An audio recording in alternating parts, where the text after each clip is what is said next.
activate Fugalos in the draw phase, I immediately think that he's probably having a second copy, as we saw also in game 1. So I believe that it might actually be again the there's case. Also Purge. Look at this opener. But Okay. There's at least something, you know, to start things off with. Nothing special.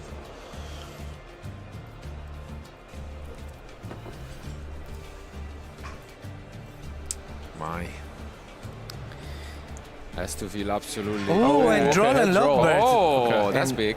Yes, because Evil Twin doesn't been so much up to do draw adding cards from the deck, so they can still play under draw very, very well. Action also Finsmith, as we are going to see with their Evil Twin physical deals, is a light Fins that can be transformed into Finsmith Requiem, and right now we are protected from Fugalos. That's big. Obviously, we're gonna have to give up a draw of our own from the Lila, but I think we are completely happy with that, as long as we get to play the game.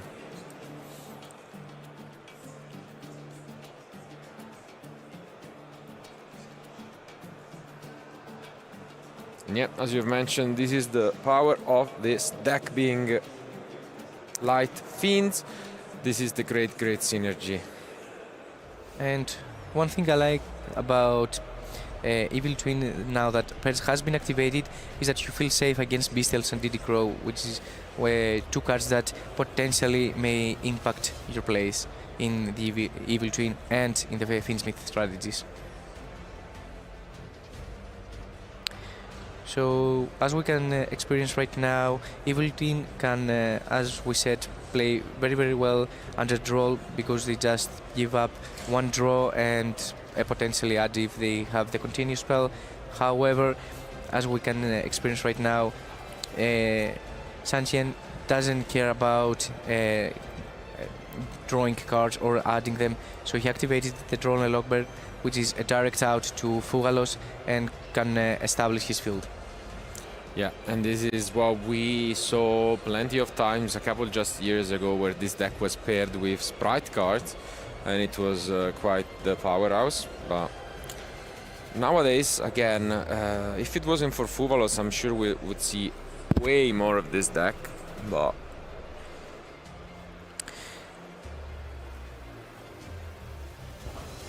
I mean, the fact that you can have access to the Finsmith engine so easily, it gives such a ceiling to the deck. It gives so much potential and power to your deck. And right now we can see Sequence being summoned in order for us to fusion summon into Lacrima, since has come back from the Forbidden Unlimited list, or even Desiree. I mean, I think it's a very solid start from Sanchi, and especially because Alessandro really started things off very well. Very solid hand with full of interruptions. But here, yeah, I mean, as mentioned, it comes the Lacrima, which we haven't seen in a while, and you know, this is quite impressive, honestly, quite impressive field, because he also now brings back the Trouble Sunny onto the field.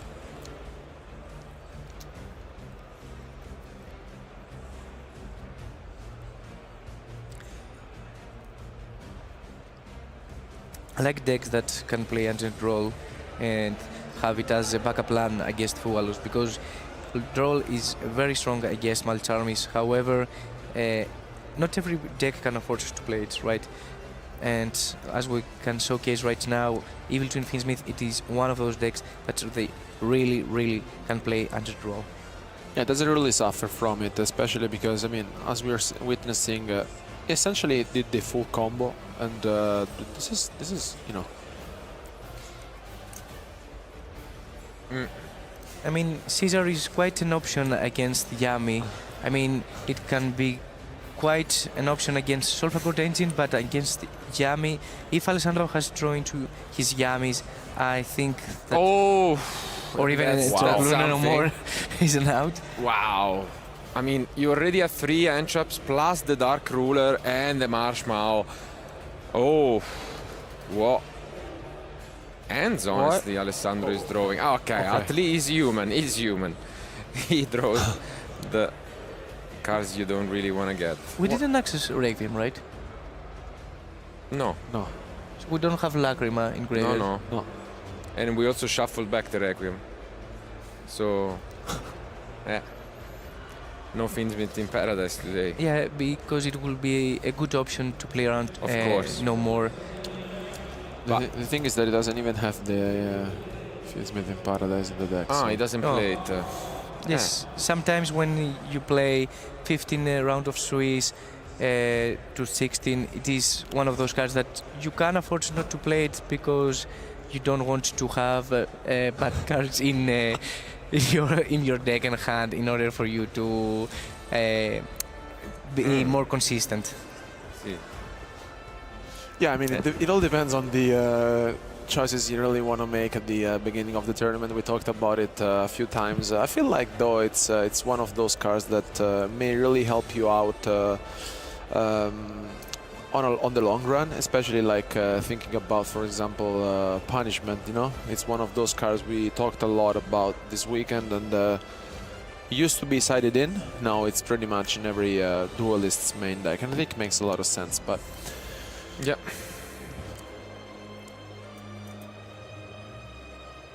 Good news is at least we cannot lose the game this turn, technically, because of the damage, but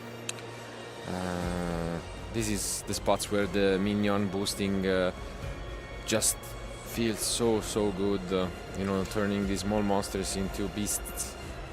Yeah, but in the other hand, we cannot win in this turn since we have activated no more. So we need to establish a strong field, and since right now we cannot deal any damage to our opponent.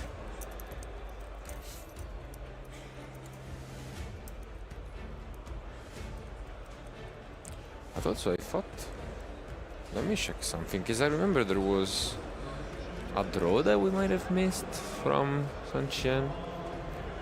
Don't we have Frosting Ray? I thought so, no? Yeah. Well, I thought we started with the Kissy Frost, so we could have gotten a draw at the start of the turn when we added a card, but I guess we didn't go for it.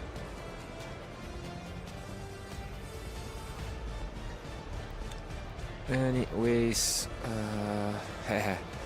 we didn't use yet the effect of Snatchy because we are drawn the minion. And As always. yeah, of course. Yeah, we have done a lot of minion Yeah. this weekend on stream. It's actually cursed, yeah. And now we can access this Akruki, which was in the deck even though we were going second, and that's an interesting take, considering we didn't even know what we were up against. Yeah, you don't like a Krogi in second? It depends on the matchup. The only thing, I mean, I guess On a blind matchup, yeah, it's good. on a blind matchup, might as well. And yeah, as you can see, I think we just passed. And now we are going to be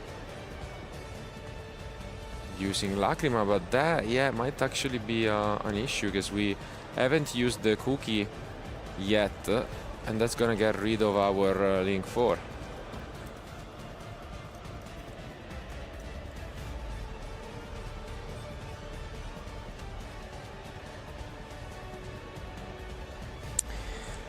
I mean, it just forces us to activate the effect, obviously. Ma Dark Ruler is still active, no?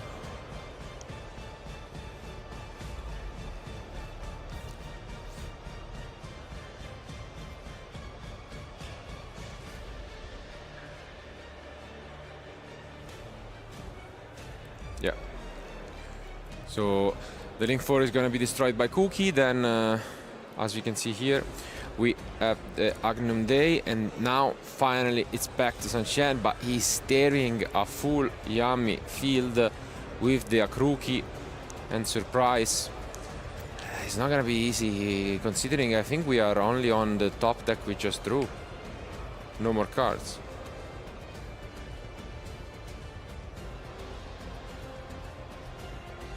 I mean, really custom end from Alessandro, both games you have to admit, but now Yeah. let's see if we can do something about this. We have still Requiem in the extra deck, so we can access Requiem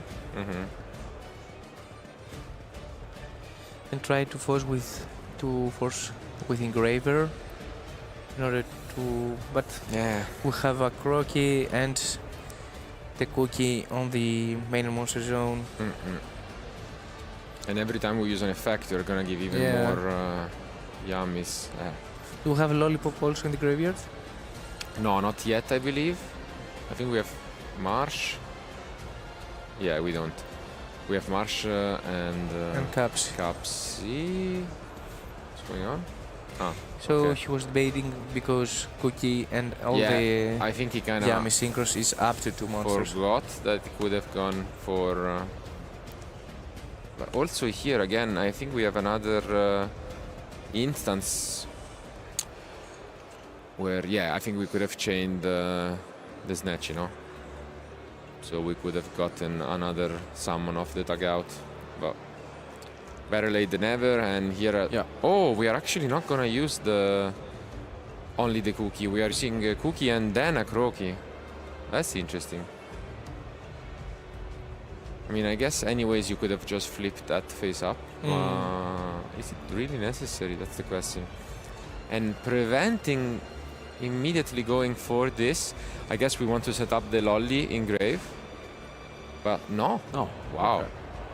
That's an interesting sequence from Alessandro. I mean, he want to have a synchro that can activate the second effect to tag out, because Cookie has already activated the effect to tag out. So And another Oh, purge. look Oh at that my. draw.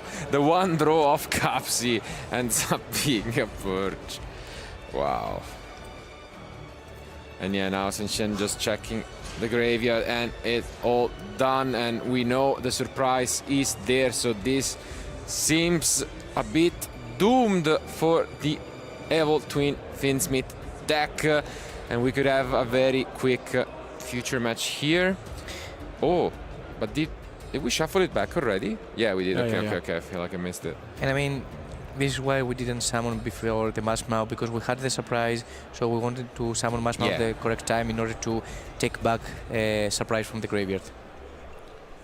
Makes sense. And yeah, I mean, this is just brutal. As we have talked about, all you need are 4 monsters to deal 8,000 damage with the Yummy deck if the minion is there, and this is exactly it. We just swing with... Oh, okay. Yeah, there are 5 monsters. This is plenty enough. We're gonna just swing, and that is it. Alessandro takes this match by storm with a 2-0 convincing fashion. Wow. I mean, what can we say? I mean, again, it was refreshing to see a bit of, you know, Live Twin Evil Twins in there. Rugel, how are you, buddy? When you're facing off against, you know, ends like the ones that Alessandro drew, it's rough.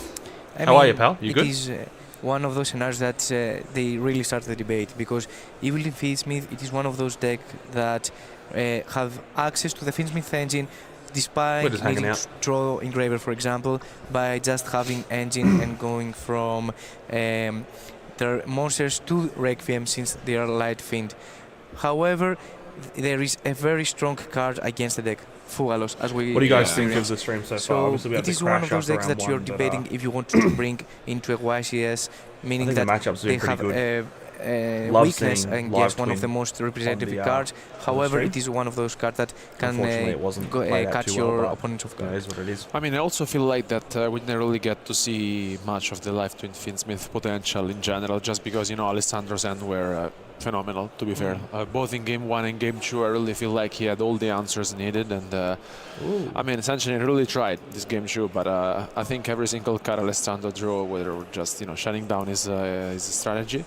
But I think it's still refreshing to see, you know, sometimes, you know, difference as we have seen also yesterday throughout our day one, and once again another different deck on stream, which, you know, just proving that the field of duelists this weekend was so diverse, and we had so many different decks.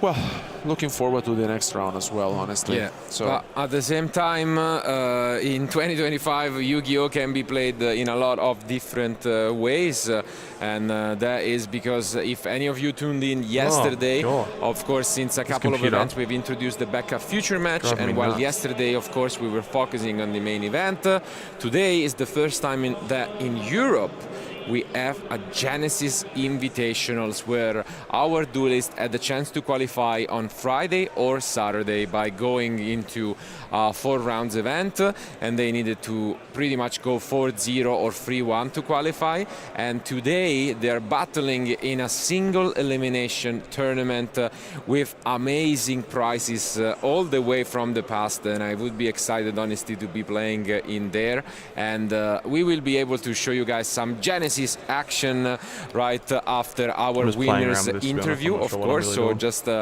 stand in there, and if you're a fan of this very interesting point-based format, I suggest you to just hang in there. But again, we had a very exciting match in this round, although it was brief, full of emotion, full of fuvalos, I'd say, because we saw 3 in 2 games, in 2 openings hands. But of course, you gotta give congratulations to the winner, and you know, it's not only about making it all the way to the top 8, because we have a lot of amazing prizes as well for the day 2 participants and for top 64. But for now, let's focus on the winner of this round with Dale. Welcome back, Dolis. I am here with round 11's winner, Alessandro. Now, we saw a very, very quick round on that one. Very well controlled by yourself. So we're going to be starting off with the video number 1 of our clip. So this is where you end up utilizing Fulos, then react with an Ash Blossom, and no break, go with a second Fulos. Now, were you kind of predicting an Ash Blossom on this one? Were you kind of happy that no matter the outcome, you were going to get advantage of a Fulos? For sure.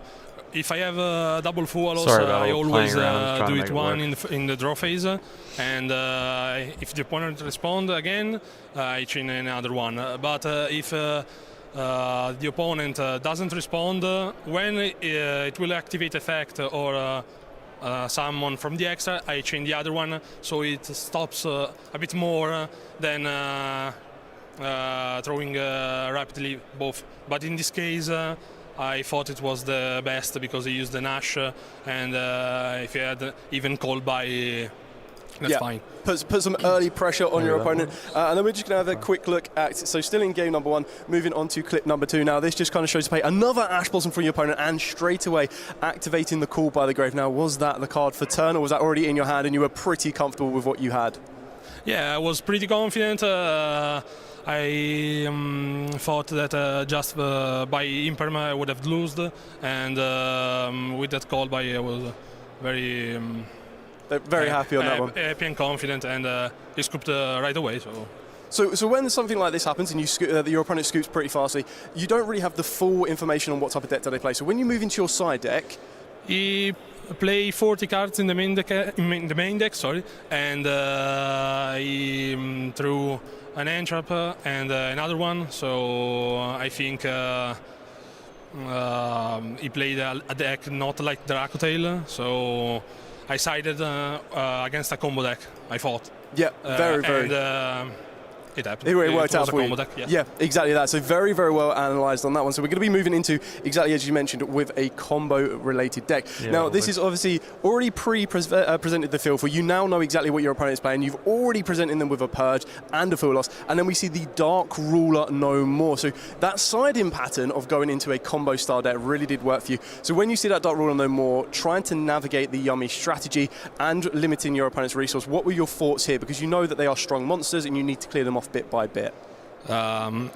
He have only Caesar and Link 4 on field, so their main interruptions are there, and there were the ones that hurt me more, especially with Marshmallow in hand and field spell. So Dark Ruler was a great card in this moment, and when I drew it, I was fine, and then I special summon and then doing my Yummy combo as usual. Yeah, perfect. And the final thing I'm going to show you is, so this is something quite unique to a more so Yummy Sulfur Cord strategy, not something you could really use in a Yummy Mitsurugi strategy. So talk to me about the importance of a Dominus Purge. Purge is a great card. I choose this deck especially for the fact that I can play more non-engine, because the fact that you can draw it by Capsi during the opponent's turn gave you so much advantage, and the fact that it must have to play around my draw in his turn, I think is one of the strong parts of the deck. Amazing. Thank you very much, Alessandro. We wish you the best of luck in the remaining Swiss rounds. Thank you very much for every single one of you watching at home. Now we're going to be going head back to the casters because we have even more content to show you from the Genesis Invitational. And we are back, thank you Dale, and as we have already hinted at, I think without wasting too much time, we can just jump back into the latest Yu-Gi-Oh! Format. And you might have missed it, guys, but if you look at that graveyard, there is a needle ceiling which just cleared 5 monsters on the side of the field of Federico. Wow. One thing I love about Genesis is that it gives the opportunity to hold options like Needle Ceiling, one of those cards that used to really shaking the meta back in the day, being brought back in the spotlight and bring so much power in this format, since obviously you can clear the field if your opponent has, not only your opponent, if they're on the field 4 or more monsters. Yeah, it's absolutely crazy to see it back in 2025 on some top tables. And I think the only issue now comes Ghost Mourner, another of those cheap options in terms of points, because for anyone not too familiar with Genesis format, how does it work? Well, every single card in the history of the Yu-Gi-Oh! Trading card game is legal. Every single one. No, links no. Every single one except for just a few things out there, which are links and pendulums. But every card on the Forbidden Limited list is legal. Someone in the chat on the stream of course that comes with a catch, because every card is assigned a certain amount of points, and this event has a cap of 100 points. So essentially you need to build your deck respecting those restrictions, which makes things extremely interesting, because usually you either choose a deck like Ice Barrier, as we are seeing here, where pretty much none of your engine has points, or you can choose a deck like maybe, you know, Apophis, as we are seeing here, of other decks that have some restrictions. And then the most interesting aspect becomes, what is the engine, you know, the non-engine in your deck? What are the points? I've just turned the stream down a little bit. Especially Entrops, I can tell you, are not so easy to choose from. I assume you only play with decks. Right now I think this is so true. A point system update lately, and I think it shifted the meta of Genesis, if we can call it, regarding the hand-ups that players utilize into another aspect. For example, as we can see, Murray is Alessandro, how are you, my friend? Good to see you, pal. Potential to negate a special summon monster, which is very, you watching? Well, obviously, you're watching. You're in the stream. What do you think of the? And I think it is one of those YCS, my friend, that you want to bring into your deck and to bring into a tournament in order to have an edge against your opponent. I mean, I feel like also it's quite common also nowadays that players still read their cards, because essentially you have access to such a big pool of cards, you know, through the entire Yu-Gi-Oh! And of course we are seeing most of them being, you know, the newer ones, such as Mold Wars being activated from Federico here, but also Needle Ceiling, like a card that was released maybe more than 15 years ago. And so it's still in the making, so it's just about the fantasy, about what you really feel like playing. But also like Ice Barriers as well. I think it's one of those decks that maybe has, you know, a lot of years, but still it's very interesting to mix up those you know, like hand traps, interruption, trap cards, all of it at once. Absolutely. No, it's actually one of the solid decks in the format. Apophis is interesting because some of their cards have points, but in particular in the latest update. But I mean, they're still overall quite cheap. The only thing is it's tough to pair it with the deck that Diego won YCS Lille with, because Prime might, in particular, Lordy Load is 33 points, I believe, and then you know that's a lot of points for just one continuous spell. If you were about to play in this event, what decks would you consider to bring? On my side, I've tested a bit the Radiant Typhoon cards, which are definitely among the best decks. So it would be between two choices, I would say, because that deck is really good in terms of engine, but the way you have to play it is either with the That's in runic front of my cards, face. I don't want to do that. Although Oh, they jingling. are quite, you know, less impactful because you cannot. This is why you shouldn't summon have the shit extra hanging off monster your zone. microphone. They still provide a lot of good synergy, but maybe I would just call it a day and play Dragotail, because it's 2-hour has drive from points, Bologna. but it's just safe. And But one of us was going celebrating his second, I 30th feel like birthday, you so can watching from break through YCS. most fields, Hey, so congratulations. either Happy one, I would birthday say. to either one of you. If it's you and you're celebrating a 30th, then happy birthday, my dear friend. If it's your friends, then I wish him just the same. That is amazing. I think you have a lot of different options in general. What an amazing milestone. Really like it. You have one in your mind? Yes, if I have to choose a more competitive deck, I would probably go for Dragotail or even Luna Light. It is one of those cards that, yes, there are some cards in the point system. However, I think that they can work very, very well. But I have a secret strategy I want to try. Do you think an Italian is going to take this YCS, my friend, or do you think it's going to be I think it is one of those decks that they really need different to be nationality? because Let me know. it has so much potential. Obviously, no card in the point system or from the engine, and it is one of those decks that I really want to play back in the day, but you know, I wasn't into the game yet, so it is one of those decks that I really have, you know, the memory of and the nostalgia to play it eventually in an event. That's great to hear. And yeah, as we were talking, though, Ice Barrier took game 1, and now they're only one game away from advancing again. As mentioned, this invitational is direct single elimination, so there is no room for error. If you lose, you are out. And you know, let's see if the Apophis deck can bring itself back. Going first, it's scary, I can tell you that much.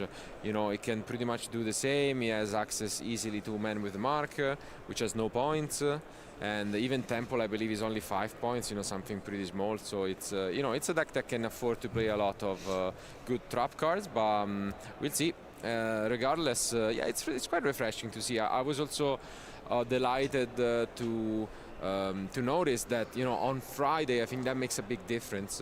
That we have a qualifier for the invitational on Friday, because that means that even our, you know, top players that are gonna, of course, enter the main event have a way. Someone in I the saw stream a just lot said that they from, need you to know, release more decks that are to, good you know, going some big second. names It trying could the fix the event, current and hand it's trap nice to have, problem. you know, some It ways poses the and question, multiple ways what to play the current game. decks are in the And then format that are basically good they going just probably second? play the main event. And why aren't they good at this keep time? Going. Otherwise, they can still play in an amazing event on Sunday, which is this invitational, where again you have really exclusive prices from the past, because we have the original version of Dark and Dragon, and that's amazing to see. But now our duelists are ready, so let's jump into game 2. I think at the start of this day, Josh Schmidt was 25th By the way, I like in the the top commitment of playing 30 Ice duelists. Barrier and then Outside of using the him, Trishula I don't think there's anyone players. else that I'm aware of. No Yeah. Jesse Cottons, no Absolutely. Stephen Trivanovskis in the top And 30. So Genesis, I think you're pretty good in fact that regards to I love Italian about duelists this format being in the that top it rewards the players that echelon has of a lot players at the fantasy moment.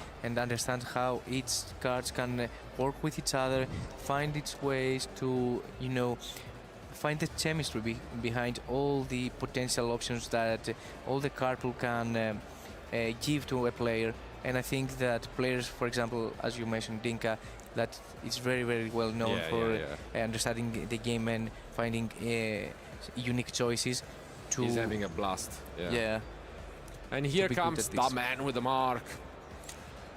We saw it. What do you in think the of YCS Lille finals, and Rosalie, he sorry. is back. I think she's quite a a pretty good duelist, to be honest. She played really well on screen. When you are forced to play some really good technical play. If she continues in that trend, I think she'll be quite well positioned to take the event, to be honest. You know, unusually popular, I'd say. But this is solid. We can access, you know, Apophis the Serpent and just get things going. And also it's very good against the Ice Barrier also, which is very important. And I see 2 copies, I believe, of DD Crow. Yeah, 2 copies, maybe impermanence. I don't know. There is a trap card, which luckily, because you need another card to put face down to use the second effect of Temple. And yeah, there it is. The difference between, you know, what we are used to seeing is that since the format is a little bit slower, you usually play the other Apophis cards. So outside of trap cards, we usually see, you know, all of the Temple of Kings related cards, which is nice. And I think we are just giving some translations here to Federico, because he is not too familiar with this strategy. But I mean, right now I think we cannot activate Temple because I only see 1 trap in but we Jonas' set hand, one right? now. Yeah. So we just set the other one from end and we can use it. Yeah. So here comes Apophis the Serpent. A lot of translations needed. Then we are gonna set what I believe was impermanence. Not super sure, but could be. It would be a bit surprising because it's kind of costly, so maybe it's not. No, it's not imperma. Okay. And yeah, here we see another of those interesting cards, which allows you to just special summon itself and access the full engine of Temple of Kings. And it would be interesting to see if we are actually using the counter. Probably yes, going first. So Anubis. People in the chat are whinging about how broken Ashe which is, allows us to activate and one someone trap said card that Ashe right away. is to modern what Dutch Shoot is to retro, It's the first card and that in the hits. Forbidden I think that's Release actually that quite got forbidden relevant, to be before honest. its release, right? Could be. I think so. Could be. And yeah, as you can see, although usually we need to wait 1 turn to activate trap cards, this is not gonna be the case.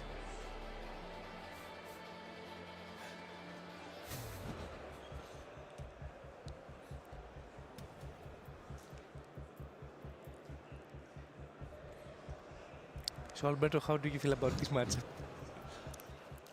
No, I mean, I think it's very interesting to see also Apophis, not only in the TCG, but also in the Genesis format.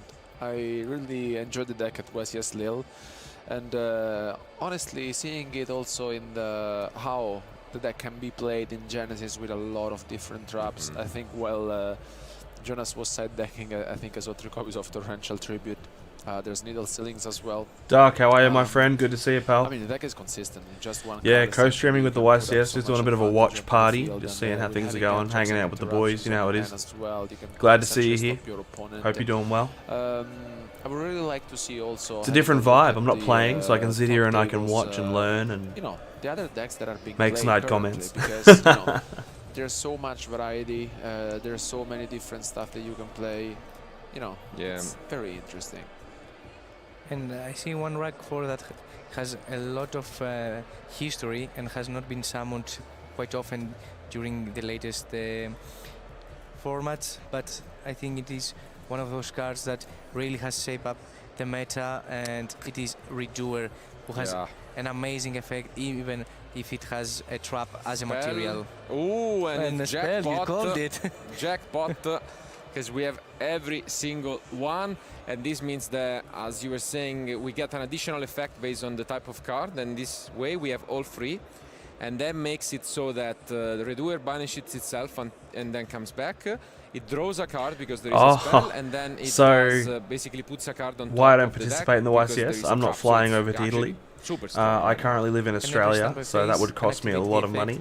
We are having YCS Sydney in 2026, February 27th is starting, but yeah, I might play. I've booked my flights. Let's just say that. I've booked the flights to YCS Sydney in February next year with a few of the boys. We're going to head up from Melbourne to Sydney. It'll be a great event. Oh, and here comes Foolish Burial Goods, but we know that in the end there is El Cuervo. Diddy Crow raiding to wait.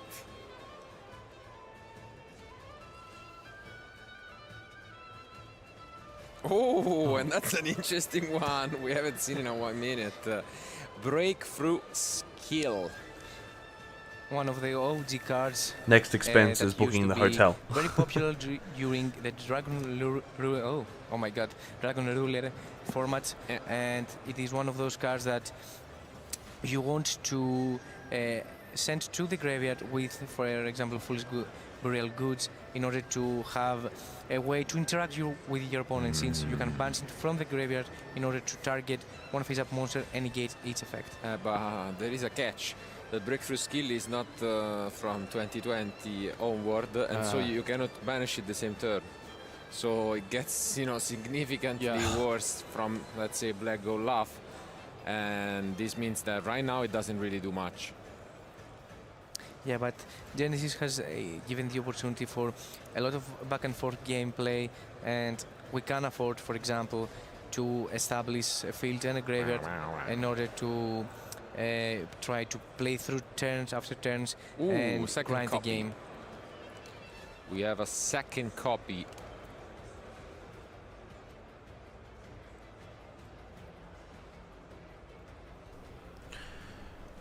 Yeah, still playing Yummy. I actually just made some changes. So we're going to be trying Yummy Adventurer on Thursday. I just did a test hand with it. Uninterrupted, I get a double Omni Negate with Sorrow Cat in the grave, so a potential second round of Herald during my opponent's turn. Looks pretty good. Looks pretty good. I guess. I mean, thankfully we have a second so one. I mean, new decks in December. I haven't had a look. What's coming out? You tell me. Let me know what's good, and I'll have a look at it. Modern version of the game, and he thinks that can be activated right away, but that is not the case. And let's see. Yes, I mean, in the current years, for example 2025, you expect trap cards when it is in the graveyard and to be able. Maybe we activate Diddy Crow to the breakthrough. No, we use both. Yeah, we use two Diddy Crows. Yes. So one on the breakthrough and now one on the ice barrier monster. But it seems like we also, are what do you guys out, think of the Genesis playmats, the reprints of the OG top deck playmats? I really like them. The stitched mats are pretty cool. I'm keen to pick one up. Duck says Mitsurugi and Dracotail have the neft. The effect not only to... Yeah, cool. Give me 1 second. I've got the boys at the door. Yeah, bounce back to the deck. Yeah, and also draw a card, which can be a potential 100. A third Diddy Crow, you say? Or Murner, because as we saw, Jonas is utilizing Ghost Murner, for example. Or a third Diddy Crow, you say? You want the third Diddy Crow, right? El Cuervo. Let's see. This is not going to be a link because we cannot access any, as you can see from the layout of their playmats. I thought that we had all the access to every card, no? Almost. And here comes the third synchro of this duel. And it's a great one, I'll tell you that much.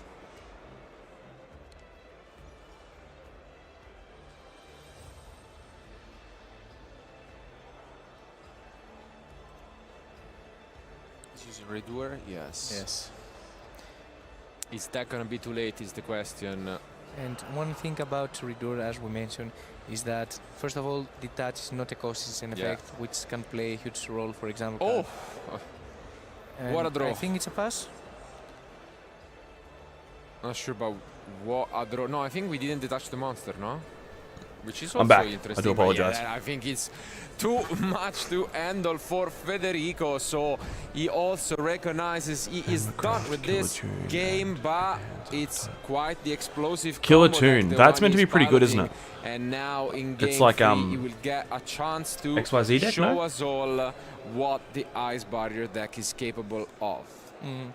And I mean, I really love the fact that we can experience against some of the cards that used to be very, very important back in their days. For example, Breakthrough Skill, Intel Ceiling, or even a duel that hasn't seen a lot of play from the tier format that was 1 year and a half before. So I really love the fact that we can experience against so powerful cards against the meta. And obviously from the Ice Barrier side is also Trisula.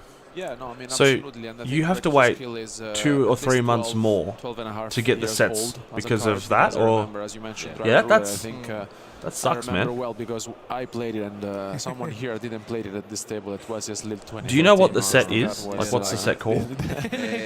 But I think it was one of the first trap card that could be activated from the graveyard, honestly, which was great. Unique for sure. Yeah. But Mike, I think you can remember that on Friday we also played a bit of Time Wizard with you, and I was playing a water deck myself, and back in the day there was a trap card which we have seen recently in Sky Striker decks, and there is Water Art, Spiritual Water Art Aoi. And I can tell you that there are 3 copies in the Ice Barrier deck now that it goes first, so it will be interesting to see if then he gets to take a look at the end of Jonas, and that would be absolutely great because every single monster is water in his deck. But without further ado, let's jump into the final game. And let's go back to action.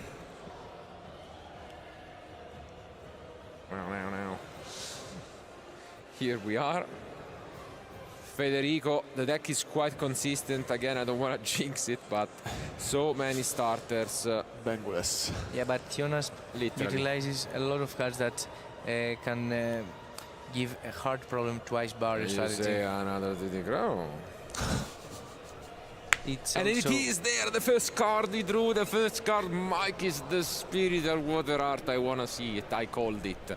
And I'm excited. What do you guys think? Ice Barrier or Apophis is going to win this one? And you can tell from when Ice Barrier is going how first. you feel about this card, if a player is new or not. For example, for me, it is a Sky Striker card. Yeah, that's blasphemy, if you ask me. But are we... Oof! A lot of trap cards, interesting one in the end from Jonas. Oh, but there is a point card in the end. A sneaky rock hiding in there. And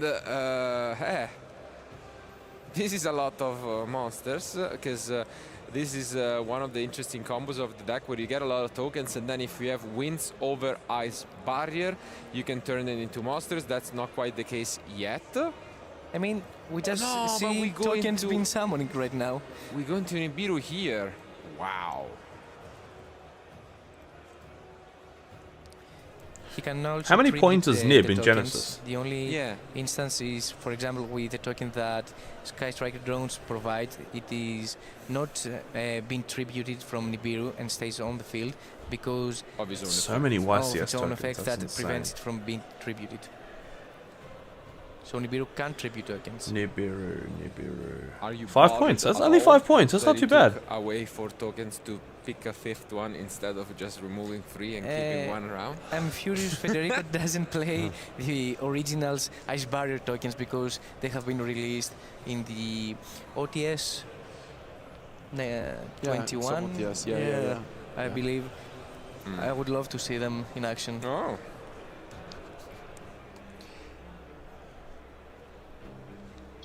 So, it's gonna be a big ask for this Nibiru to stop everything, but I guess if you're not super familiar with the deck your opponent is playing, you might as well just use it right away and pray that's enough. I mean, we maybe have another copy of Diddy Crow. Unfortunately, I think the rest of the end might be all traps. And the good news is that Federico is gonna take a look at that hand. The glare is insane. And yeah, this is Can't a even see great what card. card We that saw this being played in the Sprite deck as well as a small engine. But yeah, it seems like this Nibiru was devastating, and now that we are checking the effect, it's pretty straightforward. You just tribute a water monster, and I think that's it. So this Nibiru was absolutely crucial, and now here comes the Spiritual Water Aoi. We are gonna take a look at the end from Jonas. a car that was that was in the spotlight due to Sky Striker, Yeah. and only due to Sky Striker. Wow, look at this endo. I mean, not great to be fair, but what can you do? You don't really have any starters. We have double Torrential Tribute, Ultimate Slayer, and a Kaiju, so all cars for pretty much disrupting our opponent, but those Torrentials are gonna be annoying. Yeah, but I mean, you need to send back potentially engine. Yeah, and it's kind of surprising that we choose the Ultimate Slayer out of all things, to be fair. How big were the tokens? Do they have any attack? That's the big questions on that token. I want to say no, But you cannot activate on token. No, I mean just now, because if you see double Torrential and the token is decent, you could just attack with it, you know? But I think the token might be just 0, I don't know, honestly.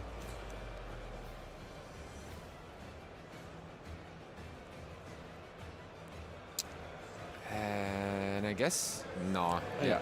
It's pretty small, so token is gone, and well, playing around double Torrential is not gonna be a joke. I mean, Alberto is one of those players that is very famous about his Ultimate Time Wizard 2010 playstyle, and I think that he. I wonder how many can cards in provide us with hand some for Federico, insights, because he's in a how pretty you can poor play position, to be very honest. good against Torrential, for example. Well, thankfully back then there was only one Torrential, which was the good news. Here having 3, honestly, it's painful, because yeah, every single time you want to do a move, essentially you just keep. Yeah, he's not in a good Can we position find at all. some engine? No, we just passed right back.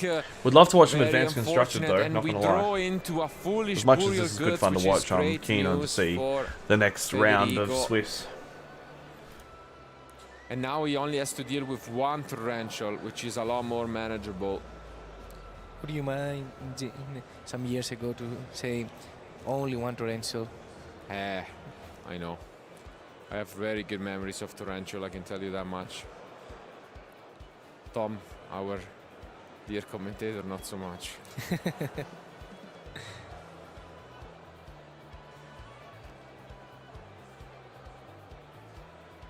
And yeah, here comes the second Torrential, as expected. And now we have Foolish. Isn't too soon to activate Torrential, though. I mean, it worked last turn, so he just is repeating it. I mean, since there are no links, you can wait for another monster to scare you for a synchro summoning, for example. No. And now we're gonna go for Foolish Burial Goods. Now. No breakthrough skill this time around. So. Yeah, I mean, no point. I mean, you can send Breakthrough in order to play around potential top deck of Man of the Mark. You cannot use it in their turn, though. Yeah. You can only use it in your own. I mean, it's not a custom card. It's from back in the day. It's already good enough. Come on. Okay, now finally we do something, and now we're just gonna beat up, deal some damage with the Swamp DT. And is that really a pass? Wow. Just stuck a shameless plug in the official chat. I mean, someone asked if locals host any Genesis. And it's a pass back. Like, I live stream mine every fortnight, I mean, every this week. is the fact that Every week I live really stream love mine, about every Tuesday. Genesis Come is and that watch. It has give some back and forth into the current meta state, meaning that it takes so many turns in order for a player to win, and I really love the fact that every game goes to grind. Every game, you know, takes a lot of turns in order for you to establish a strong field and trying to find the answers. What a draw. This one is huge. Having already the Swamp DT, we draw into Apophis the Serpent, and now we have the possibility to negate the 2 cards that our opponent has with the second Swamp DT. That's big. Yeah.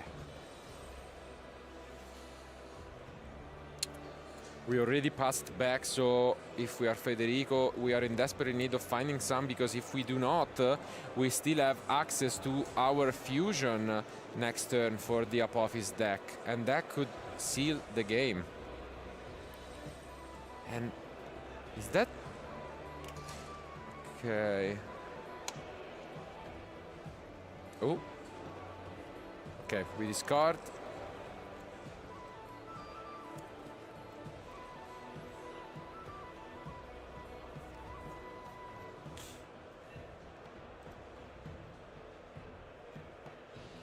Now they have the possibility to go into a synchro. Finally. The only issue is that it can be negated right now. Yeah, but at least we can still attack over. Yeah.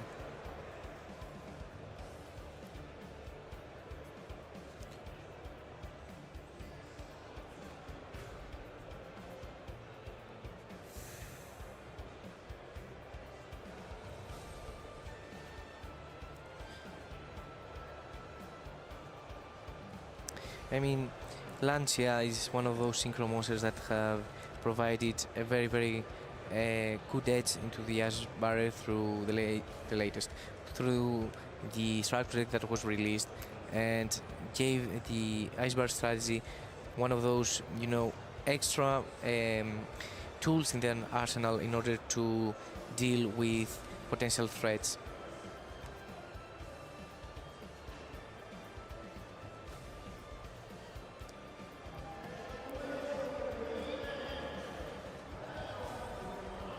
Is that gonna be it? It's a pass. This could be huge, because we know there is a kaiju. You know, it'd be really cool if YouTube had auto translate to built access in. our extra deck. So So, maybe Jonas, instead of me having to copy and paste comments there, into Google Translate, I could just click the big translate news and see what they're saying. as mentioned, now that we Would be have much two more Apophis inclusive, trap you cards, know, we can bring not everyone only in together. negate, but then upgrade Just a our thought. trap cards into our Apophis fusion. And that is exactly what we are gonna do here. Divine Serpent Apophis coming on the field.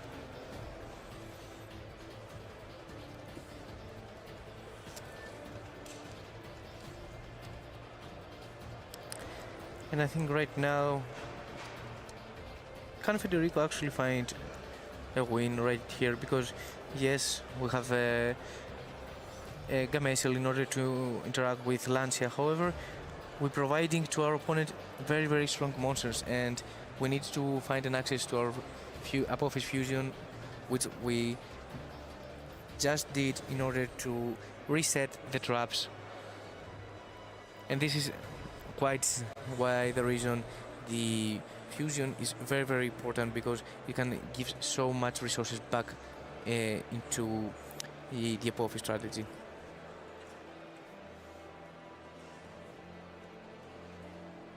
Well, pretty close match, I have to say. They're still, you know, belting this one out.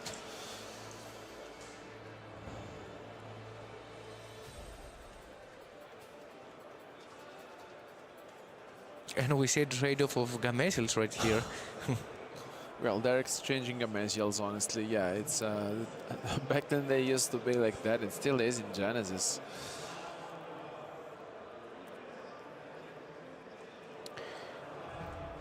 When kaijus were released, they said it tapped the meta so much, because they give the opportunity to deal with problematic cards like Chaos Max that you require to find out when they have been summoned. And I think it is one of those cards that really changed the whole way of Yu-Gi-Oh was used to play back in the day.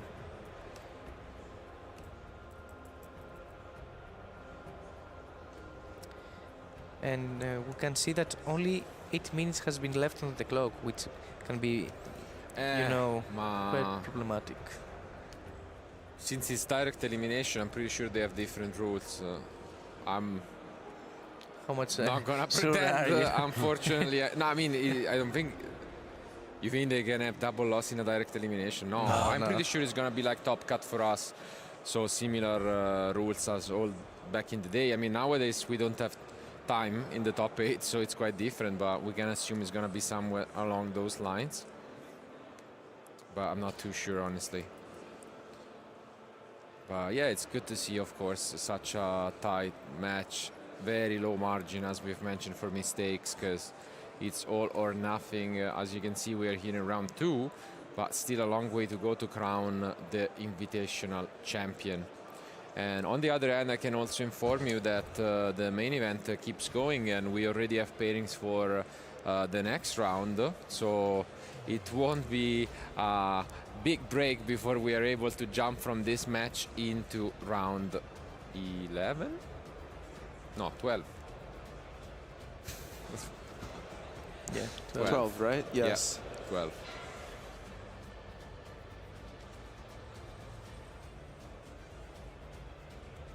Bene. Ooh, and finally we access the man with the mark. What a clutch. We have pairings for the next round. Okay, because so not only does it give you that, let's it's wrap also this round 2 up of Genesis in the next 6 minutes, and let's get back into Advanced Constructed. Would be friggin' unreal, not gonna lie. Wow. You think potentially a redoer will be summoned? Could be, but we have a lot of powerful options, and yeah, this, wow, keeps, you know, a lot of swings back and forth, and also we have possibly more copies of the Divine Serpent. This is huge.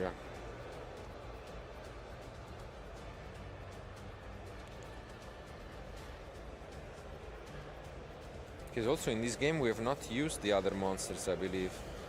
So we can go... Yeah, here it is. Dio.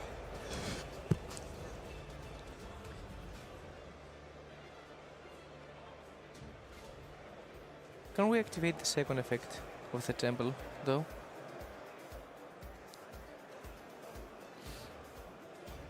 Or we did not? Yeah, we have a trap engrave.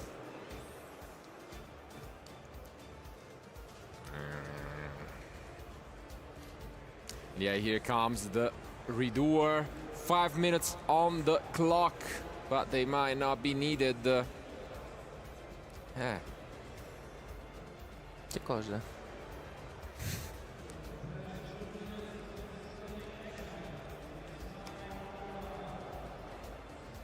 I think we will have, for your joy, a Greek player coming up.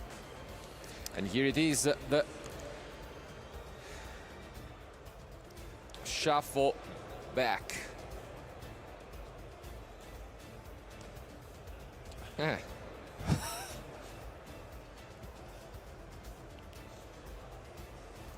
Who is going to be taking it? Jonas absolutely in the lead here. Finally accessing this boss, and now moving to the battle phase, attacking over.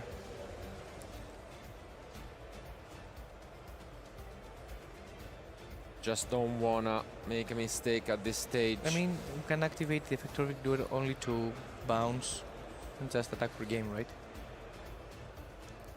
Yeah, pretty much. I mean, I think it's with 800 life points remaining for Federico here. There's one last Destiny draw. Let's take a spell off the top. Is it gonna be a spell?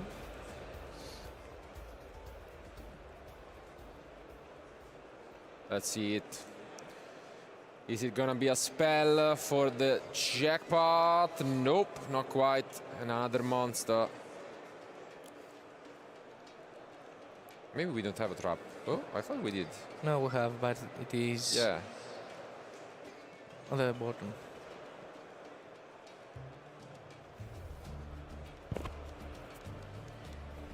Yeah, we're just a couple minutes away from this.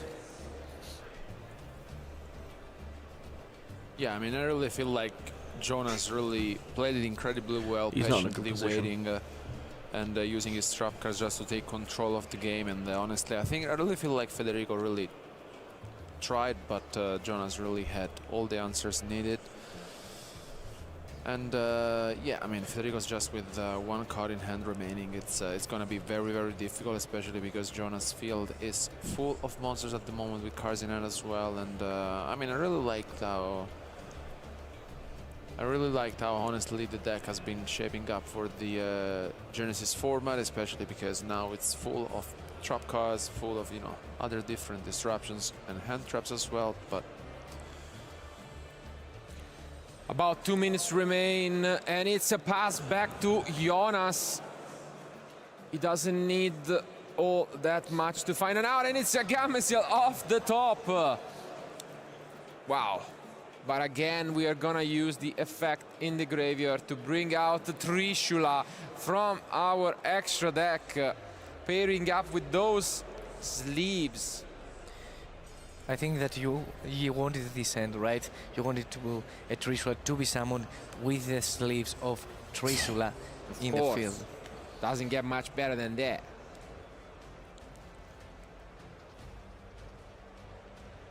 But now there is some crawlerification. Also, because I'm wondering, doesn't Trishula have to be synchro summon, yeah. no? Yeah, I also believe that. And so that won't be the case. And indeed, we are now switching over our monsters to attack, and it seems like after a long-fought duel, Jonas made this comeback possible and clutches this one out. He is advancing in this invitational. Congratulations to Federico. But as already hinted, we are already with our round 12 players, so let's go back to Ed.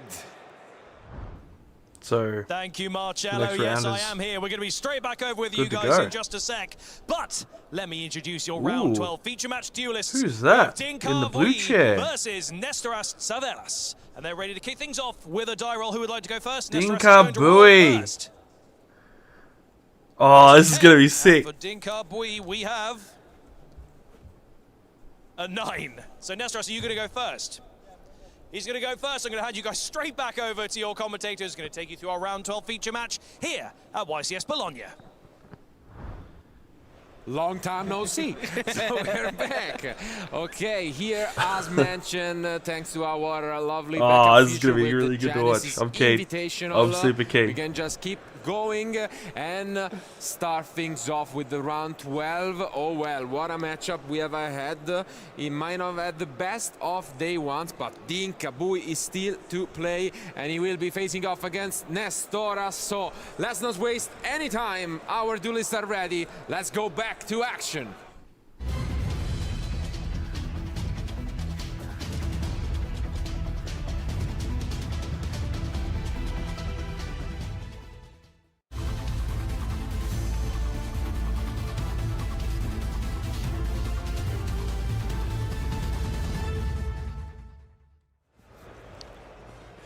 Here they are. Dinka obviously is one of the most. What do you mean he's playing Vanquish Soul Canine? Right, and where's the cool spice that Dinka cooks up? There's got to be something in this deck that he's got to show us today. I think he has a national for sure. Yeah, he has a national. Two YCSs, I think. Two YCSs and a national. One national. And German nationals, yeah. Nestoras, on the other side, is one of the Greek prodigies right now in the Greek scene, and he's a very young player that right now he's trying to find his first stop, and he's quite of those players that I think that we far out. This is the most lively I have seen the chat. Someone has asked if this is the final. No, it is round 12. We're yet to see the final. And what a this is better unreal. way than to test that against Dinka here on stream.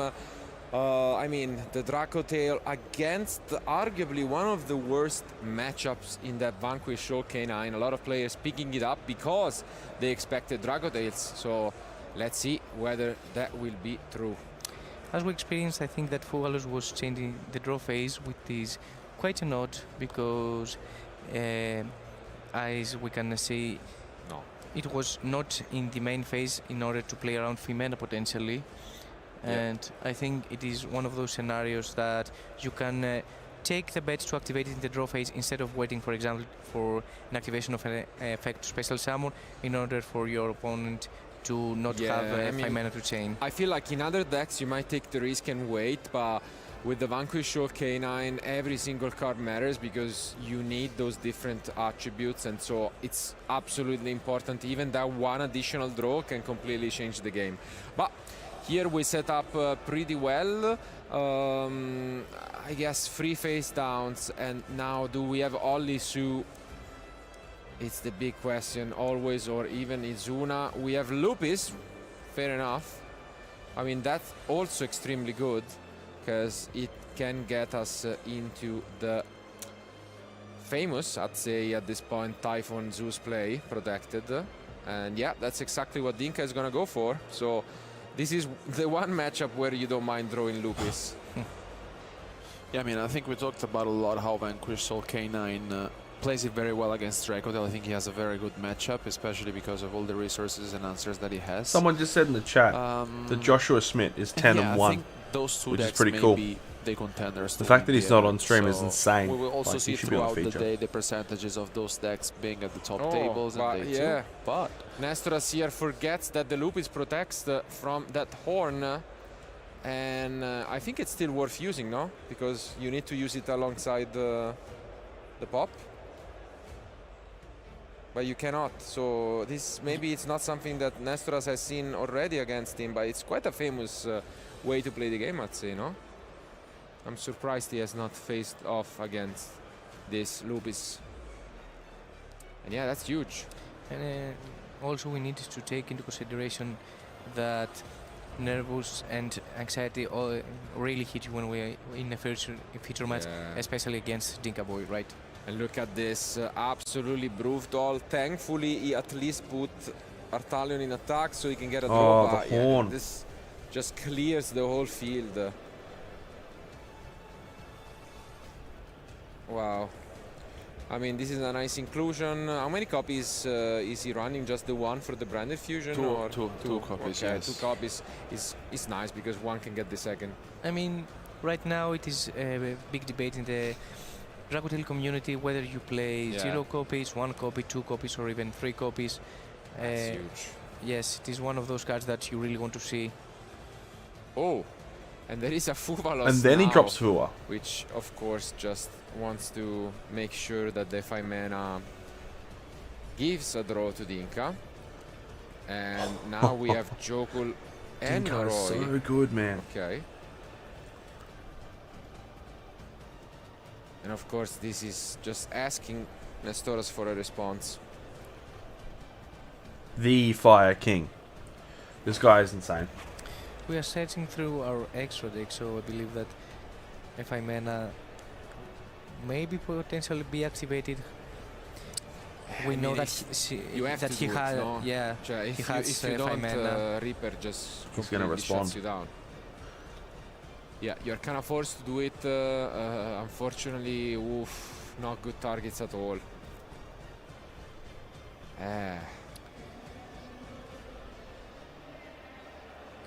I mean, Is right it now, Artalion though? maybe Arthalion to Noroi and Nibiru? And Jogul, you mean? No, Nibiru. To have a second planner, otherwise he just summon back. Right now we have Noroi and 1, 2, 3, no? yeah. Eh, Fourth doesn't do Noroi, much, no? fifth, for example, Izuna. You can nip there. Otherwise, I think it makes sense, yes. Yeah. maybe. otherwise he just summons back Noroi. Yeah. And no, instead he bounced both. Oh. Okay. The only thing that's annoying me right now is old mate's graveyard. Like, tidy that up, brother. Come on.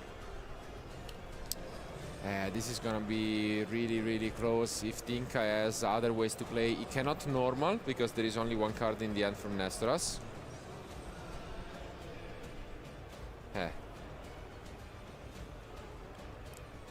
Got it. And you can see Dinka really debating. The best way to play, you know, around this deck is really to try and go down to 1 card, but sometimes it's not so easy. But Nestoras now has, so those. but the one of Rasen, that's so brutal. I mean, we have give to our opponents 2 draws, so it is quite okay. I am guessing to think that he has access to his Vanquish engine since he has drawn 2 cards from Fugalos and 1 card from his draw phase. So I believe it will. No, 1. From Fuga. Okay, no, 2. No, because that came back from grave.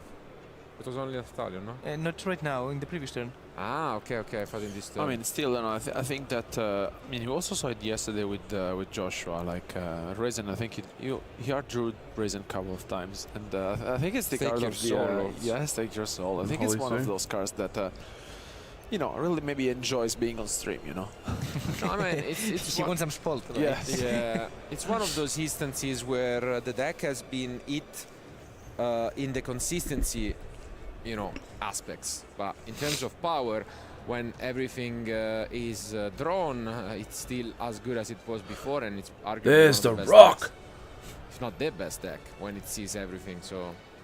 We experienced someone's Genesis before that was quite skeptical about Link Summon. Yeah. Just look at this. This is gonna be a walk in the park for Dinka now that he knows every card of his opponent.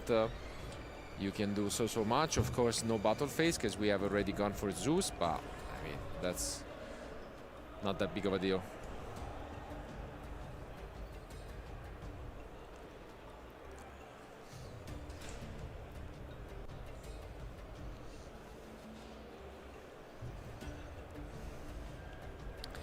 Yes, I think right now, generally speaking, Vanquish K9 is a very, very difficult matchup against Dracotail, and right now, Dinka just shows why this deck is very, very good against Dracotail, meaning that people are whinging about the engine of Vanquish how oppressive is not the one that this you want board's to going to be face from with Dinka. Athalion, since He had to get to this. He had to play through, all the resources to the hand.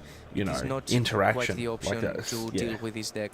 And obviously K9 is very, it was very pretty strong intricate against what he had to do. Dracotail. And now he's got a here Nibiru on the comes the field. Nibiru, but the thing is that he doesn't really do much. That's the point. Like with I think the Inkabuism The nib is coming in. more Yeah, than exactly. happy, honestly, with what he has achieved. I think his hand is full of Vanquish Soul. He has the oldest soul which is alive.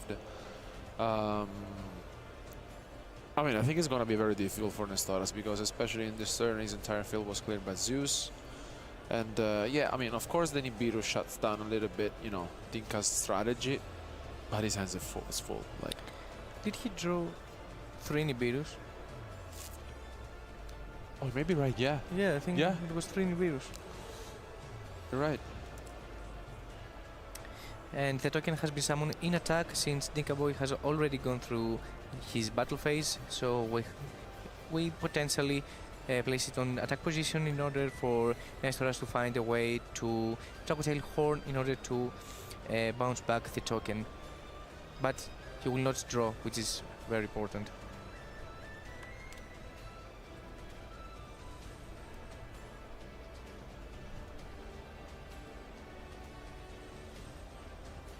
Dinka still with 6+ cards in hand, so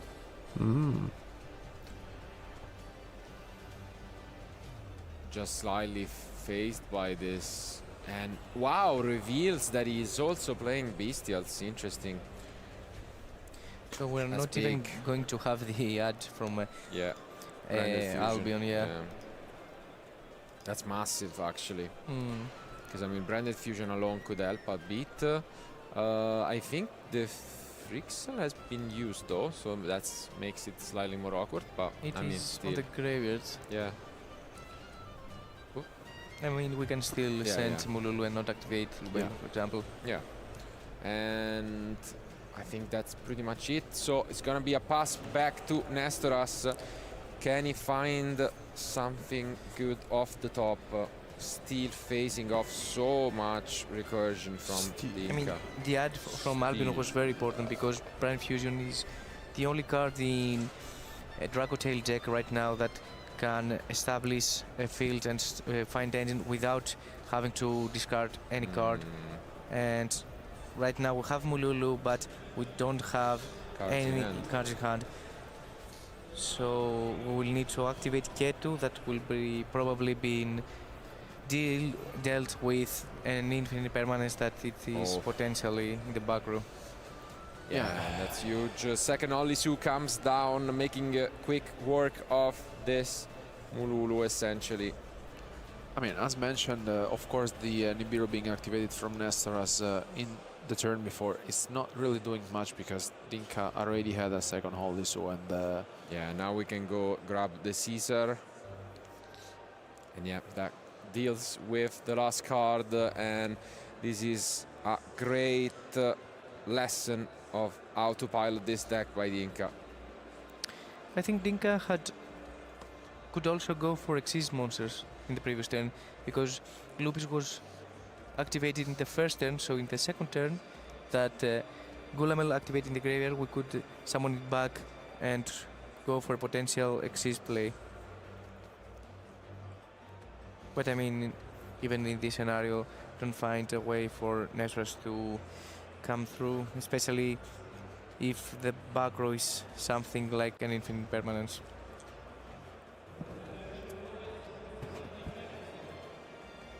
yeah, I mean, look at this. What a show off here from Dinka. And I really like the cross ship, honestly, in Dragotail in general. I think it's a very good addition on all of the players. We've seen some players use this cross ship to access, different type of lines, and unfortunately, again, shouldn't be quite enough here, but good attempt by Nestoras.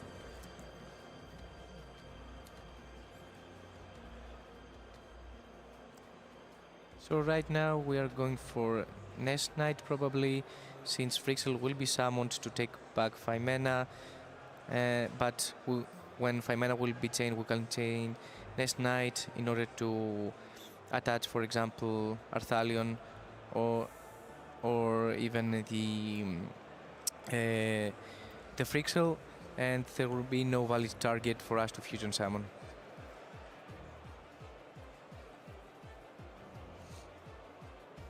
And I mean, look at this. Honestly, this was very well executed from Dinka, which every single time he's been on stream over the last years, honestly, it's just been showing right here us. He can actually chain Nest Knight if 5 mana is activated, so we'll have to bounce Crossship or Arthalion to the extra deck, so in either way we will not have a card in hand.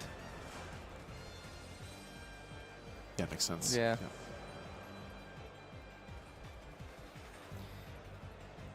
I think it's Frixel. Yes. Yeah. So Frixel's effect will resolve to summon Lucius. He needs to take something from extra, no? Under the Nest Knight. Yes. I mean, I'm pretty sure that he plays the target. Yeah, of course. So we summon Lucius, and we have already committed to a normal summon. Yeah, he's just attached the Masquerade, yeah. So right now, only 5 mana is an option, yes. In order for us to go to a Secretarian Dragon,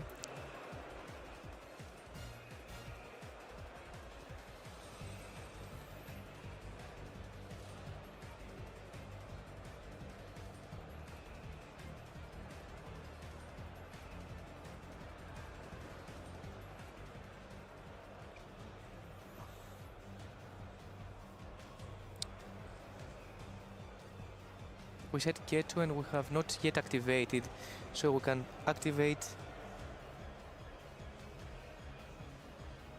Ketu to take Urgula or Pan.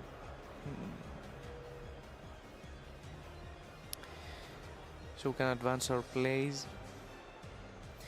Mululu will be summoned through Secretarian, and now we can fuse summon even to Arthalion. And I think that we need to go for Urgula here in order for us to also take more resources back in the hand.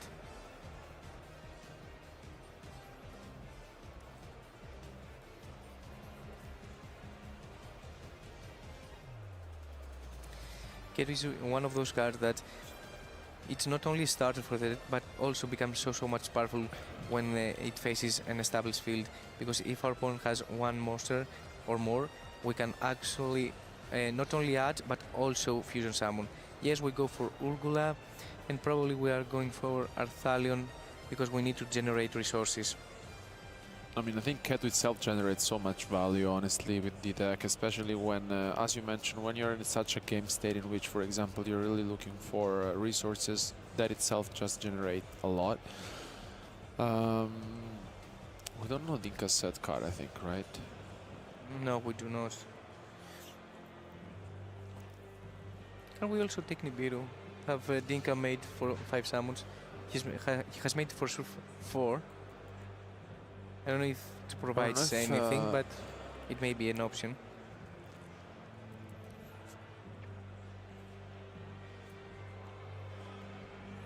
And yeah, now we get to resolve really well. Oh, okay. What a bluff. Yeah. Trying to find ways for plays.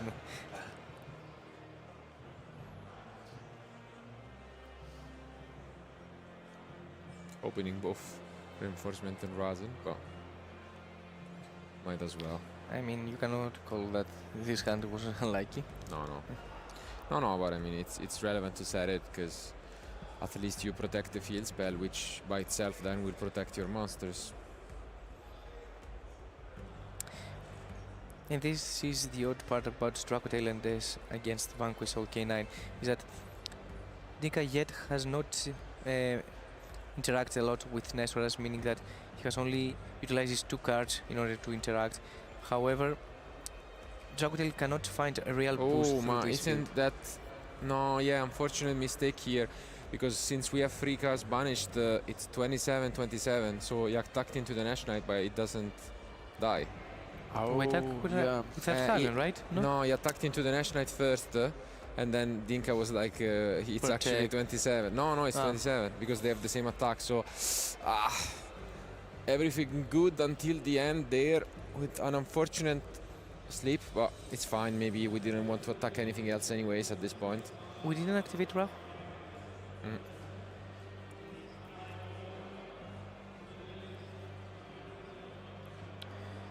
So I'm guessing Rahu was not activated because there's only one Gulamel in our extra deck, because the extra deck is quite tight right now, and obviously Arthalion and Urgula have activated their effects, so we could not be able to take back the 5 mana, which is very important in this scenario and matchup, and this is maybe why we kept Rahu set. Oh, and we're gonna use the 5 mana right here.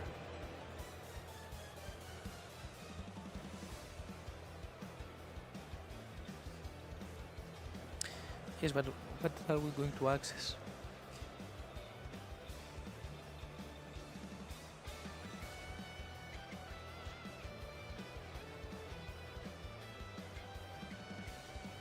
Just another Arthalion. Have we not? For the name, yeah. But I think that we have passed turn, right? Yeah, we have.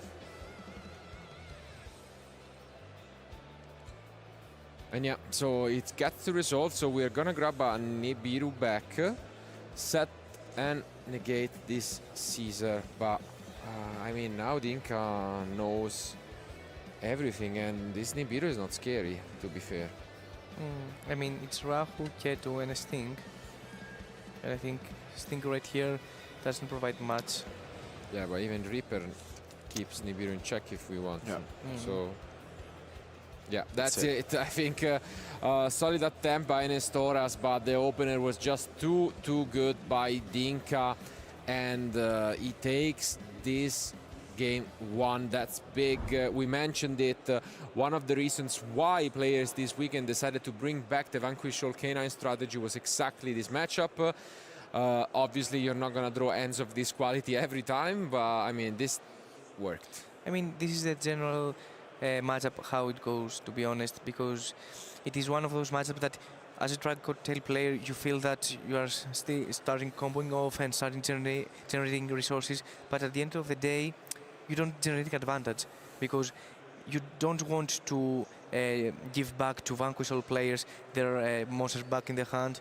You have to wait for the Xyz, and if you wait for the Xyz, Reaper is a very problematic card against Dragotail, and it is one of those matchups that you really need to find non-engine cards in order for you to help you.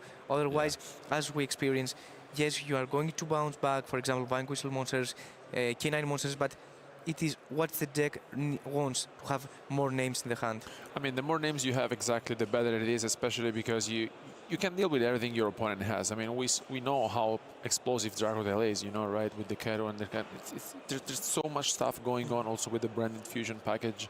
But I really feel like that at the end of the day, it's very worth it to bring such a deck to this tournament, especially because if you really expect a lot of players relying on Dragotails, he has a lot of advantage. On the other side, I really feel like that Nestoras tried, you know, with what he had. Although I really feel that Dinka Buizan was amazing, and I think he also drew Nestoras Trinibiru, maybe, as we noticed. So it was not, you know, great ideal hand. And now for going into game 2, I think he will bring in the defenders, which I think it's super powerful card when going first in general. Just puts a lot of pressure to your opponent, especially for those matchups. I think it's a great card, honestly. Yeah. So. On the other hand, what do you think Dinka is going to bring for this matchup? I mean, already the engine is solid, no? But it is one of those decks that they can afford to play Retaliating Sea, and I think this is why, for example, Fen, as Alberto just mentioned, is a very good option because it can deal with Retaliating any Zuna, which is very important. However, there is one favorite card of yours, I think, that can be brought up from the side inside out, and it's limited. Okay. Can you guess which one? Let's see if we'll see it in action, because our duelists are ready, so let's just go back to the table.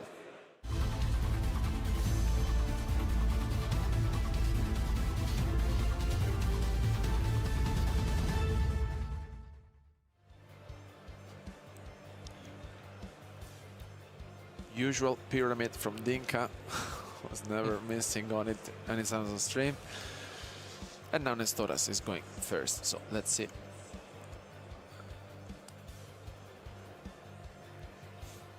So, if I was Nestoras and was going to main phase without Fugalos being activated in the draw phase, as we saw in game 1, I would expect not to be an option for Dinka right now. However, double Fugalos may be activated, but I don't think that this is a case. Going for Rao immediately.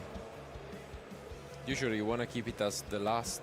I mean, you can set Rahu to check for retaliating since you have 5 mana in hand. Yeah. I think it makes sense post side deck. It also depends, what's your hand, honestly.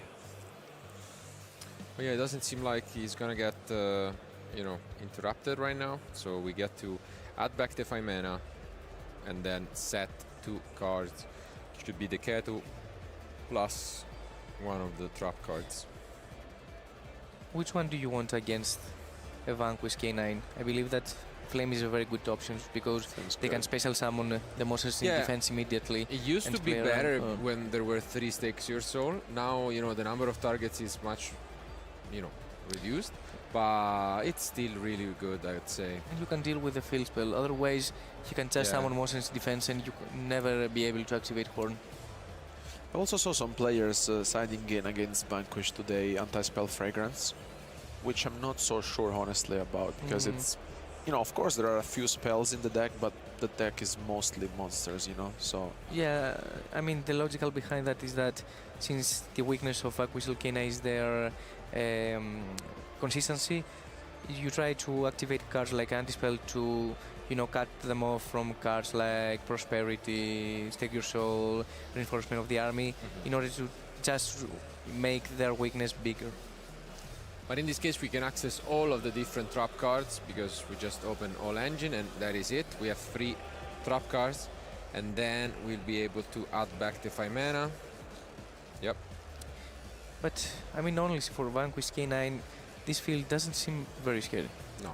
Because things can only be used do we have only Su Lupis or Aizuna? No, we don't. No Lupis as well, which was essentially how Nestoras lost the game.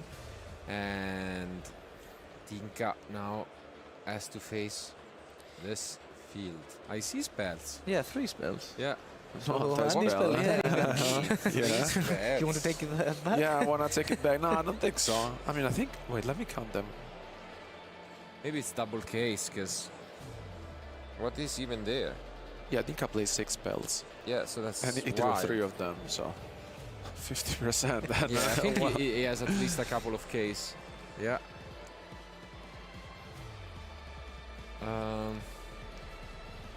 Imagine though having Anfield here. Yeah, it would be big.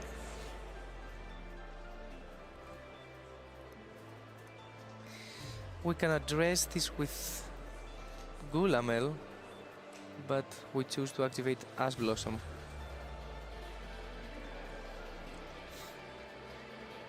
Yeah, Of course. Of course. Here it is. Oh, And Madloves a to bit of an unfortunate. take Yeah. Stagger. So, I mean, we can activate Horn here and keep the flame for the Stake Your Soul, no? You cannot add Sacred Soul. It's not a Vanquish Soul card. Yeah. So, I mean, that would be good.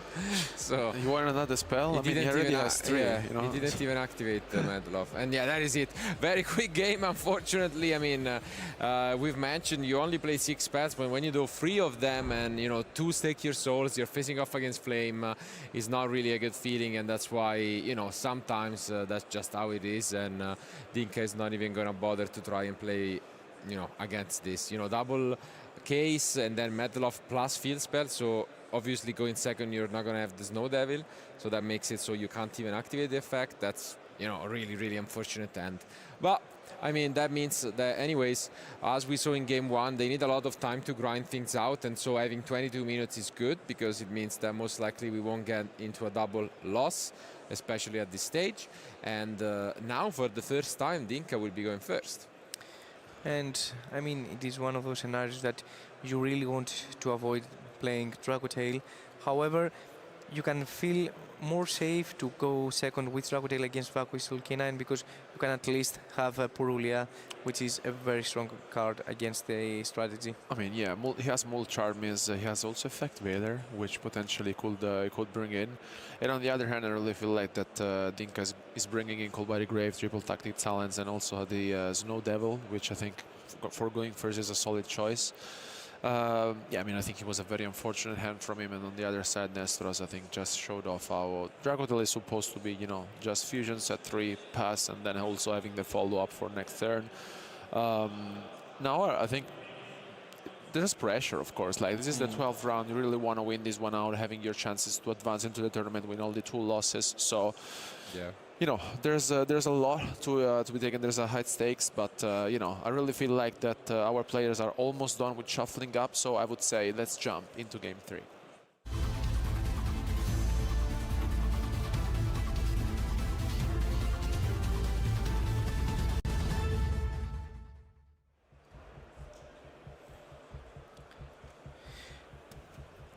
Right now, I truly believe that it is one of those scenarios that Nestoras is considering to face a potential. Okay, Purulia, as we mentioned, it's a very good option to interact with Vanquish Soul K9. Yes, because it is the card that you really want to see, because going second against this deck is very scary.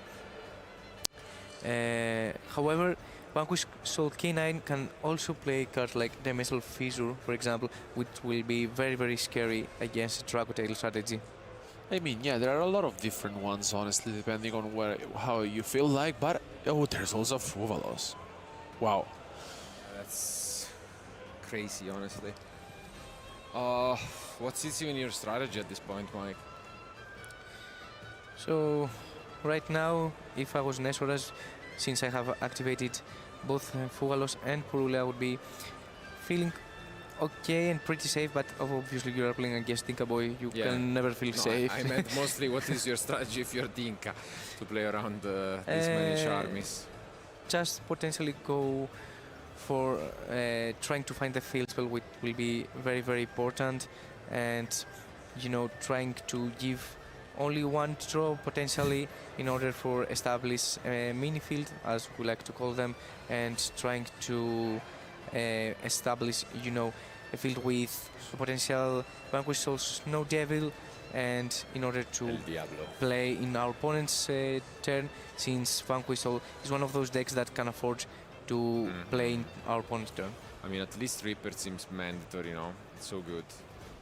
Yeah, I totally agree with this. It protects you from 5 mana, which is crucial, and then it advances and gives you even another interruption next. So I and totally we can agree also with this. set, Yeah. which is very important, since Neswaras has activated both Fulgalus and Purulia.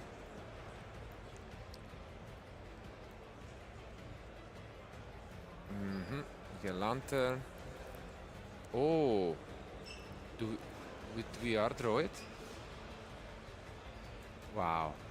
Or maybe we sided it out, but I don't think so going first. No, I don't think it had been sided out. It's just an indication that we have a hard road, unfortunately. That's really otherwise- unfortunate and makes a lot of sense. You just pass back. And I think that Neswaras has understand this, that K9 X-Force release has been drawn from Dinka and has been set Gotta not feel by the bad effect of Reaper. for Dinka, but at least the follow-up is great. So if you are able to keep the aggression at bay, maybe you have a chance next turn. But now it's all on Nestoras. How do you play through this Reaper plus 4th release? I mean, you just want a fusion spell, to be honest. Yeah. I see a couple spells. You can even Ooh, I think Branded Fusion is in there. chain block on the opposite. Yes, on and the we opposite. start things off with Branded Fusion. It's one of those cards that when you activate it first thing in your turn, it is quite odd that you don't want to activate effect of Albion to fuse. Yeah. We have seen also yesterday with Flaminio playing against this deck that they actually forgo to use the Ashe. And I think right now we can, instead of going for the Shadar, playing send Frixel, we can also send Mululu, which will be more interesting. Because we can send Mululu and chain block Mululu, chain 1, chain 2 Lubellion, and have Mirror Jade and also the negation of Reaper and generating advantage. Mululu.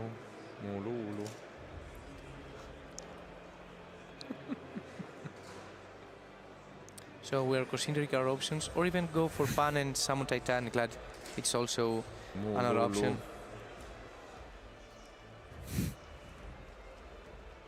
So But it's Nip, which is also an interesting one in this deck because thanks to Artalion, it gives you a nice way to get it back whenever you need it. We've used the fact, no? Of Albion. yes, I believe so. Otherwise, I will be quite interested why we choose to send Nibiru. So we'll prioritize the effect of Albion.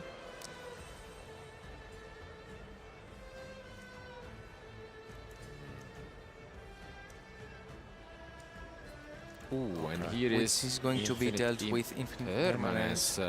Which is also very surprising in this deck. Usually you want to play just monsters. Yeah, because you need the attributes. Inside the main, honestly. Yeah. Yeah. Oof. Ooh. But we do have Reaper. Do we have a way to deal with this? Would be shocked. Yeah, so that's just gonna resolve.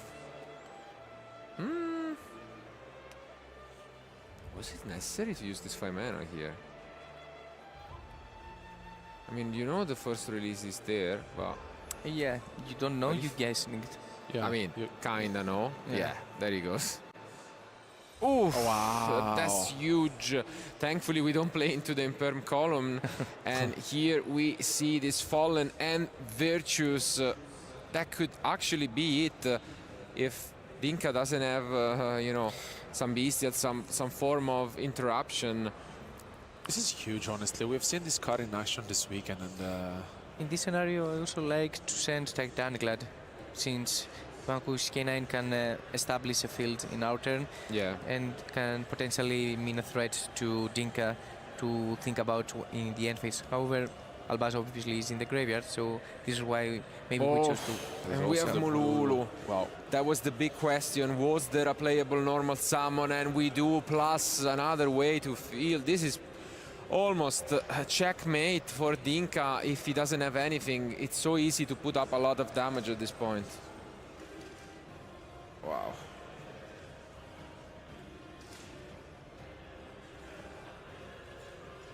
And yeah, we're gonna use Artalion plus our 2 sets. We haven't used any spell. We are checking for the Infinite Permanence column. Yeah. Okay, just in case. Put them at the extremes. Makes sense. And yeah, I mean, unless Dinka has been extremely patient with these interruptions, I mean, all you need is just one more monster, no? Do we have the Ashe? Do we have something? Nothing. We do not. Wow. And this could already be it in terms of damage. This is 8,000. Yeah. So, wow, what a comeback this would be, and how much this would mean going 10-2 and doing so on stream against Dinka. You said that he is one of those up-and-coming Greek players with potential, and what a way to prove it and to represent your country. Yes, I told you so at the start of the match that Nestoras is one of those players that have made quite a name in the Greek community, and right now he's showcasing why he's here, why he has a score of 9-2, and I believe that if Dinka doesn't have, for example, a potential Izuna or a Holy Shoe in order to be activated, it will be very, very, very good scenario for Nestoras in order to access the battle phase and take the potential win. This could be it. But Dinka has Izuna. Okay, this is not done already. You never count out the 3-time champion. The question is if we have something to trigger Gulamel here. Anyways, we will have K2 after, no? So... Yeah, but after... I mean, you need to trigger it right now before he's going to summon Lupis or Exi summon. I mean, you can even attack. I mean, even if you don't close this one here immediately, it's not like, I don't know how much Dinka can do. I mean, he has follow-up for sure. Yeah, but you also do, so... Because what can you do here? And we also get the Virtus and the Fallen in the end phase, which is important. Because he's playing two. Yeah, we have a lot. We have Urgula. Okay.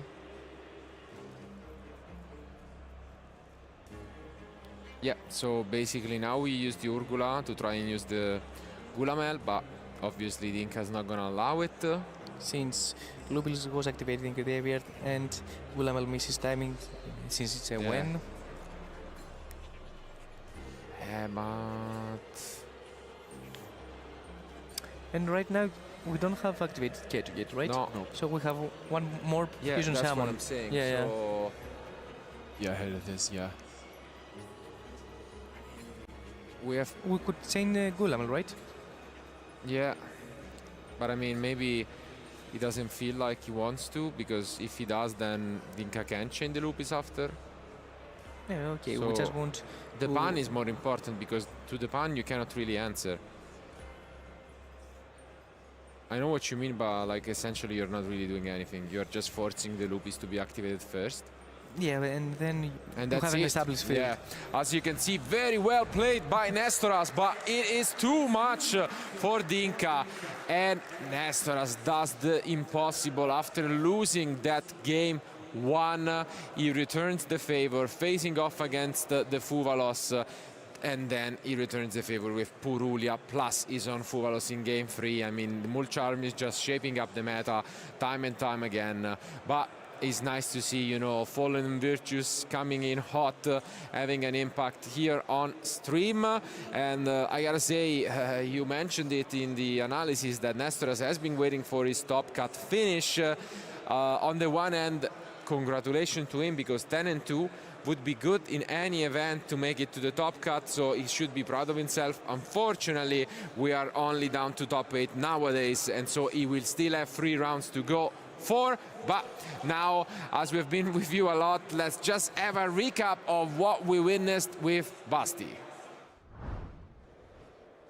Thank you, Marcello. As this round took quite a bit, I will just break it down on my own here and give Nestoras a little bit of rest after that impressive defeat of the big Dinka Bui.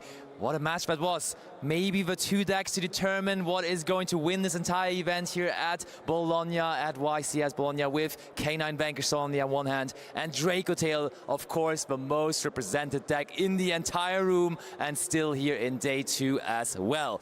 First highlight, of course, coming from the first game as well. And this one actually saw Nestoras playing a little bit into the Molchami Fuvolos here, because Dinka Bui immediately changed the Fuvolos to the activation of Lukias, making sure before that, of course, 5 mana could come into the hand, you would have the Fuvolos resolving, in the end netting him 2 draws. Still Nestoras, you see here, commits into a second fusion summon with the Gulamel. That's 1 draw through the Aphelion, 2nd draw with the Gulamel, but you see how that pays off. You see how important that is, because, okay, the highlight ends here, but he's going to get 2 traps to his field. So even though he plays into it here and gives another card, which always is problematic against the Vankersol K9 deck, because every card in their hand matters so much, still getting your trap cards live is crucial. That is what the Draco Tail deck is all about, and that needs to be considered every time. Game 1, though, still was really going into the direction of Dinka Bui then, because the next highlight shows you where it all started and where it was going. We were able to summon Lupus still on the opponent's turn, because obviously they were effects used in the hand and graveyard. Then, with the Lupus, we summoned out Typhon, still on the opponent's turn. And then this went into a battle phase with a follow-up Zeus. And Zeus is, of course, now destroyed here in the graveyard, but what it does, and what was the whole purpose of that, with him going to the graveyard through the Fallen to Virtuous, the entire field, as you can see here, being empty on Nestoras' end. So with just the 1 Lupus, essentially, we broke the full setup that Nestoras was able to create through that Molchami Fuvolos that Dinka Bui resolved on the first turn. So just the 1 Lupus, and that shows you how sometimes drawing considered to sometimes be the brick of the engine, drawing the Lupus can pay off big time, because Lupus prevented the Typhon from being targeted from the Draco Tail trap card, and then the Zeus could still not be targeted, and therefore we could just completely wipe off the field, and that brought Dinka Bui into such a great position here in this first game, which then ultimately he was able to wrap off. But one more crucial point actually in the match. I think this was when Dinka Bui was after the field clearing move, after resolving another Fuvolos on his own turn now, was starting to go into his K9 cards. As we see, he brought out both the Noroi and the Jokel there from the hand. And here, we were a little bit wondering, commentary was also wondering about this, we brought both of the K9s back into the hand instead of recovering possibly cards from the graveyard, like for example the Nibiru that is there. The answer later on was given though, because I think we started with 3 Nibiru in our opening hand.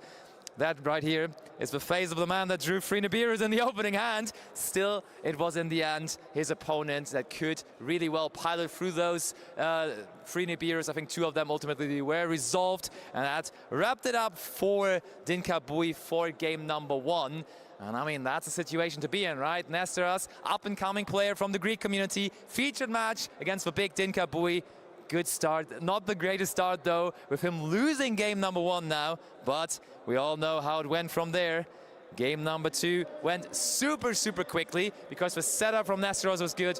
No Fuvolos, no interruption whatsoever. It's not even worth showing you a highlight from game number 2, as in game number 2, the hand of Dinka Bui included Dr. Madlov, Vankersol start, and just no real cards to work with. He couldn't even use Dr. Matlov. So game 2, quickly over, but then game 3 still had some highlights to show. So let's go into the next highlight from that set game 3, and they came quickly. Molchami Perulia in the draw standby phase, first action of the game, meaning the first action from Dinkabui, immediately being punished with a draw from Nestoros, as we are still summoning out with the Jockle. And the moment the two monsters are on the field, not only the Perulia, but also its big brother, the Fuvolos, is being activated. And you could really tell Dinkabui there, usually with a stone face, but there, when that Fuvolos also came down, you really saw him taking a little breath there, being like, ah, yeah, the combination of both Charmies. I mean, the one Charmy, okay, but both of them then can be just a little too much. So we would have to go for a really, really minimal field. Only ended on the K9 Force release with the Ripper ultimately. And speaking of that combination, we are going into the last highlight of the match that I have picked out here. Ready here with the Ripper on the field. Ripper used its effect to negate the Famena in the graveyard. That was actually not too bad, because that made use of the Ripper. And here's then the moment, because the Ripper was used, we could go for the Force release, but the Force release immediately being countered by the Fallen and the Virtuous, making sure that the monster that is being targeted, of course being the Ripper, is destroyed before Force release could even resolve, meaning field empty, and Nestoros really with everything he needs, because after that, even though the Albion was stopped, there was so much more coming. Normal summon Mululu, and the world from that point on was all Draco Tail. It was his fairy tale then that very moment, and Nestoros in the end managed to go through, defeat Dinkabui here in that round 12 featured match. So maybe someone to still look out for. Possible candidate for top 8, possible candidate to be our YCS Bologna 2025 champion here. Is Draco Tail going to be the deck that takes it all? We will find out in the later rounds, and we will not have to wait for much longer, as the next round will start shortly. So please stay tuned as round 13 comes next.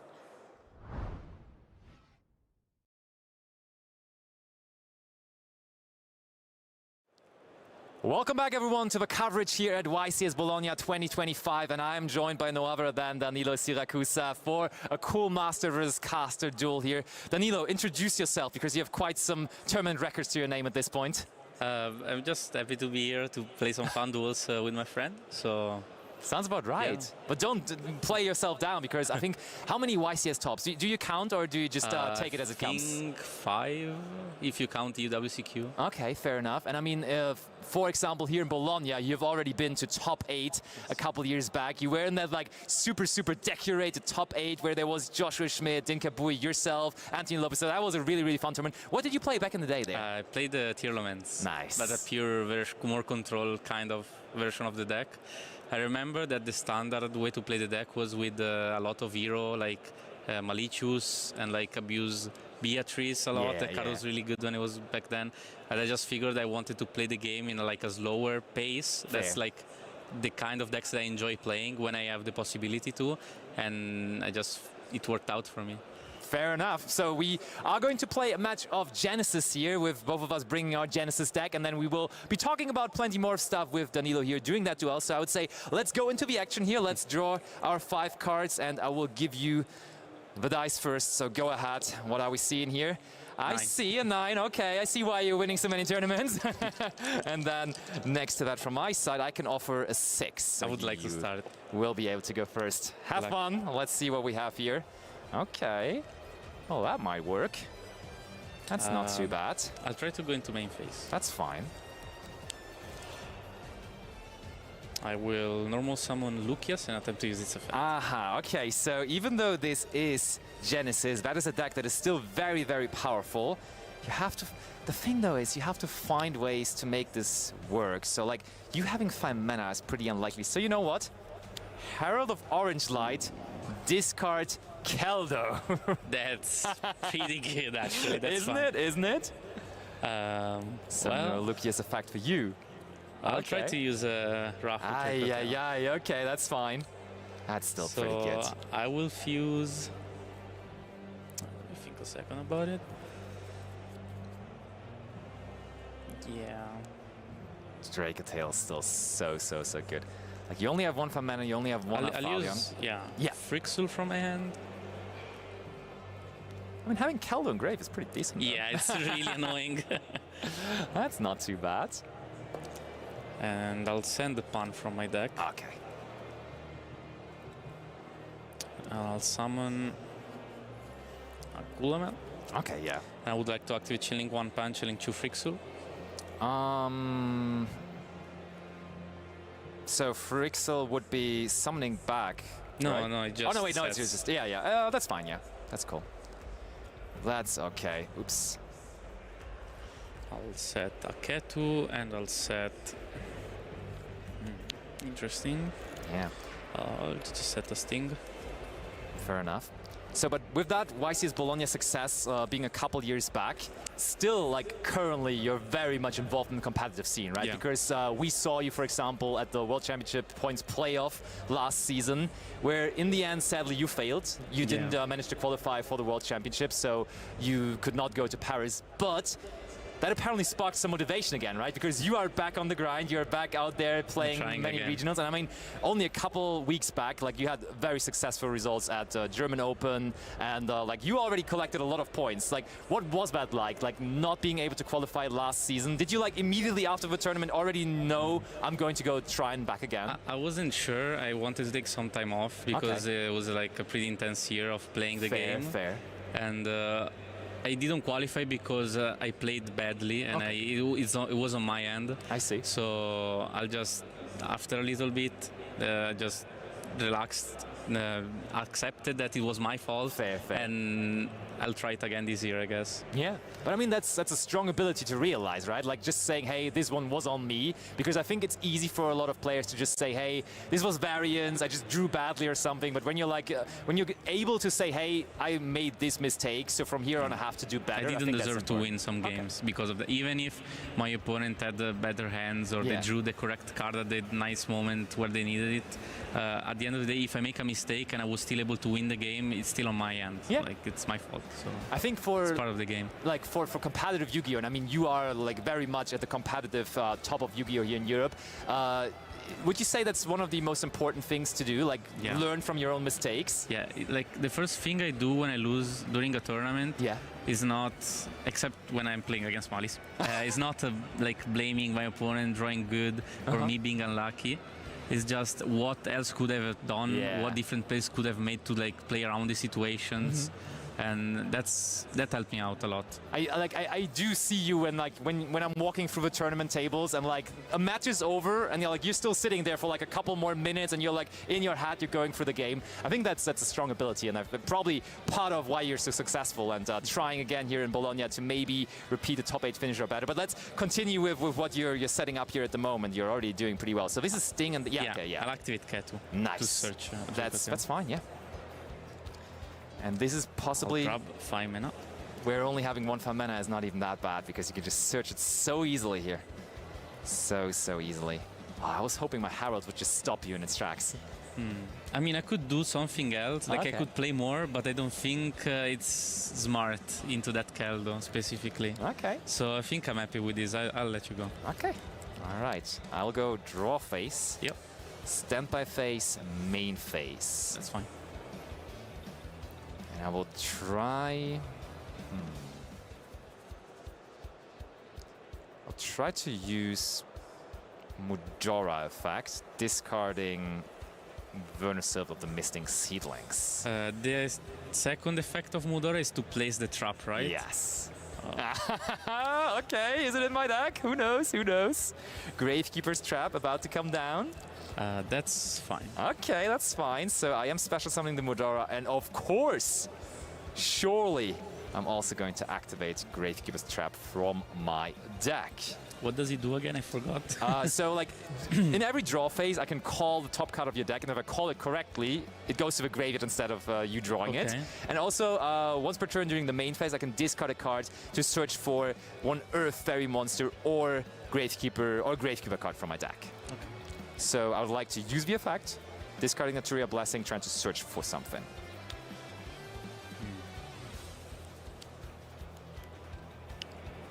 I would like to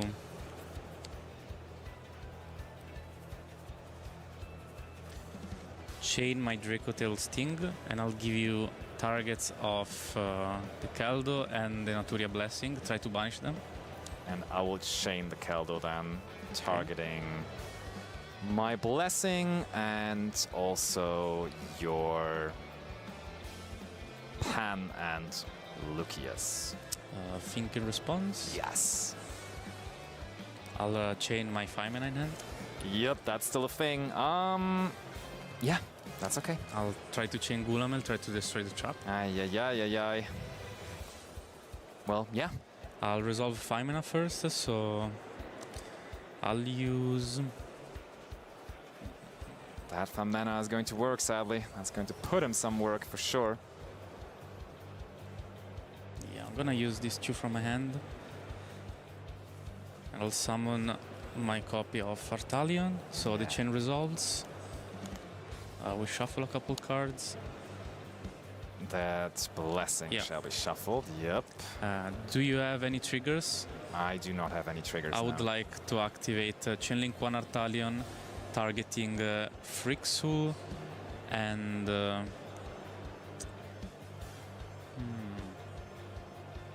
my own 5-mana, and then I'll use Chainlink 2 Urgula, Chainlink 3 Lucius to set from my deck. That's pretty strong, huh? I mean, I will chain the Mudora, targeting these 2 and the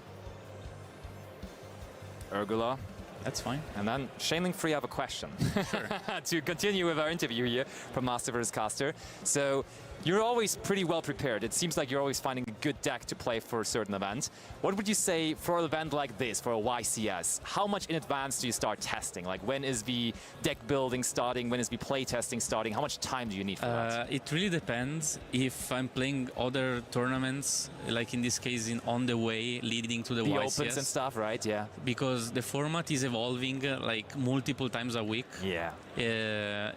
So if you play with good players a lot, we start trying to counter each other, which is not always a good thing to do because we're trying to outplay each other and we're just end on this bubble that we're just trying to beat each other when the normal players that are not like playing too much because they have stuff, work, studies to do, which is fair.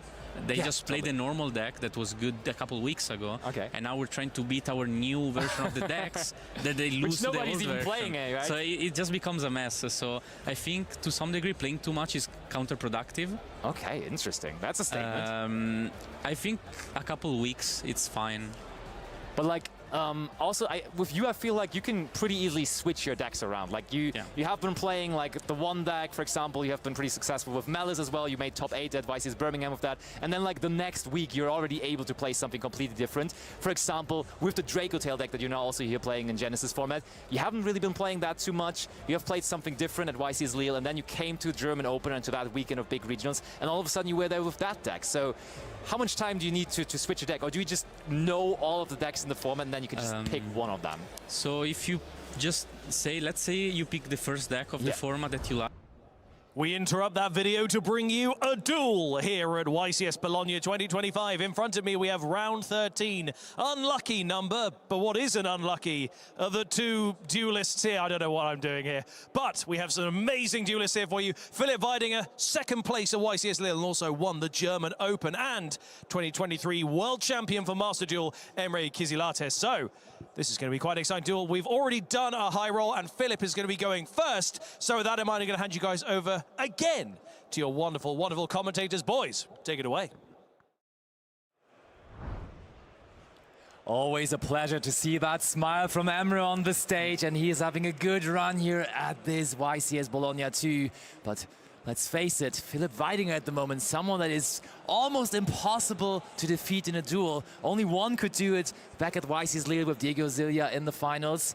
But then at German Open just a couple weeks after, he won out of 600 players. So at the moment, he's just in Europe the one having also the most amounts of world's points. So he's the one to beat, the one to hunt at the moment. But maybe Emre can do it, you never know. Yeah, absolutely. He looks like he's almost unstoppable at the moment. Of course, second place at the YCL Lille, being only stopped by your strategy, the Apophis strategy. But yeah, Emre, a very, very good player, of course. Back-to-back finalist at the Worlds for Master Duel. Of course, it is TCG, but still, he has a lot of knowledge. He's very clinical when it comes to play and have the right decision at the right moment. So, of course, he will be able to try to defeat him, and it's going to be a hell of a battle. Absolutely will be, and we saw the players are ready, so why don't we waste no more time and get into the dueling action here in round 13. Game 1 comes your way now.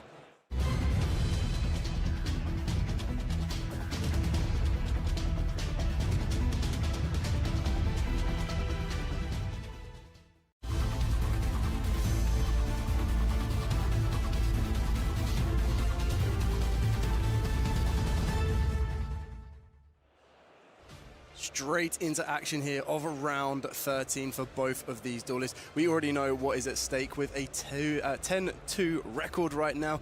Both of them playing and pushing to get into that all-exclusive top 8 finish. So you're going to be seeing how this one is going to play out. And Philip does not. He's shaking his head. Is he playing with us and with Emre, or is that really a hand that doesn't offer much place? I mean, pre-preparation, right? I don't know whether I would shake my hand to that, but there's Ghostbelt on mention.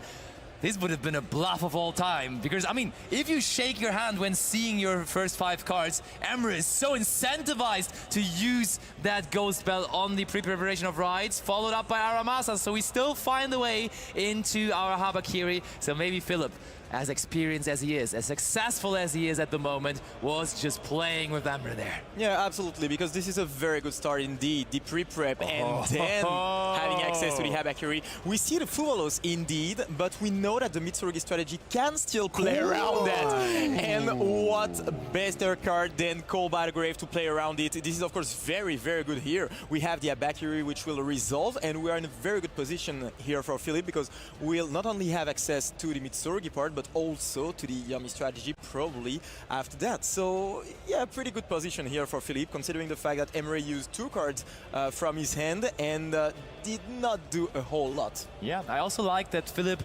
adjusted his deck over time, because we all remember him being so successful at YCS Lille with the pure version of the Mitsurugi deck. But then at German Open, he also told me that in the winners interview over there, he was like, yeah, the pure version, it just doesn't do it anymore. It doesn't have enough pushes. I had to add the Yummy cards. He was successful with those Yummy cards as well, then at German Open, taking it all undefeated, and he's still with those Yummy cards also here. And we have seen it plenty of times since Lille. There is an easy bridge between the Mitsurugi cards and those Yummy cards. I mean, you have to get somewhat lucky, but honestly, when you're sending 4 cards from your deck to the graveyard with Zombie Vampire, the chances of you seeing a Yummy card are so high. But there is a Bestial Magnum, and Philip shakes his head. 3 pieces of interaction here from Emre. 1 has been stopped, but this looks massive because no Zombie Vampire anymore for Philip. Absolutely, this is absolutely crucial here from Emre, and Philip like shaking his head because he wants to get access to those Yummy cards thanks to the Zombie Vampire, but you need to have those 2 monsters on the field, and in this situation he does not have access to it. The Murakumo is not there anymore, and Emre will on top of that be able to add a dragon from the deck to the hand, which will allow him to get some more resources for the next turn. Yeah, this has been absolutely amazingly crafted from both Philip and Emre. We thought that maybe with the head shake of Philip, it would just be 1 single interaction that would do it, but he has tried to power through as much as he possibly can. We're now going to be trying to move over to Emre. Emre is possibly going to be searching out a Drakatel Mululu. I assume. Totally. He is still in the end phase, does go with that Mululu, as it is of course a dragon monster. And I think Emre, he always is so smiley. He never seems like he could do any harm, but he has done some severe harm to the turn of Philip there, as Philip, with usually the best combo deck in the room, has ended on the single Aspe Little Knight after all those interruptions that Emre threw away. But there's a battle phase, clearing the Little Knight first, making sure that our Mululu possibly can go uninterrupted in main phase 2 then. And yeah, that's a very good situation here for Emre, getting rid of the SP Little Knight and activating Branded Fusion right away. So he will just get so many resources out of this Branded Fusion, and Philip cannot do a whole lot about that. That's kind of hard for him right now. We talked about the fact that Mitsurugi Yumi was able to play through so many interruptions, but here, 3 of them is of course a whole lot, and that shows the strengths of the Drake Hotel strategy. Ooh, look at that. Very often you see Albion being summoned from that, but usually it is not Albion the Sanctifier Dragon, but that's the one that Emre chooses here to summon out off of that branded fusion. We now go for Lucius. It's all looking easy and good for him. Yeah, oh, and totally. You see the hand there from Philip against so many matchups. You desperately want to troll in Lockbird, but we gotta face it against doesn't this do anything. deck specifically. It's That's not really the case, and therefore game 1 goes to Emre quick and easy. 5 minutes after he went second. That was such a good hand from him there with those interruptions going second. Emre, man, I mean, I always only knew him as a man of Master Duel, a digital player, but he actually he got it with the real physical cards there. Yeah, I think that if he could have cherry-picked any particular hand in the entire game, he got everything he needed. And that wasn't through just straight out, because we also saw the call by the grave.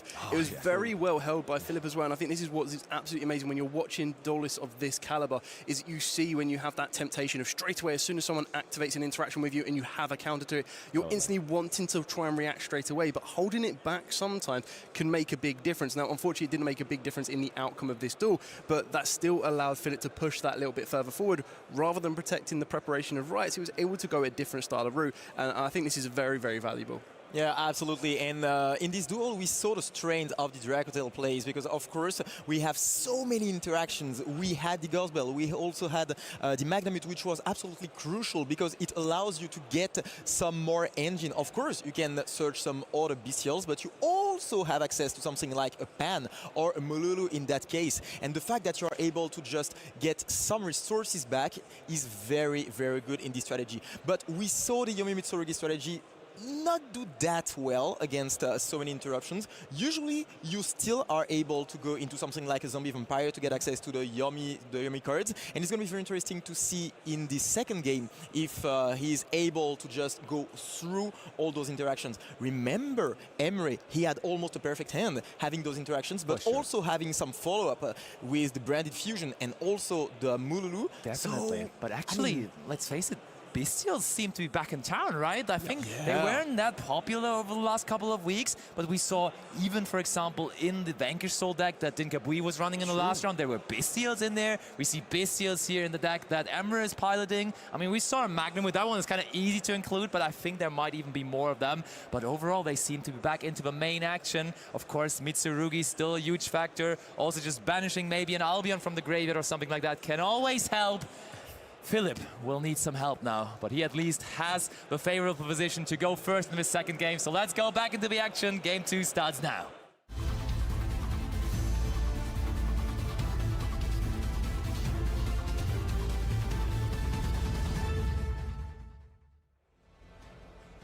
Yeah, so there are some very interesting cards in Philip's side that I highly expect will be coming into this particular type of matchup. So we're going to see if he gets any luck with there. We can see straight away that he has gained direct access to his Yummy strategy, and we're going to see that kick off right now.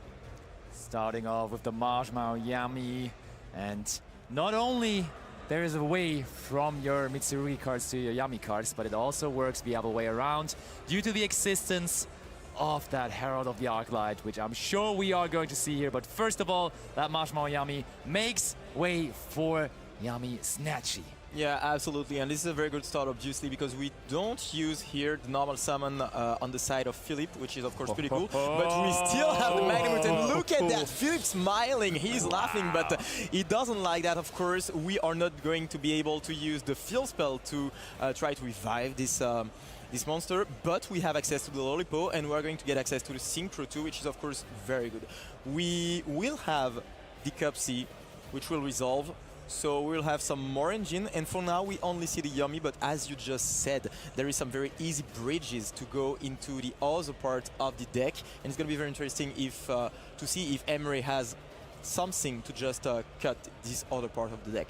Yeah, and with the Mitsurugi Yummy deck, it's actually not that many Yummy monsters you're playing in the main deck anymore. Very often you only see the triple Marshmallow and then only one of each of the smaller ones, like one Lollipop, one Capsi, and therefore we are only just searching another Marshmallow here, which we discard, okay, which is fair because the other one is banished at this point, and then we can get that Capsi onto the field. But what now from here on out, Philip? You know your own deck inside out, but now with that Magnum with interrupting with your plans early on, can you still produce a combo that is worthwhile? And it's going to be very interesting to see if Emre has something more, because we saw 3 interruptions during the last game. Of course, it was what you want against the Yumi Mitsurugi strategy, because it is so powerful, so strong, it can go through so many things. You want to have a lot of them, because one of them is not gonna prevent them from playing the game. So it's gonna be very cool. Okay. See? For a moment it looked like he was passing or something like that, but sure enough he does not. And look at that.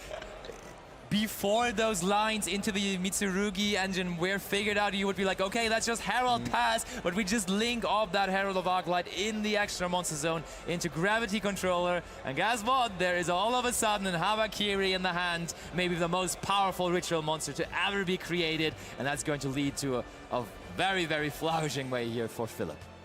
Yeah, it's absolutely amazing to watch this, because Philip is staying calm and collected, so is Emre. It's always going to be a battle of the minds and the wits at the exact same time. And you can kind of see that there are positions where Philip kind of thinks about the type of plays he could make. What is the most risky? Does he have to take the riskiest route? Because if Emre does have an interaction at that particular point, it might derail the plays. But being able to know exactly how you can adapt and push through and continue to move is going to be pivotal in this one. And like I said, Emre is just staring down this field, not even taking a blink. Yeah, absolutely, but if he doesn't have anything, it's going to be very hard, to be honest, to just go through that field, because of course it is very, very strong once it's there with the Murakumo and all the Yami cards. It can be very, very difficult, but Emre, at least, is going to have access to another card at the end of the turn, which is, of course, pretty cool, which will give him 6 cards at the beginning of his turn to try to break the field. Yeah, and I have to say, there's still a debate going on for all the Mitsurugi Yami players, how to best play the deck. Are you going to play a minimal Mitsurugi package with just only the Saji and then no Futsu, or are you going a little bigger? Are you also going to run that Futsu and then Kusanagi and Aramasa? And as we see here, Philip maybe ending that debate here this weekend by showing us that playing the bigger full package is possibly the best way you can do, and maybe that is going to be the guideline moving forward for this deck as well. Go Yami Surprise, summons back the Marshmallow. Marshmallow gives the Yami Surprise back basically for free. And now, as Gravity Controller is a Link 1, we can just easily use it here for Synchro Summon. It still feels weird saying that. We're using a Link 1 for Synchro Summon, but that's how Yami does. That's how it goes. And we make way for the next Synchro monster here. Especially because usually Gravity Controller, when it's there, it doesn't leave the field that easily. But yeah, I always like the fact that you're able to get very creative with those bridges, and the fact that you can just get some archetypes working very well together.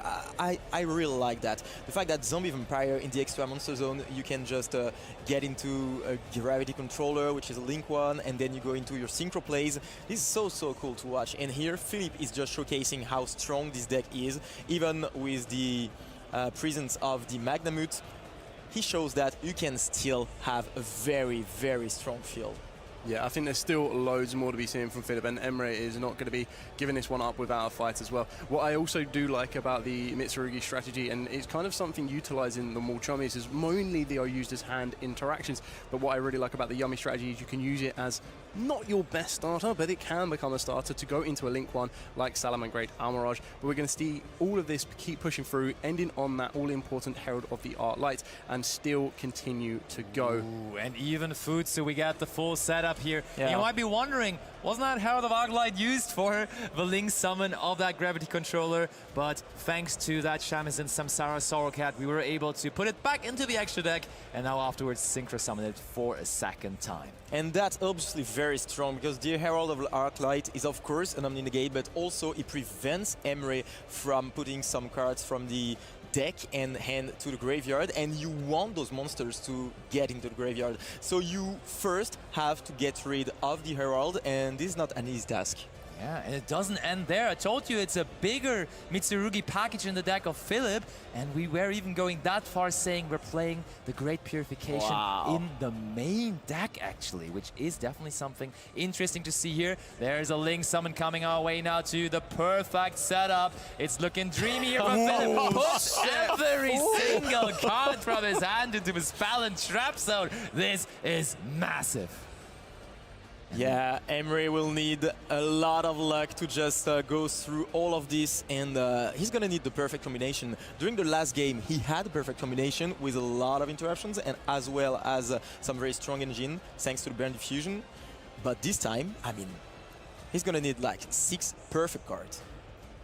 And he's going to start it off with Malulu. Okay, we searched for Urgula because we had the Malulu already in hand. Okay. No response from Philip's side. Branded Fusion once more. I think if you play Ultimate Rare Branded Fusion, you're going to draw it twice as often. And Emre has drawn it both games now as well. But you have to be scared of those cards face down, of course, which are some more interruptions. And what can we expect from those cards? There might be something like maybe... Can we expect something like Infinite Impermanence or Forbidden Droplet or those cards? We could. I think 2 of them are definitely safe to say that is going to be the Great Purification and Yummy Surprise. Besides that, what else could we have? I think Infinite Impermanence sure could be something. Called by the Grave, yeah. Also, Crossout Designator could go into the same category because both of them could have not really interacted with the Bestial Magnamute that Emre was using, and that Crossout Designator, yeah, also now can't really hit too many things. So it will be interesting to see whether Philip will even have the chance to activate those other 2 cards there in the Spell Trap Zone. Okay, resolving Branded Fusion, and of course, as the Herald is still face up on the field, cards from the deck, monsters from the deck will have to be banished instead of going into the graveyard. Which now, when we summon out Rebellion, though, is not that big of a deal, but we do not even go for that. But once again, we use the Sanctifier, and that's very interesting to go into that monster specifically. Yeah, so it's quite interesting with Sanctifier because it can't be targeted, but the biggest difference with some of the Mitsurugi cards, and this is where it gives you a little bit edge over a pure Yummy strategy, is they just don't need to target. That's true, that Murakumo could still get rid of it, but Philip... Do we go after this Sanctifier here? Is Emre maybe announcing the end of main phase, trying to go after that Herald? Oh, Philip, look, he's going back deep into that thinking tank. We already know that pose from YCS Bologna. We can barely even see him anymore in the face cam because he's just so in the zone. Yeah, just checking exactly how many cards Emery has left in the hand, just to kind of calculate how many interactions he may have or how much further he can push. It's trying to starve off a bit of the resource here. We've already lost at Drakatau, Frixel getting to banished, and it looks like we're going to get some form of reaction here from Philip. There's a lot of set cards there, and it's going to be Purification, and Emery scoops it up from that point on. I mean, sounds kind of logical, to be honest. The field from Philip was so strong, so many interactions, so many cards that you could activate to try to interrupt your opponent. Emery using the Bestial Magnamute, but as we said during the last game, you need a lot of interactions if you want to be able to stop that Yummy Mitsurugi deck, which is obviously very, very strong. Having access to both engines is, of course, absolutely extraordinary because you can literally bridge between the 2 of them and use one of them to try to bait some interaction, then being able to get totally free with the other engine. And I mean, we saw that during that game. The fact that you are able to just go through all your engines, use the Herald of Arclight not only as a disruption but also as a bridge, and then have so many cards that can interact with your opponent. What a deck it is. I think the real core concept against this deck has to be to stop it while it is trying to build that field, because breaking that field, it almost sometimes feels impossible, and really was an impossible challenge to Emery here in that very game too. Yeah, I think this is going to be quite interesting because as we move into game number 3, this is going to be the first time that Emery is going to be able to go first. If he does choose to, he might want to try and throw a little bit of a curveball in there, but I highly expect him to be going first. On the flip side of that as well, when we look at Philip's side deck, there are 2 very, very important cards that I would like to see by this point in the tournament Emery is very well versed with and very well expecting what may or may not come up. One of those cards is something that I've been seeing a lot in the current meta being considered as a side option in order to you to counteract those incredibly powerful trap cards that we have seen pretty much all weekend that the Drakataurs can very easily access. So hopefully we might get to see that. If we don't, it might be to Emery's advantage here. Fair enough, but Emre does he even know how to play going first? Because he has played so well there in game 1 going second, and now he will be confronted with that situation almost, that he will be the one playing cards first. But I'm sure with him having such a solid record here already in this tournament that he will be absolutely okay with that. And he is playing that Draco Tail deck for the last couple of weeks. I saw him at those big German regionals as well. He has always been with the Draco Tail cards. Was very happy to include the branded cards as well into it. And at this point is just so experienced with the deck. Yeah. Him and that deck basically becoming a union together. It is what it is. And yeah, so what would be the best card for... I mean, have we seen Retaliating Sea all weekend long, I'm wondering? Because that is considered to be one of the best side deck options against the Draco Tail deck as well. Yep. But we didn't really get to catch it anyway, I feel like. No, I feel it kind of lends itself best to the Mitsurugi Yumi strategy. As we have seen previously, the Mitsurugi started to integrate Dimension Fissure, and they didn't really mind so much about their cards being banished. So with Retaliating Sea, because both players end up banishing their cards, it does give a bit more of a benefit that way, when I feel that that is one of the best cards to possibly be utilized in the Yumi strategy. And we are about to see exactly what cards are going to be utilized here. So we're going to be taking it straight back to the table for that all-important Game 3.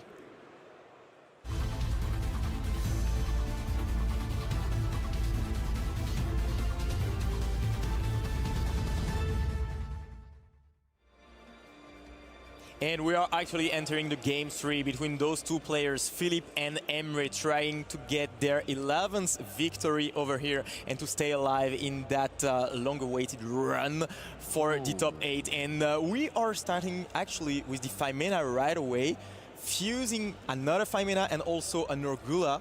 So pretty good start here, because we are going to get access to all the resources. We summon the Arsalian, and we'll probably just get access to the K2 and the Rau. I mean, this going uninterrupted is then, as a result, pretty decent because it gets us playing. It's not the most optimal start though, right? Because usually you want to have 5 mana in the hand to chain it to a possible Mochami Fuvalos or something like that, but using it as your first action really makes you vulnerable to those cards. But luckily enough here for Emre, Philip apparently no intention of using any of those cards. Yeah, absolutely, and looks like for the moment there is nothing in Philip's hand, which is pretty cool. But it is important to highlight the fact that Yumi Mitsurugi is also very good going second, because you have access to so many good tools to try to get rid of the opponent's field, considering the fact that the Mitsurugi cards, I mean, they are so powerful. Once you resolve the ritual, it is so good. But there is an Ash Blossom and Joy Spring, so Philip does have something here that he wants to use. And Emre is shuffling his deck? I don't know, that doesn't feel like too good of a sign when you're shuffling your deck to give it over. Does that mean our turn also is over? Sends one more card. One Ash Blossom stopping the entire turn essentially from Emre, that's massive. Okay, that's not over yet. Why? Because you still have access to this 5 mana in hand, so you will be able to fuse something away. And but draw we phase. set a card. Draw phase prayers is huge. No tribute though, so we're only going to be able to search for a card here if even Emre allows that. We're going to think about it, and yeah, the flame is being... The flame is being activated, but we have the Ghost Bell on Philip's hand to try to get rid of it, and all of a sudden, I mean, Emre's field doesn't feel that great into the Yumi Mitsurugi strategy, because Philip didn't activate a whole lot yet. That's definitely true. Ghostbound Haunted Mansion is as popular as ever before, mainly due to that Draco Tail deck being the most represented deck in the room. It's so good against it. It has some very solid overlay as well against that Mitsurugi deck as well, and therefore it's one of the most represented hand interactions in everybody's deck here this weekend. Yeah, as we're seeing the Habakuri resolve here, it obviously lets you check a little bit for a hand interaction in the form of Ash Blossom Joy Springs, and there is the Ash Blossom and Joy Springs on the Saji. But there is Mitsurugi Ritual already! We don't need Saji to resolve because Ritual was hard drawn. That's huge. Philip completely taking control. He is currently the most consistent player in Europe in this season, and we see here that he is trying his best, and Emre is smiling. He knows he's in trouble. Yeah, he actually is in a big trouble. We only don't know one card, which is the last card set on Emre's side. But the last card in Emre's hand is, of course, this 5 mana, which will not lead to a whole lot. Emre deciding to Ash Blossom the Sagi, which was, I think, the right decision. Ooh, but I mean, that means now 5 mana, if it is activated, we can just chain our Murakumo, so there's no other cards to discard anymore. So 5 mana all of a sudden, not that big of a threat anymore. And it doesn't do anything, so yeah. Emre, what is our last set card there? That was the one we set before ending our turn, and maybe, can it help us? We'll need something great to get out of the situation. Oh, just destroying the Aphelion, that's not great news. Also resolving the Habakiri that was tributed, so Philip gets even further access to his Mitsurugi cards. To be fair, this engine is so strong. We've talked about it, but the fact that you are able to resolve the Ritual Mitsurugi is, of course, very, very strong. You get access to so many resources as well as getting rid of the opponent's field. And, I mean, you put a lot of pressure on your opponent because, of course, he used a lot of cards from his hand. And the fact that the Murakumo makes you discard one other card to just try to resolve your effect is so, so strong. I mean, the Mitsurugi card, so powerful. They are, and Emre really only left with that last set card there. It better be a good one. But Philip right now in the driving seat. And you could really tell, like, by the gestures and the faces that Philip is making. Even though he's shaking his head there, he is feeling much better already. He's shaking his head with the pre-prep plus a call by and everything, so considering that. He's a good actor for real, yeah. And there now is Kapsiyami flying onto the field. We have access to both engines. This is the dream scenario. This is where this deck thrives. This is where we search Mitsurugi Yami. And yep, that is another smile on both sides. It's always great. Whenever Emre can be winning or losing, he will always give you a smile, and that's what's so great about him. I totally agree on this one. And yeah, we can now see the Yami strategy, and I think that this might just be it. Philippe performing his combo, and he will just go through the field spell to try to get back another monster on the field and just keep going. And it's going to be, I guess, probably soon. We have the horn, but no response, and we are going to discard the Urgula. So this is actually really important because we still have that Femina in the hand, correct? So we're going two cards in hand. Yes, so we're going for the random draw to. This is the Femina. We still need 2 more monsters, correct? So I don't think it changes a huge amount. It looks like Emre doesn't have hand interaction, to be honest. Snatchy, can Philip snatch away that win here from Emre in game 3, going second? Goes for a Synchro Summon now with that Link 1, as we've previously discussed. That is very possible in this deck, of course. That's how this deck is designed to be. Crucial moment.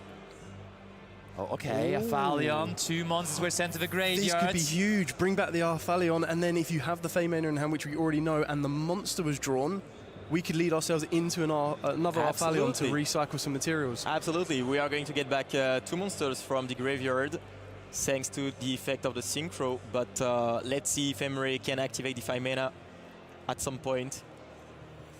Still trying to hold the last resort here against Philip's wall of monsters that keep on getting more and more. Emre just left with that one Aphelion now, but can he turn it into a fusion summon? Can there be another piece of interaction? We will see shortly. But before that, Philip is resolving both effects of his Synchro actually. First, we have Chain to the effect of Aphelion to bring back 2 monsters, but also, of course, Chain Link 1, we declared the effect to search as well. So searching 2 Yami cards here, and then discarding 1 after. Cookie Yami, one of the 1-offs, and then the Majmao as well, which has not been used this turn yet, but will be discarded to the graveyard. All right. Keeps on Synchro Summoning. Do we just go into the same one again? Probably not, as we have used that on-field effect already. Both of them, actually. So, which one is that going to be? Yeah, okay, that makes sense. You just bring back 2 other monsters, and it does make a lot of sense. You're just extending a little bit here. Finally! The 5 mana is being activated. Do we have something great in hand? What did we draw of the trap card? That is a very good question, and it might as well decide the result of this game. Pan could be absolutely huge. True. Is it Pan? Emery's got us on the edge of our seats. This is incredible viewing. Oh, what is it? What is we're it, gonna see Emre? it Show real us. soon. Oh, it's just Lucius. It's just not the Lucius. best That one, is yeah. a fusion summon. That will not do too much here, right on the spot. Ooh! Mysterion Dragon comes in. That is a very, very good card indeed. The Mysterion being able to just try to banish some monsters of the field of Philip. And yeah, this card, not really seen a lot, but still very, very good in some matchup, especially the Yummy matchup. Yeah, this can make a bit of a difference, and you can see that Philip reading this card might make a bit of a difference in his kind of route of play from this point on and trying to understand how to navigate around it correctly, if he can correctly. We still need to resolve the Dracotau Lucas as well in the graveyard to set up Emre a possible bit of advantage for the next turn if it does get back there, but it does put a stumbling block in Philip's way for taking this round 13. Yeah, maybe Philip in his head already was kind of wrapping it up, was kind of just already trying to figure out the finishing touches. Okay, we do now, of course, still also resolve the Lucius. That gives us follow-up for next turn. But Philip ain't done just yet. And to be honest, I didn't see the Mysterion coming, and of course it was a very, very logical answer. And the fact that... Oh! Yeah, because... This looks huge, actually. Yeah, totally, totally. It was probably the only card that allowed Emre to just earn another turn, because you get rid of so many scenes. He stopped Philip in his tracks completely, and he has to pass it over just with the Murakumo and the set card. And Emre, speaking of set cards, already has, of course, also his K2 Dracotail set there. What are we going to draw here? Oh, also resource in the graveyard. I can see Emre winning this all of a sudden again. Yeah, totally. Even if there is the Murakumo on the field, of course we are going to activate the effect and try to lower the amount of resources that Emre has in hand. And that's going to be very interesting. Do you choose to discard, or you just let the effect get negated? I think Emre is just thinking about that right now. But there is a world where you just accept it. Yeah, I think you activate Retaliating! We mentioned it, we spoke it into existence here, and there it is, coming out of the hand. The only unknown card remaining there for Philip in his hand, next to a yummy cookie. That's a huge point. Yeah, absolutely, because Emre, I think that he could very well win this one before the retaliating, but the retaliating is a huge step in the favor of Philip. Of course, getting all your monsters getting banished instead of being in the graveyard. I mean, this is almost impossible to play around that, considering the fact that Emre doesn't have a lot of cards in hand. Lulu, normal summon. Lulu effect as well. Is there something? Philip. Emre has another card in hand, so seems like we can fusion summon, so it must be another monster. Chaining Mitsurugi, Prayer's Bow, tributes the Murakumo. Yeah. Oh, fusion summons. Oh, it was great. It was so Actually, it was such a good one, yeah. It was such an insane one. Searches for the Habakiri, Spashed summons out the Saji. And that Murakumo, even though banished, can still activate its effect to at least search here. Yeah, what do we go for from Emery's side? We could go for... question. We've used 2 dragons, so unfortunately Secturion Dragon is off of the table. But then maybe our Phalion, being able to get you a bit of resource back, could be quite useful. I mean, you've got Lucius in the graveyard. Thaymane's probably not going to do as much for you. We've already used Urgler's effect to try and recycle there. It does become very, very interesting. Taking that Retaliancy off the field is going to be very, very important, but that will guarantee that Philip will have another turn in this duel. Yeah, absolutely, but I don't really see the winning play over here because we didn't use a whole lot from the hand, so the Arsalian is not going to get some resources back as well as disrupting the opponent. And during the... Yeah, we are going to get the Ashe back to try to interrupt Philip during the next turn. But yeah, there is no winning play, to be honest. There is absolutely no winning play, and it's going to be the victory here for Philip, getting his 11th win and still in for the top 8 race, which is pretty cool. Of course, very hard for Emre. He couldn't do it, actually, but very, very good game. We saw the Mysterion, we saw the Retaliating Sea, which was absolutely crucial, considering the fact that there was the Pan in hand, which would have been such a great fusion material being sent to the graveyard. So, Yami Mitsurugi won this one, and we saw all the power of this deck during this round. And interestingly enough, we had 2 games that were won going second here in this one as well. So I talked to a lot of people that going first right now is, as per usual, as traditionally in Yu-Gi-Oh! Like very, very strong. But we got proven differently here again in this match where we had that happen 2 times. But the going second player was able to just go off. Did Philip draw the retaliating C for turn there? Must have not necessarily been the case even, because there were not much spell cards activated from Emre's side even on the first place, so it could have been in his opening hand. Not entirely sure though. Yeah, I think it was very, very interesting, whether he had it at the start, whether or not, but using it at the prime point for that one there kind of really stifled exactly what Emre was trying to do. But then Emre completely surprising most players by bringing in the Dragon Crown. That really did make it a little bit more awkward for his opponent to navigate, but Philip there showing exactly why he is at top of the world's leaderboard. Both duelists are probably less so Emre, but he's still going to be in a shout for the top end of the kind of brackets to get a bit more additional prizing. But then Philip is going to be powering his way through to try and get into that top 8. That prestigious top 8. And I mean, imagine. I mean, it would have already been quite the accomplishment before the tournament structure changed to make top 8 back-to-back. But it's even more impressive now with the new rules, right? Just finishing in the first 8 spots of Swiss after 15 rounds of Swiss. Like the first 8 spots, that's so hard to accomplish. So maybe he can do it again. I think Diego Zilia, actually, our winner of YCS Lille, also still is out there in the running. So we could even have 2 people like that make it. But first of all, we want to talk, of course, to Philip, as he has just won that very important round 13. So why don't we give it over to our analysis corner with Philip. Thanks so much, Seb. I'm here with Philip, winner of our round 13. For first of all, playing a friend, how does it feel like? You know, you won. Tell me, you know, your feelings at the moment. Yeah. Like, to be honest, Emre and me, we are so close. I would rather play like everyone else in the room, like at X2. But sometimes you gotta be like that, and yeah, you just have to play it out, I guess. Yeah, I mean, and in the end, I think it was today was your day. So 11-2, pretty solid record. So 2 more essentially. Like your thoughts? How's the tournament going? What did you lose to?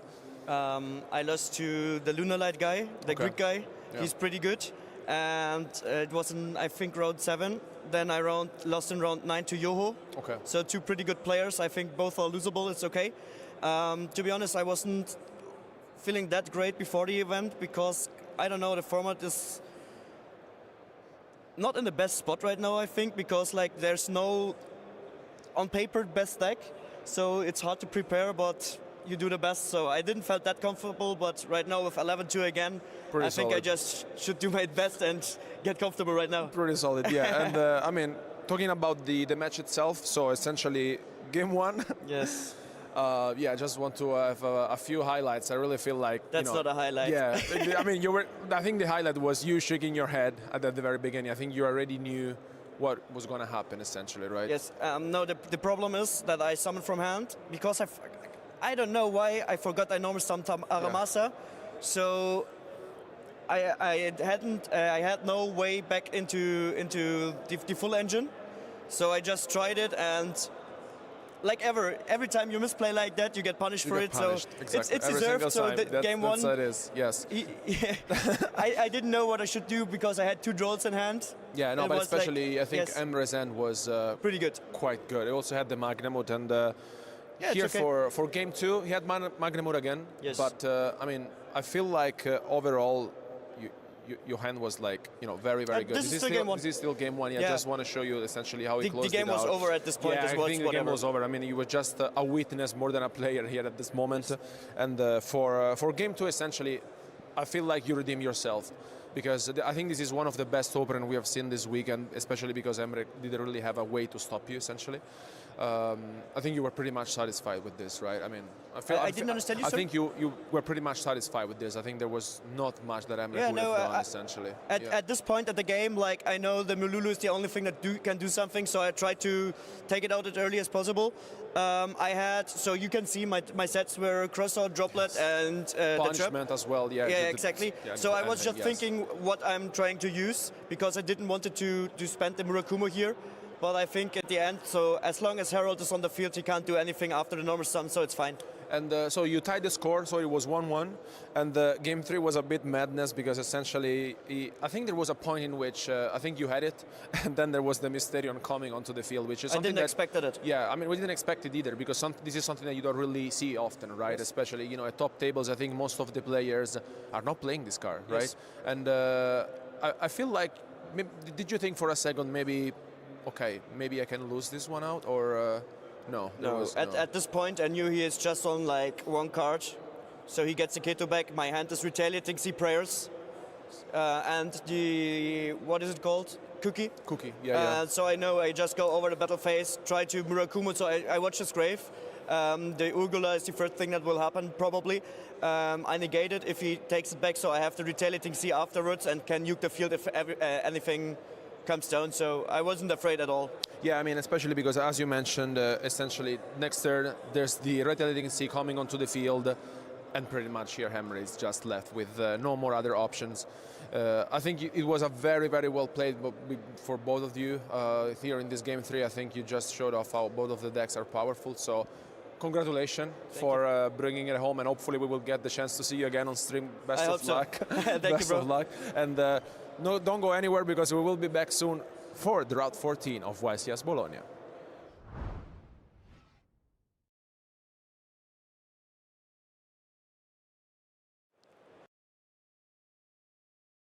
To interrupt correctly your opponents, you just learn like what's the most optimal things your opponent most likely is to do. Yeah. So you already half learned the deck. Fair. It's not the same as playing the deck itself, but if you just start with like a good base of knowing what the cards do and what the opponent's deck is trying to do, yeah, and you just try to play it yourself a couple games, not just a couple games, but it's not that difficult to pick up to like a competent level. And I mean, I also think like having a group of friends, and you were mentioning that you're testing a lot with your friends, you probably have someone in your group that is already familiar with the next deck you're trying to go for. Likely. So you already have like a good person to talk to that gets you to introduce you to some like really, really good basics on some kind of deck. So I think that's also huge, just having a good group of people that can help you, right? Yeah. Doing well at tournaments just completely on your own is not that easy. Like, yeah, sure, you can be very smart at the deck, but having other people helping you is just very, very strong. Okay, so let's resolve those cards now. Those go back to the deck. A couple cards. And you can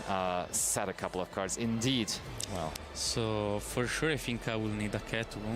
And for the second one, since I don't have any follow-up, you did a normal summon, right? I did not normal summon. Nope. If that's a mole cricket. If that's a mole cricket, right? I would like another Stinger, but I don't play it, sadly. Aye. I feel like in Genesis format you could play 2 Stings. You could get away with it, maybe. You could, I think. Maybe siding it at the very least, but here we're only playing a best of 1, so... I think I'll just try to take the chance with another round. Okay, that's fair. And then I will set a card to my spell just zone, sadly, and I will pass it over to you. I'll draw for turn. Yes.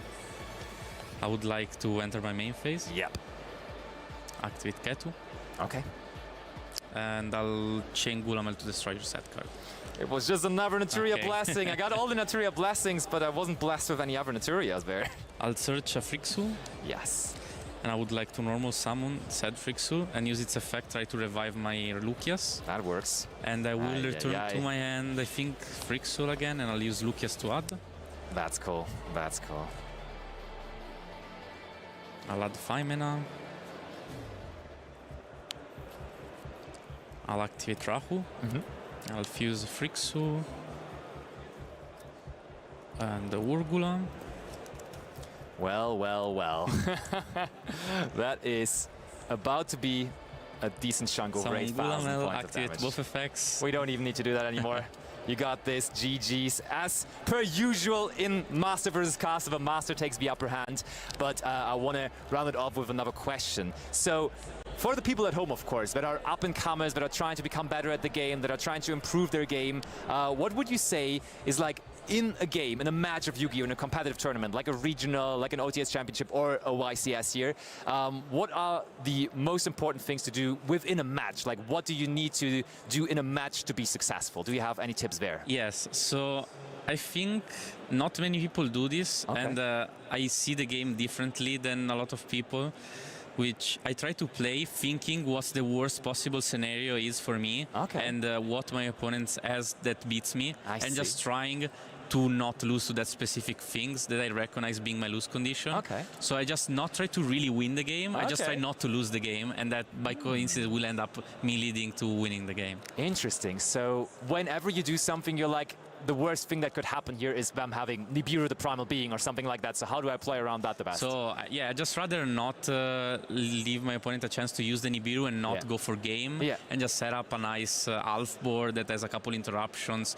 If I know what decks they're playing, I know what is important to keep, like stuff like that. Yeah, nice.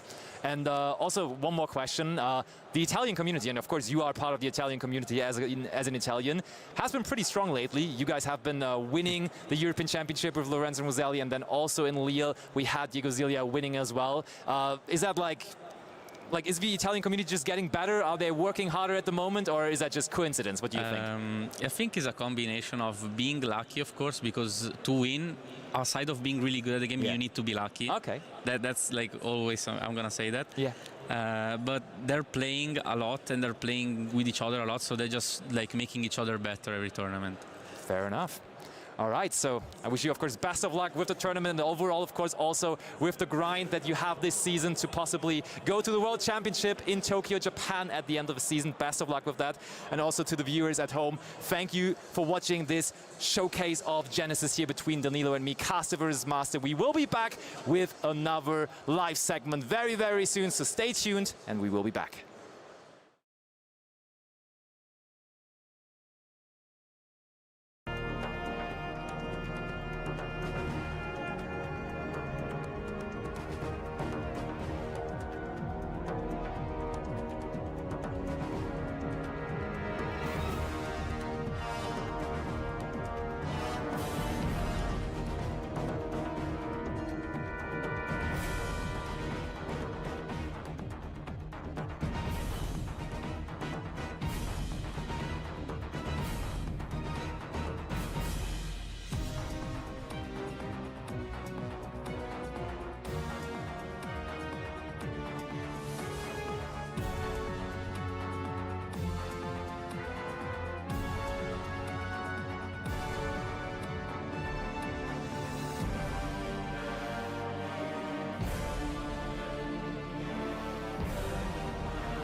Welcome, duelists, to YCS Bologna. I am here with Sebastian, or more commonly known as Lamptey. Today we are going to be bringing you the Chronicles Fallen and the Virtuous All Foil Edition duel head-to-head. And the reason we're going to be doing that is because we want to show you exactly what this deck can do, as there is a very, very important public event coming up on Sunday as well. True. So, yeah, indeed. Like both of us only having the one copy of the deck itself, and we're going to actually play for something here, because as the players in the tournament, we can win here. That beautiful little Chronicles deck playmat. So I'm definitely going to give it my all, I can tell you already. I'm not going to make a friendship here. I'm trying to win this duel. All right, so let's get into the dueling action. Both 40 cards and the 10-card extra deck. And I'll give you the opportunity to roll the dice first. okay, let's go. Lucky dot. Right, snake eyes. There we go. Oh, 7. That's about right. Average. I feel like I can beat that. Ooh, that's an 8. Clutched it. So I'll go first. Let's have a good duel then. Good job. Okay, let's see. I have to say, I'm playing Branded from time to time on Master Duel, but with those physical cards in my hand, we will have to see how that goes. All right, so this honestly doesn't look too bad. I am down with that. So I will start with the Bestial Lubellion. That's a very good start. Isn't it? Yeah, that's a very good start. I will go ahead and grab myself a copy of, where is he, Bestial Saronir. It's funny in Branded, like you always wanted to rather search Saronir than Magnum. That seems so counterintuitive because it's actually so crazily good. But okay, so now, this is interesting because I feel like I have to do this now. Yeah, I'll have to, which is a bit awkward, but I have to go Nadia's Servant now. Yep. Nadia's Servant will be sending...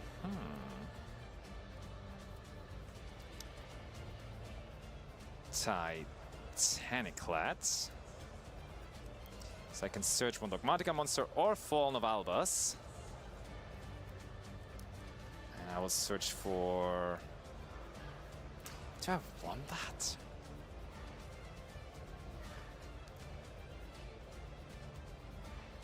Well, is Quem? Quem is always a Dogmatica card, so I feel like I want to get Quem with this.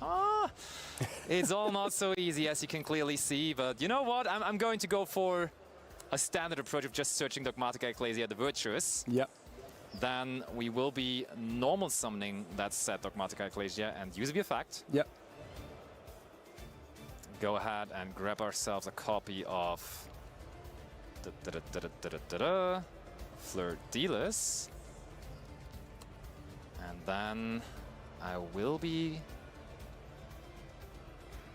setting one card. Well, that doesn't seem too great, not gonna lie. What have I done here? I mean, Titaniclad. I don't want to banish the Titaniclad, so yeah, we'll just go end phase. Yep. Really. Use the effect of Titaniclad.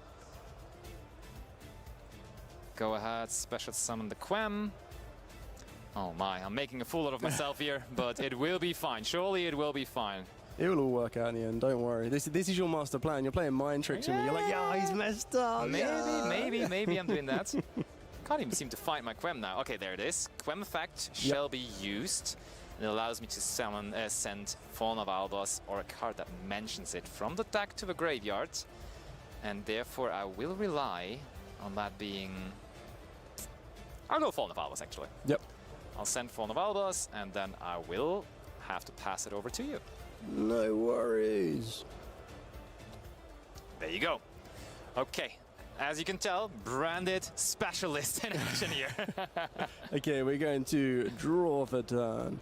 We will start our turn off by summoning down Aluba, the Jester of Despia, and attempt to use his effect to get me a branded spell. That's trap. Fine. I'm okay with that. Okay, so to nobody's surprise on this one, we are going to be grabbing that all-important, all-amazing branded fusion.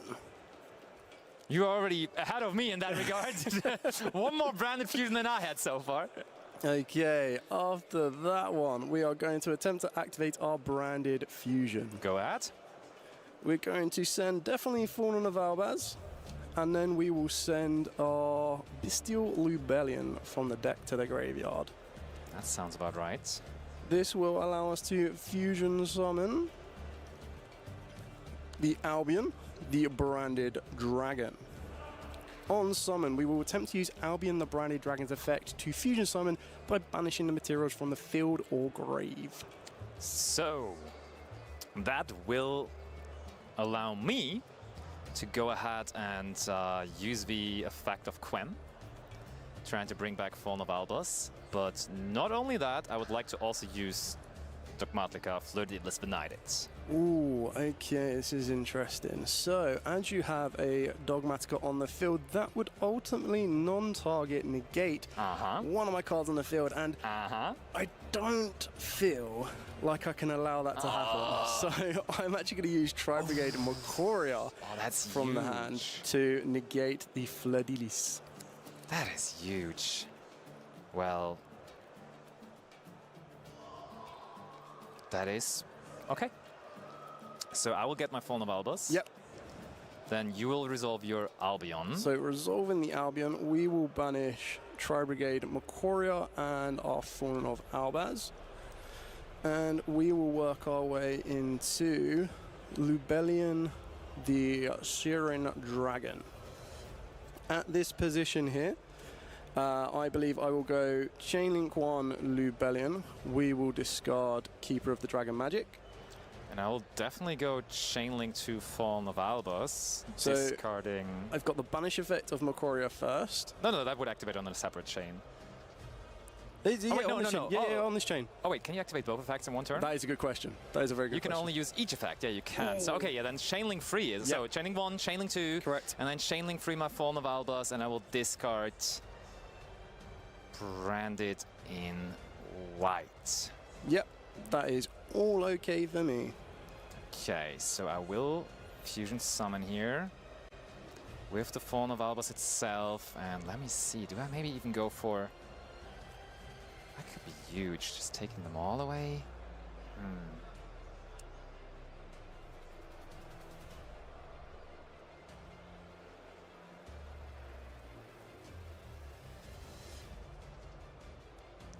Yeah, I'll summon the new card. The Dragon that devours the Dogma. One Fallen of Albaz, one Light Dark monster plus an effect monster, and I will go for both of your fusion monsters as materials as well. So they will go to the graveyard. We will resolve the Tri-Brigade Mokoria. We will grab ourselves... That's quite the chain we're already working with here, holy. We'll grab ourselves Brigand's Kit. That's nice. Then we will resolve our Lubellion, put in itself, and our Fallen of Albaz back into the deck. And extra deck. Work our way into Mirror Jade. Any triggers here from your side? Probably no not, triggers here on summon, no. So I'll use the Dragon that devours the Dogma, and I can shuffle back 2 cards from any graveyard or banishment back into the deck. And I am quite convinced that is going to be your Albion and your Bestial Lubellion then. Yep. Absolutely fine. So they will both go back. One to the main deck and one to the extra deck. So... Honestly, now with the Dogmatica Ecclesia line, like the combination of these two, I kind of like my plan all of a sudden. It is really, really nice, especially with this now being completely unaffected. There you go, that's what I'm talking about. A little bit tricky. So, what we will now do here is...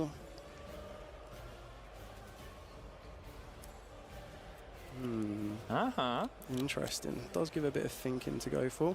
Also, the Springen's Kit is not as valuable anymore now. With no, I mean, you can pretty easily get something back into there. Yeah, we will use our Mirror Jade's effect. We will send Rinbrum the Striking Dragon from the extra deck. I'll have to think about that. Yep. So this is unaffected, but this is not unaffected. So it could banish my Ecclesia. And you know what? I don't really want that. I'll use my very own copy of Tri-Brigade Mercurier. Yeah, that is understandable there. And then... Okay. So the kid needs a fusion monster that matches 4 Novalbas in the graveyard, right? Correct. On the field or in the graveyard? On the field or in the graveyard. So, okay. Well, yeah, that's okay then. Okay, we will then special summon down our Spriggan's kit, as we do have said fusion monster. In doing so, on normal or special, we get to add add to our hand one of our branded spells or traps that is banished, deck or graveyard.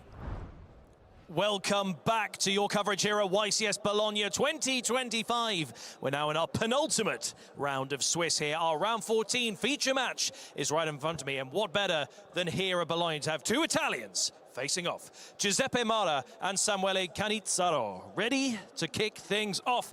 And we've actually already done the high roll, and Giuseppe is going first.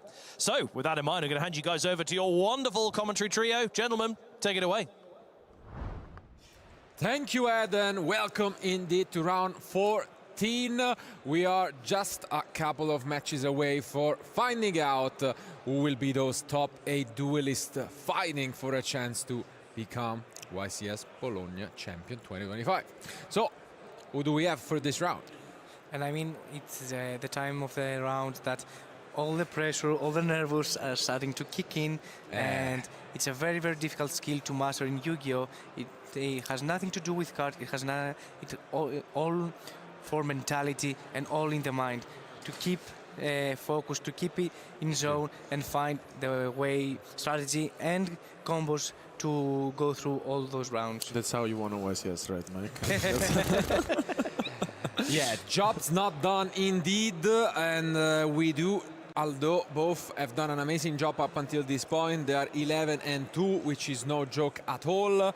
Unfortunately, they need 2 more wins to be guaranteed a spot in the top cut, and well, it will be once again an all-Italian clash, but I don't want to keep you guys waiting. Our duelists are ready, and Giuseppe won the die roll, as Ed mentioned, so let's see what he's gonna come up with.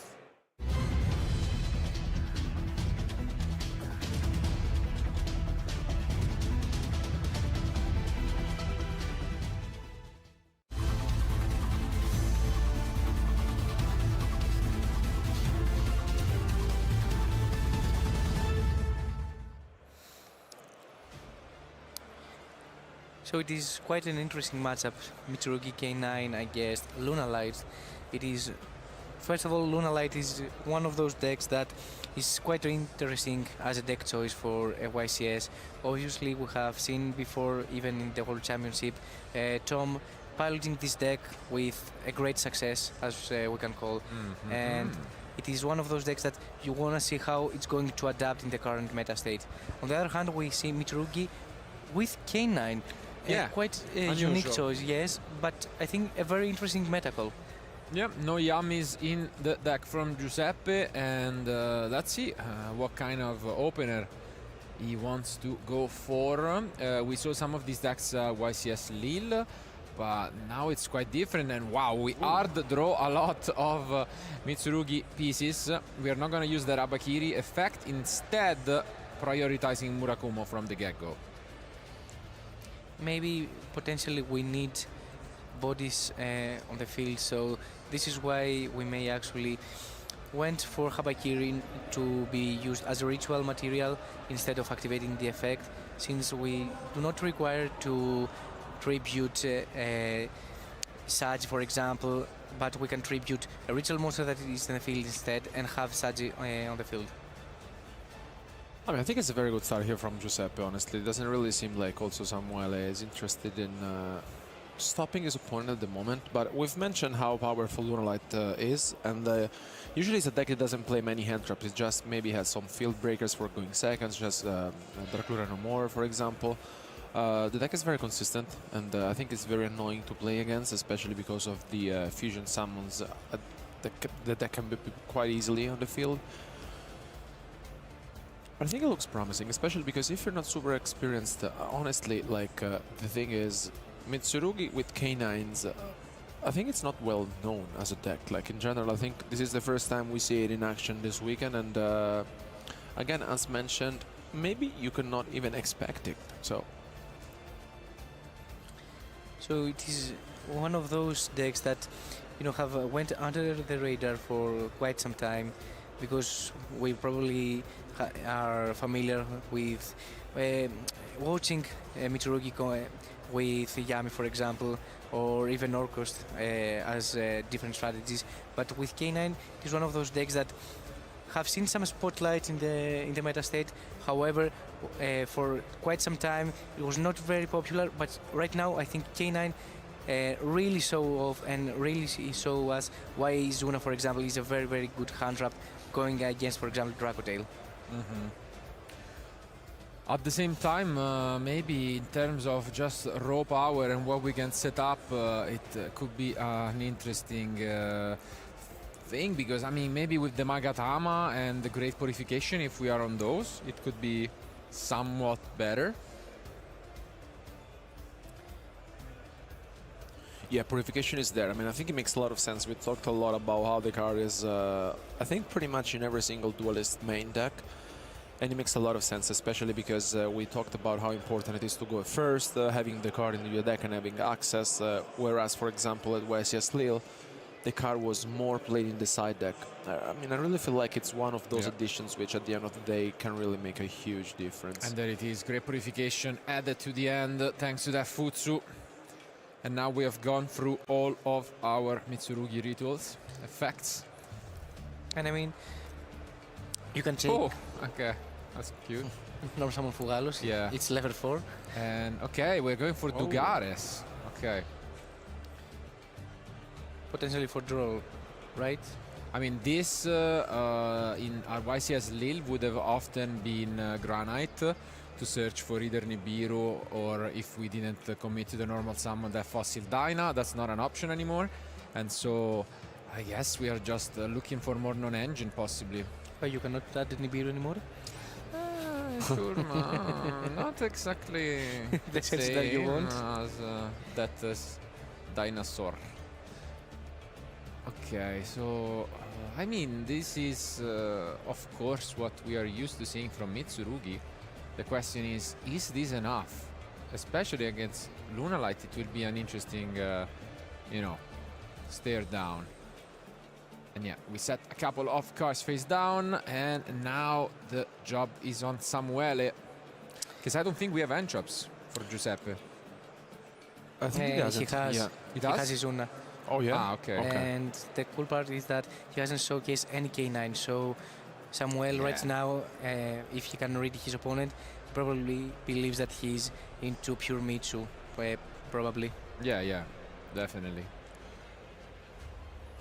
And here, as you can see, we start with the Fractal revealing what deck we are on, but this already pretty much puts Izuna active. Yeah, but I mean, you cannot expect an Izuna from Mitsurugi. No, right? I know. Just on Giuseppe's side, I'm sure he will be happy. Because what is usually the plan for you, Mike, on how to prevent that, you know, big monster of Lunalight from the Dancer from eating the field?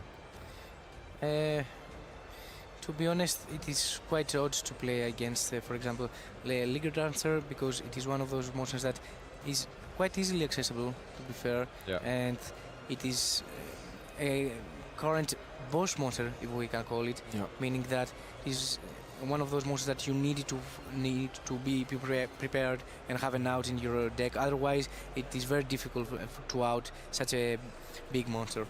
I think it's super difficult, especially because with 3,800 attack points, and I mean, also its effect. I mean, it's unaffected by card's effects pretty much. So it's extremely difficult, honestly, to get rid of it. And I mean, I really feel like this is one of the main reasons why I think Samuel is sitting on an X2 record. I mean, I think the deck is very, very scary to play against, but also super consistent.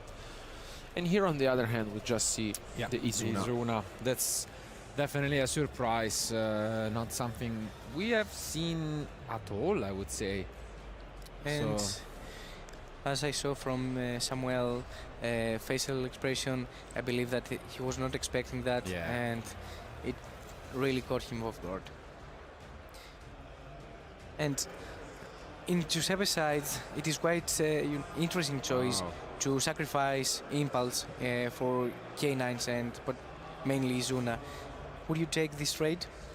I mean, I guess it was again a read on the format, because against Dracotail, I think you do take it, and that's probably what is happening here. And the choice is Valon.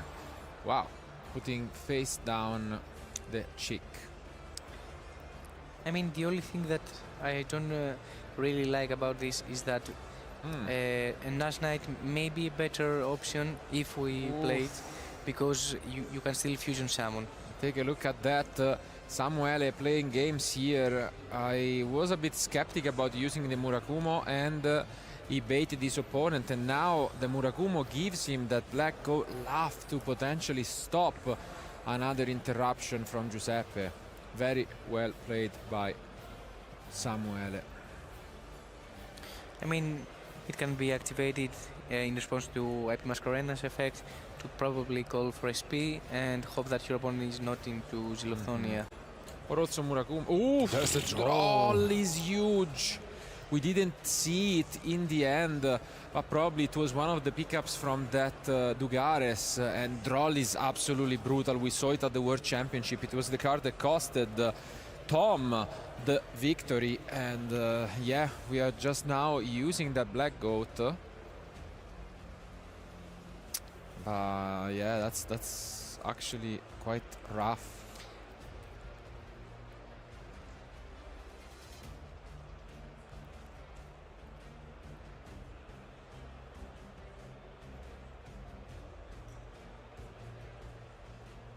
Is there going to be any response here from Giuseppe on the polymerization? Is just thinking about it. Yeah.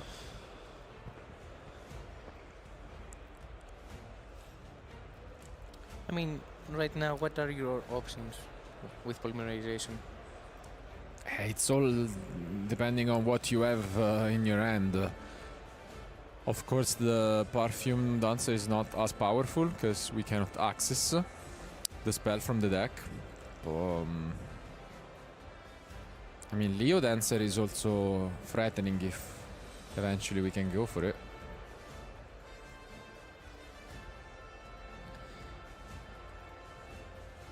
We are probably debating about maybe prayers, and as we said before, the only part about Valon to set face down Kaleido Chick is that it can still be used as a fusion material. Yeah. One of the few decks that can do that indeed, and as mentioned, although we cannot use one of its effects, Perfume Dancer is still powerful.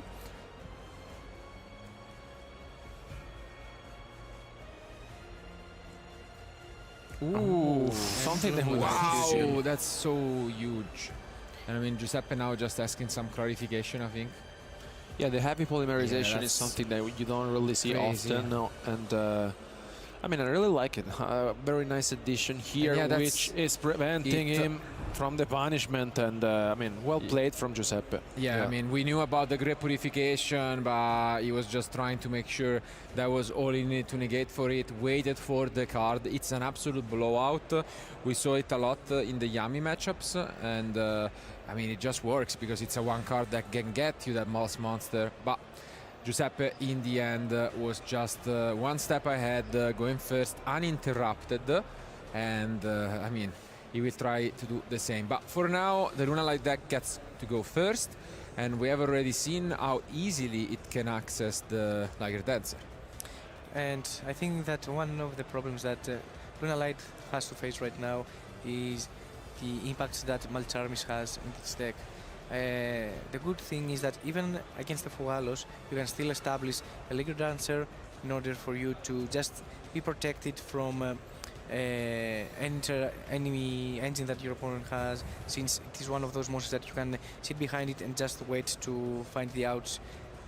However, I think that it is one of those decks that I really want to see how he's going to adapt in the current meta state, and obviously his Runa is a very, very big threat for the deck. I mean, I think the deck is consistent, but as you mentioned, the K9s are the real threat of the weekend, I would say. I think Samuel is playing a card that really caught my attention, which I think belongs both for maybe 20 years ago, which is Exchange. And that I have played in the past. I played it as well, unfortunately. I topped with it, so I get to with talk. Spellbooks. It was 12 years ago. Spellbook in 2013. We are old. But no, I have also played it. You played it? Yeah, I'm good. Ooh, I didn't like it. I didn't like it in Goblin, not gonna lie. But sure. I mean, Exchange is one of those OG cards that is extremely unique. I feel like, yeah, I don't think there are similar effects in the game. And basically what it says is that you reveal each other end, but Drag doesn't get the card, that's what I mean. And then you take away the card. You switch around the card with your opponent. And that's extremely interesting because it gets you, and it's there mainly to take away hand traps nowadays, of course, mainly draw and lock, I want to say. But let's see if that is gonna be the case for Samuele. I'm excited to see Exchange in 2025. Let's see if he's gonna get it. Let's go to game 2.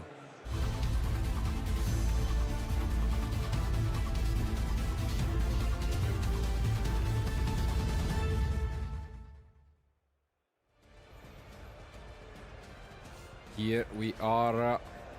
Are we gonna get that powerful spell? It's always interesting because unless your opponent is playing the same colored sleeves, they will always know what card it is.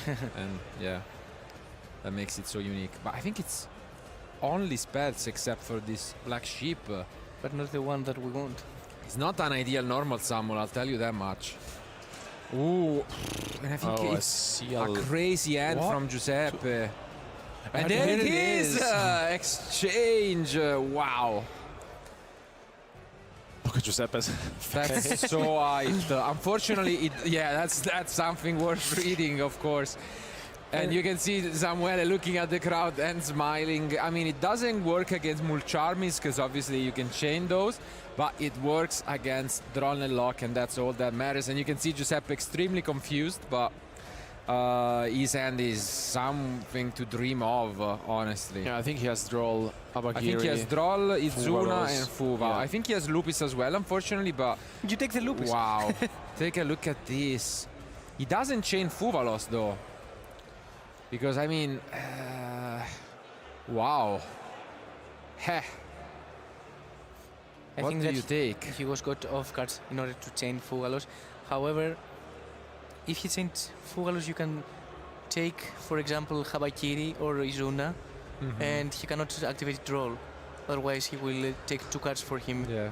So I think it was the correct play not to activate Fugalos. Oh, but it's a pass. Wow. Well, I think he gave Giuseppe triple tactics talent, actually. No, I think it's small word, no? Is it talent? I think it's I thought talent. it was a small word.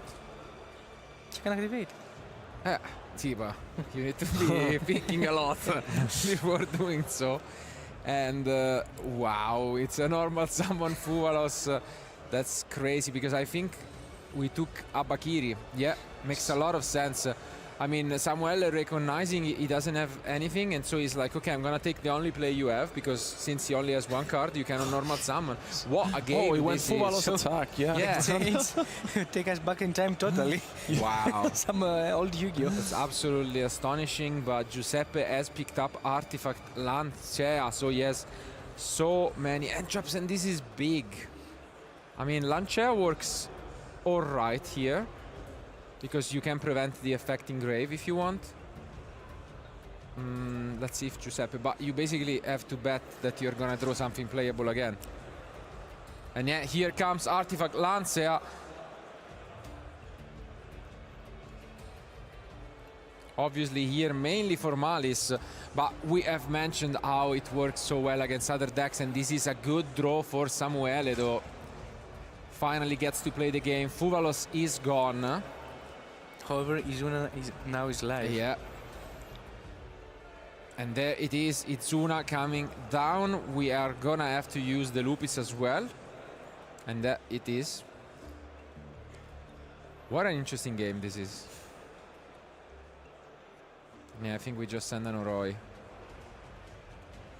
Or maybe no. not. Change his mind, yeah. Okay, I bet not that it matters all that much. It matters with Lucares. Yeah, later on. Let's see. Lanter. Yeah, he's just asking the effect of that spell. Is it Valon again? It is Valon once more. Maybe we don't play Nest Knight. I think he's not playing it, the Mishak. No, he's not. Yeah. Can Samuele find a way out? Only discard face down, and the Abakiri is stole. And this is thrust. The alternate oh, out from the thrust. Okay, I was not. Yeah. Ooh, Okay. that's big. We are still under Lancia, but What do we want to access here?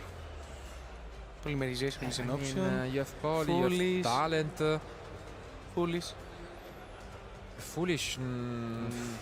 No, because we have already used. It's so, I guess.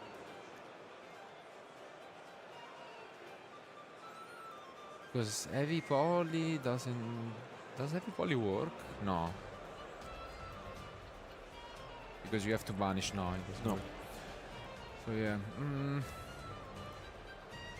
I mean, what do you know is in the end now? Abakiri, you gave small word. I think it was word. I'm not too sure, ma. Does he play small word? No, he doesn't. You cannot banish with no. small word. No, I know. I meant the one. No, I think it was another thrust. I think then? it was another thrust. Yeah. Okay, then probably it was the alternate of trust. Yeah, makes sense. So probably Giuseppe has the trust. And yeah, it is Foolish Burial Goods. Okay, so Serenade we have, I guess. You cannot banish. Yeah.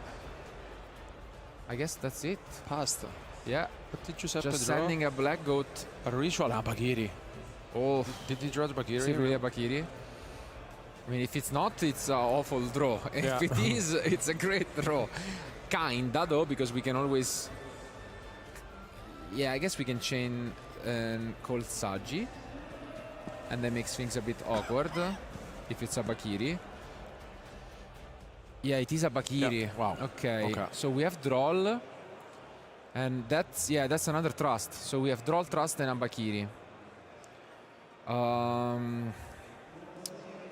But the graveyard is empty, no?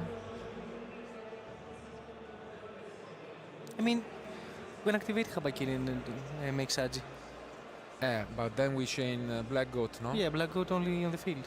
Engaged on the field. Yeah, and then Say it's gonna trigger in the graveyard, and you're good. Yeah. So that's probably what Giuseppe is thinking about. Because in that case, you wait and you're good to go, honestly. Like, that's really good top deck. I don't know if... I mean, he knows everything. Because there is only one card and it's the one he took, which is the Aona Bakiri. Interesting. Okay, he's just attacking. Taking it slow, I guess. Just going into the Zeus. Alright. Clears the field. Maybe just wants to play after. Yeah. Now he goes for the Bakiri. And it not even an attempt. Samuele gives it up. Wow. What a match there was, honestly. I mean, we were not expecting this to come, but the Abakiri being hard drawn here from Giuseppe, giving the win. Congratulations, X2 record. Wow. But, I mean, before jumping into a little bit of the analysis, let's just see a little bit our top 32 duelists competing here at the moment. Yeah. Let's take a look at who they are at the moment. A lot of familiar names. Both in the Italian scene, of course, you can see a lot of them in Marco Parenti, Danilo, a lot of players who are also grinding for the playoffs. And then, of course, you know, it seems like Germany and Italy are the one doing the best with Joshua, Ben, you know, Juho, also a lot of Danilo. World Championship participants. Danilo is not German. Danilo is No, I mean Italian. Italian. German Italian And players. Philip, of course. So what's also funny is we see some of those duelists who made it to the top 8 of Lille still there. There is Diego Zilia, which is, of course, the current YCS, the latest YCS champion. And yeah, a lot of familiar names, but still everything is open as they have 2 more rounds to play, including the one that is going on at the moment. And well, we will have a lot of interesting last rounds, I think, because again, similarly to how YCS Lille played out, we're going to have a lot of X2s who are going to be basically on a bubble match right after this one. And right now, if we need to sum it up for all the rounds that we have experienced so far, is that I think K9 has showcased such an incredible performance, right? Either the engine / deck that really has show off, and Izuna, it shows her true power and, you know, interrupting the opponent the exact moment that you need to. I mean, I think we talked about it a lot. I think K9s are really the main thread of this weekend. And also having paired them up with Mitsurugi, I think makes them even stronger, like meaning they can be essentially split in the different decks as well.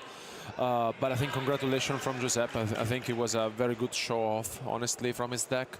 On the other hand, I think you gotta feel bad from Samuele, because both games didn't really have the chance to show us how powerful the Lunalight deck is.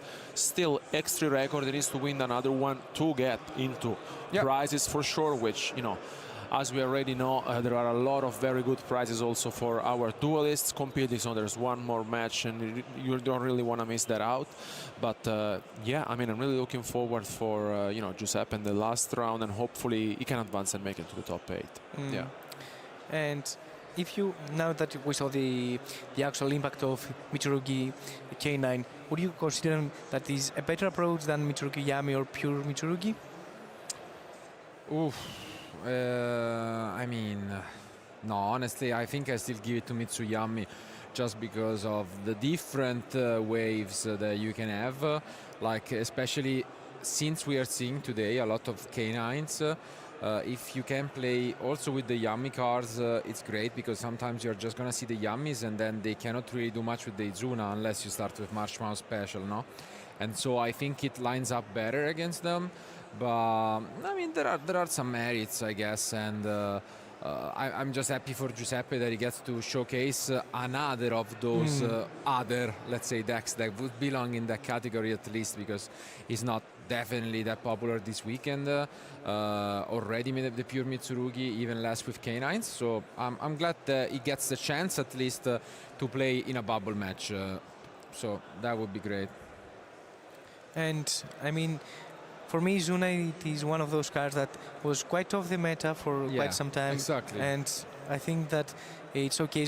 The reason why you should never cut it off, and you should never think that it's out of the meta, because you have always to be aware of it. As we saw in the previous round, a lot of Yami players choose to normal summon Masmao instead of special summoning in order to avoid to make Izuna alive.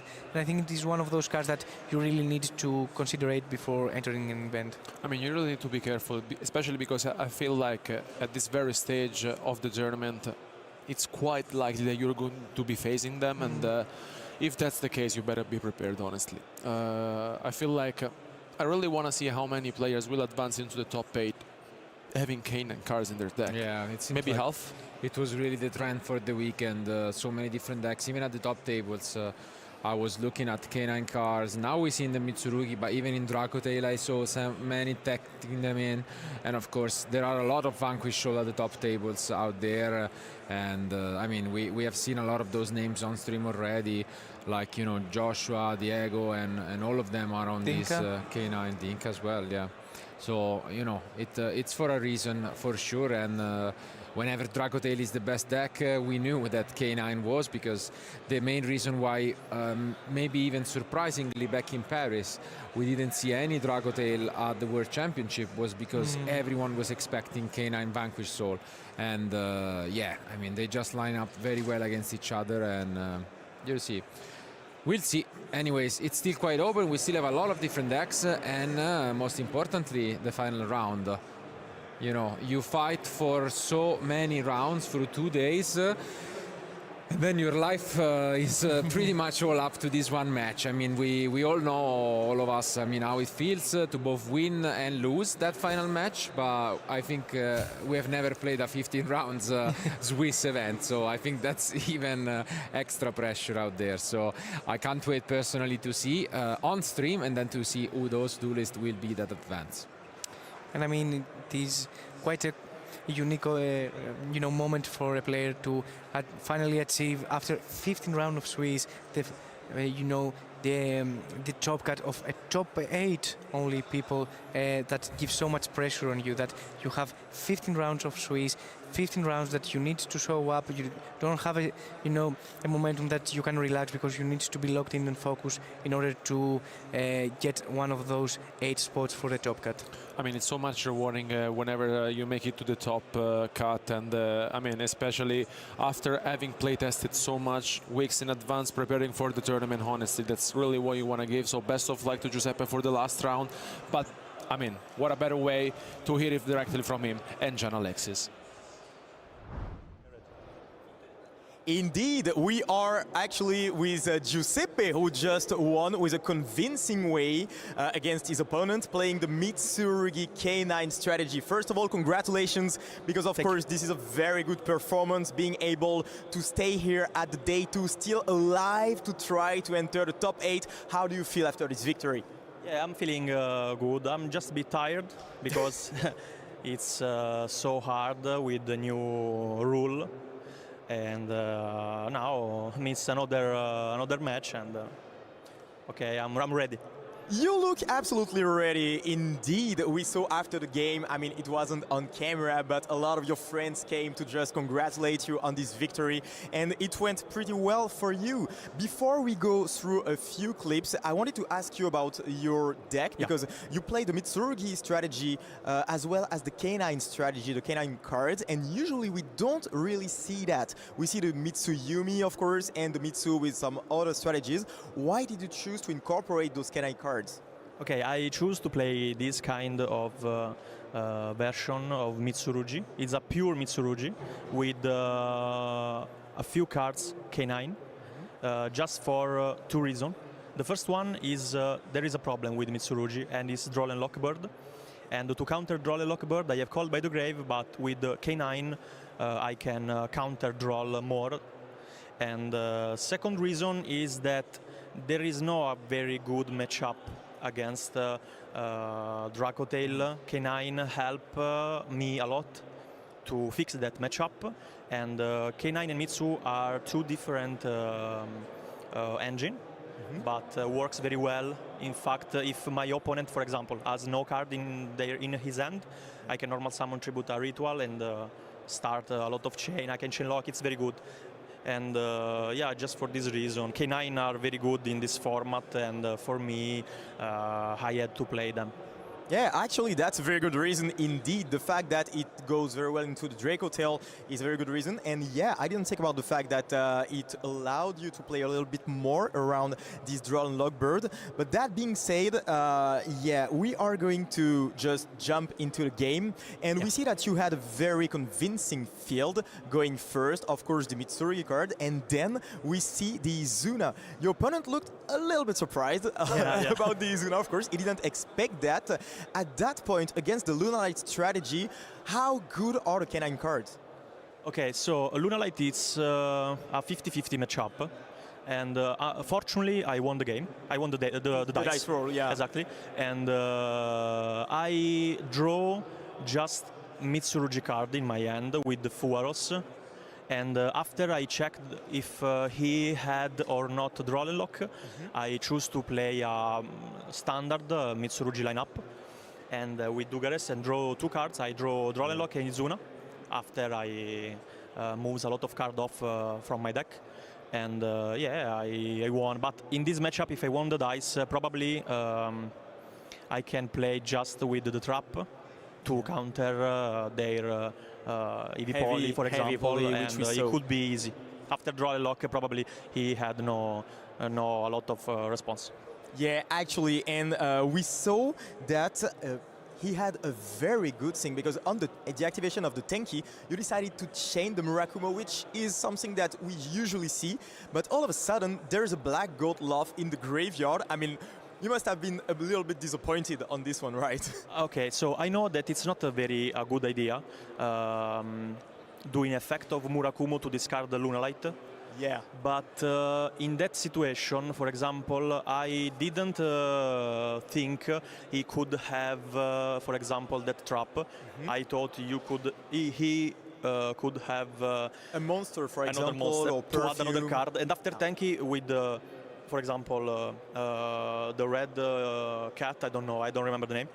And if he wanted to add another card with the red cat, I could chain roll and stop him very well. But he discarded the trap, but there was not a problem in that spot. Absolutely, and yeah, the fact that there were still some answers. There was the Black Gold Love, of course, but you had the Droll and Logbird, and this card is absolutely amazing, of course. I mean, being alone, it doesn't do that much. You can still play through, but being able to play through a Droll and Logbird and all of this field, I mean, it must be very hard for Lunalight. Yeah, I know. So you won the first game, and during the second game, we saw something very special that I didn't expect it, to be honest. I mean, like everyone who watched that game, it was incredible. And my opponent said to me that it was so happy because he played in front of everyone that illumination change, and it was yeah, look at fun. that exchange being played on stream. So for those who don't know what the card does, you basically go to your opponent, watch his hand, and you exchange 2 cards. So it allows him to play around some very powerful cards. For example, the Drown Logbird, which is a very powerful card. And we see you reading the card. I mean, when you see this card, did you expect it to be played at all in the tournament? One of my friends said, yeah, you played Edison format and not advanced. It was so fun. So yeah, so he decided to give you, I think this was a triple tactics thrust, if I remember correctly. Yeah, he gives me a trust. It was thrust, yeah. Probably it could be good in my deck, but I didn't have a spot to activate the trust, so. And then that was very interesting because we saw that the K9 cards were still very good, trying to prevent him from extending, and it was a pretty weird game state. I wasn't sure who was on the upper seat, to be honest, because you seem to be very low on resource, both of you. Yeah, but absolutely. Still, you drew the Habakiri, I think, for turn, and after that, I mean, that was pretty interesting because you decided to just go into a Zeus play. So how good was the Zeus? And especially considering the fact that we see the Black God Love is in the graveyard, wasn't there a way to stop the Abakiri from extending further? Yeah, so I played Zeus, and it's an incredible card in this format. For example, Lupis Typhoon battle Zeus against Mitsuyami. It's a good touch. And I played Zeus in that moment because I wanted to check that trap, and he chose to not activate Lotus. But after I showed to him my Abakiri, he chose to surrender. But probably he could chain the trap and say Saji, probably, and declare Saji. But I will send. Probably I would send another card, but. I could not win in that moment, but my opponent says that he has no resource, so he decided to give you the game, which leads you to a very impressive record with only 2 losses for the moment. So you are still in for the top 8. I can see your smile and I see you being very confident. Once again, congratulations. Thanks a lot for your time and for your explanation. We are going to be back very, very soon for the next round. Bye.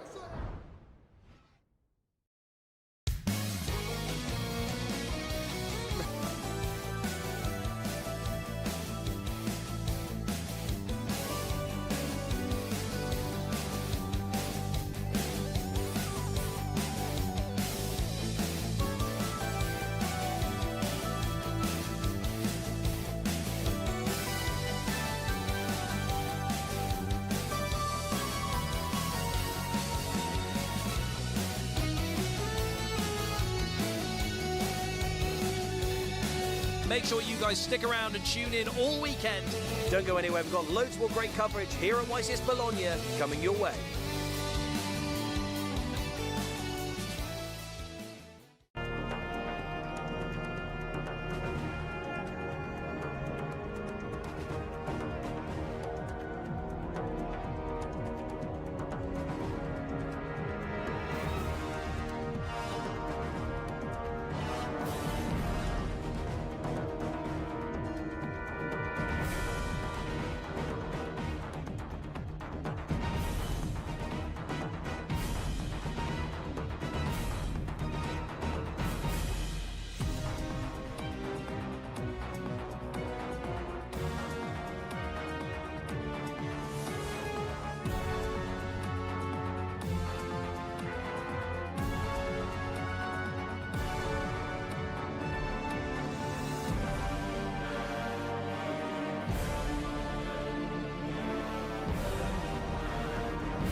Welcome back, everyone, here at the dueling table. We have two casters taking place for another edition of a caster's duel here between Dale and myself, and we are going to play the new and beloved Genesis format, and both of us have brought a deck that is dear to themselves, so we both built our very own deck here. And are you confident in this one?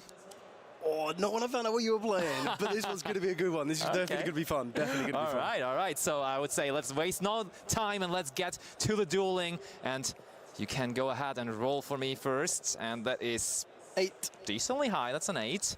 And I'll counter it with a 6. Ooh. So you have the choice. I will choose to go first on this one, please. That's all right. Then best of luck. Have fun. Same. Okay, let's see what we got here. Okay, all right. I got some good stuff here. All right. Decent. Okay. Oh, you're not too confident? No, it's not. This is going to be a very interesting one. So we're going to start off by going through our draw phase, standby phase, main phase. Sure. We will normal summon. Oh my. Okay. Well, that's some points. Yeah, not in the way that I would like those points to be used. Let's put it that way. It's also funny because usually when you see this, it's going to be linked off for an Army Rush, but it's Genesis format, so that ain't happening. What it will be used for, though, is we are going to Synchro Summon using Revolution Synchron from the hand. I see. We will go into Black Rose Dragon. Okay. We will not be using Black Rose Dragon's effect. Well, surprise. Why not?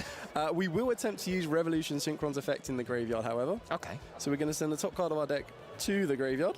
Ironic that it's a ghost spell. Yeah, I mean, the graveyard was just asking for it, yeah. We will summon back Revolution Synchron as a level 1 tuner, and we will then Synchro Summon with our Black Rose Dragon into a... So Rose Dragons, huh? Is that your deck? Crystal Wing. This is the one we're going for on here. Okay. We will then... Oh, I like the look of that. Set 2. Okay. And pass over to you. Pass the turn over to me. Okay, so I'll draw a card. Interesting one, to be honest. And I will try to go draw phase, standby phase, main phase. Yes. How about I start with using the effect of... I'll use the effect of Mujora, the Sword Oracle, discarding Keldo, the Sacred Protector.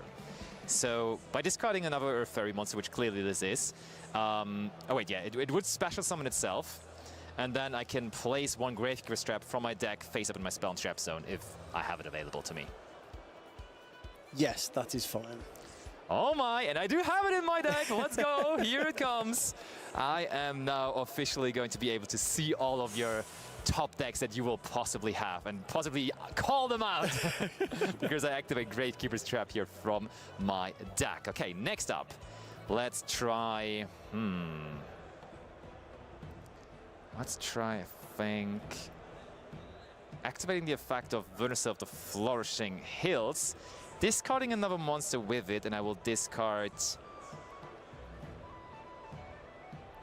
Nibiru, the Primal Being. Ooh. I will use Crystal Wing Synchro Dragon to negate that. That sounds pretty strong, and I will have to allow it. I will, though, normal summon Naturia Mole Cricket. Is it crickets here? That is a good normal summon. Isn't it? Isn't it? Okay, and I would like to use the effect of my Mole Cricket as well.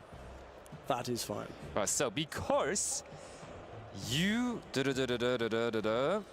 control the monster with the highest attack currently, meaning I will gladly not only summon 1, but summon 2 Naturia monsters from my deck. And I'll go with Camellia, and I will also already go with... hold on, I need to somehow get over your Crystal Wing, though. Wait, does it? Did it gain attack here? No, it will gain attack. In the battle phase, right? Yeah, when it declares. That one's not too easy, honestly. Oh no, apologies, it does. It gains attack equal to the destroy monster's original attack to the end of this turn. But now, I think that's another ruling question, because it didn't... I think that only works if the card is, like... Because this one was in the graveyard, correct, it was in the graveyard. Yes, yeah. correct. It does have to be destroyed, yeah. Yeah, so... it's not actually that easy here. I mean, we can just try to sit on that a little bit, maybe. I'll go for Naturia Stinkbug here, trying to build a wall. Trying to build a little bit of a wall. And then, you know what, I don't really think I want to, or I'm able to do. I mean, I could go for Synchro, maybe. Synchro 8 doesn't sound too horrible. So I'm only able to activate Earth effects. You cannot activate non-Earth monster effects for the rest of this turn. Okay. Well, you know what? I think I'm taking it slow then. Okay. Ooh, okay.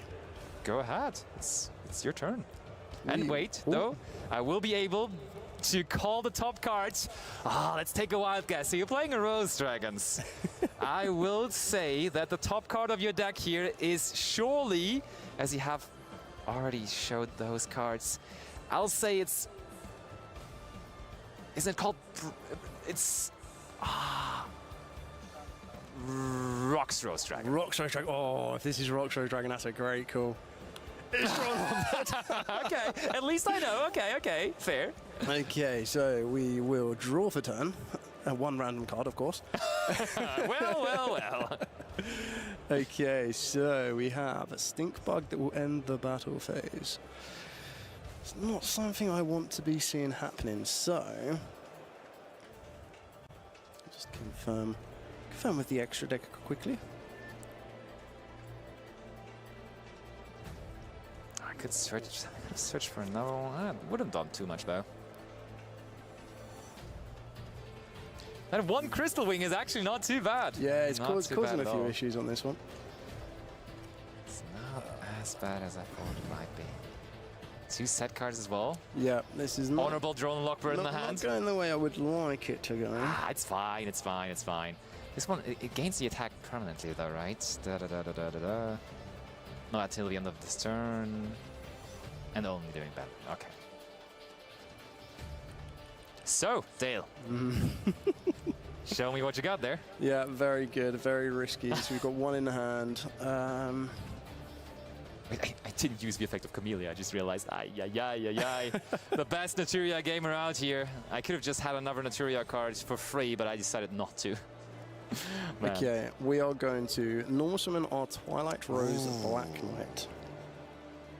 So while I control a Synchro monster, plant monsters I control gain 1,000 attack, which at the moment is only going to be itself. Okay. I can only use each of the following effects once per turn, and on its normal summon or special summon, I get to special summon 1 Black Rose Dragon or a level 4 or lower plant monster from the graveyard, but I negate its effects. So I will be attempting to revive my own Black Rose Dragon.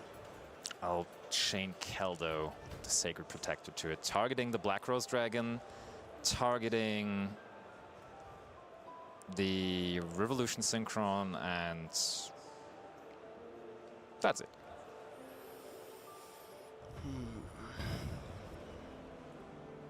This reminds me of Telemann's days. I love to play the Keldo Mudora package.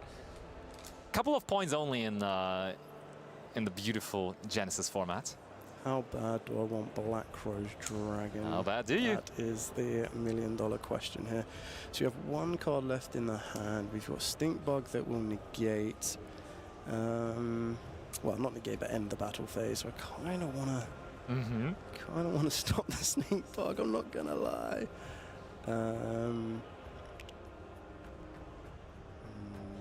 It does actually throw a spanner in my works, so I will actually have to activate the Basil Rose shoot, especially when a Rose Dragon monster from the hand or graveyard in defense position. I'll chain Mudora, having the same 2 targets. We will Crystal Wing the Medora. Okay.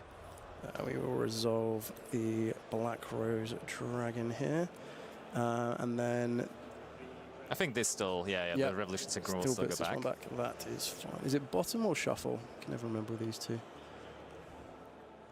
Shuffle. Okay, absolutely fine. Okay, so here I would like to use, or like, there's only, like, do you activate an effect on summon? No. Okay. It's only when it's synchro summoned. So I will use the effect of Naturia Camellia to bring back a Naturia monster from the graveyard.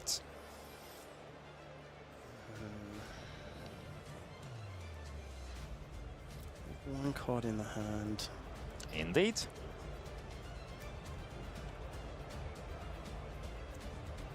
Oh, I really don't want to do this. Oh, what do you have? What is this? Oh, you don't want to do that? That's huge. Yeah, that's fine. Okay, that's so good, actually. Will. That is so good. Gonna have to go to the battle phase here. We will use our Crystal Wing to attempt to attack the Camellia.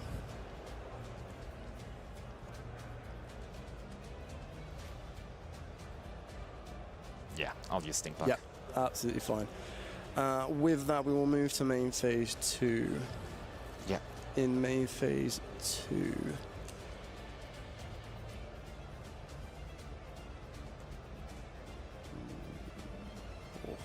Such a gamble.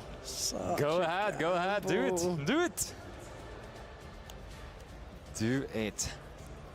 It's like the just the impulsive thoughts to do or not to do. You could also use your Drone Lockbird in hand.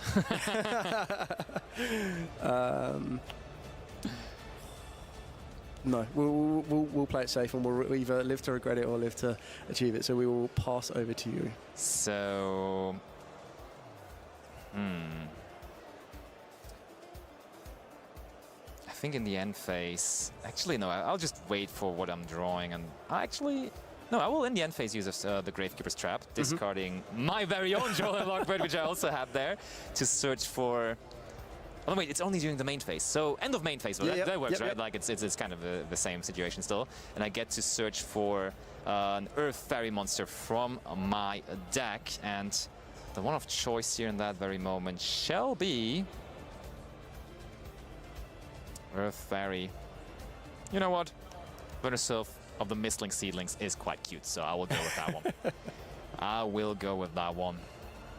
Let's see how successful that is going to turn out, but we shall.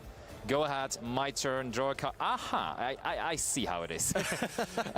Standby phase, main phase. Yes.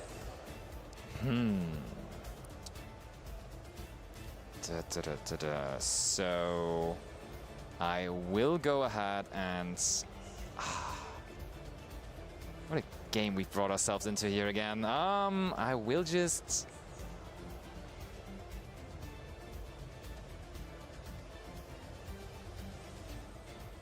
just always negating that, so that's really annoying. A bit of a dangerous situation here, I feel like.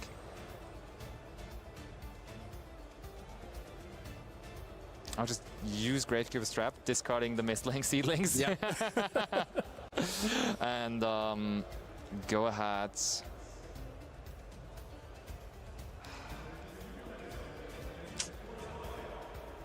Search for Keldo.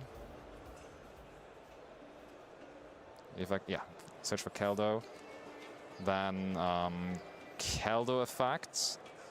Discard the Misting Seedlings. So this one special summons itself and then searches for Exchange of Spirit or one card that mentions it. Okay, so we'll start off by on resolution of the trap first, because I do not want that happening. So resolving the trap, adding the Keldo. Yes. So then resolve draw and lock bed.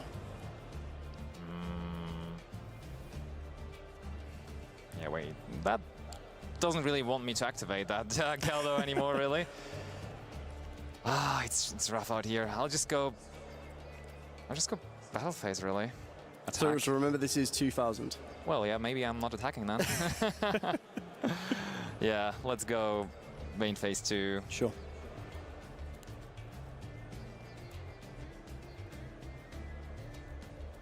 Well. Actually, I could have just made this. Could have been kind of good. I always forget that this is a tuner, and I have a pretty good...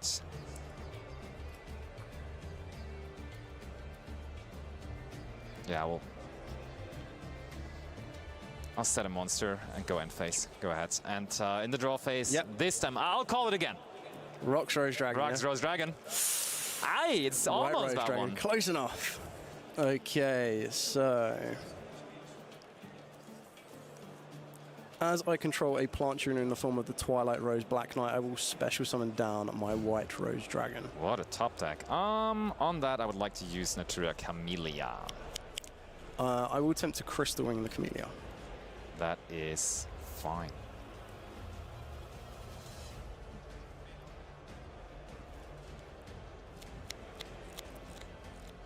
My good old stink bug.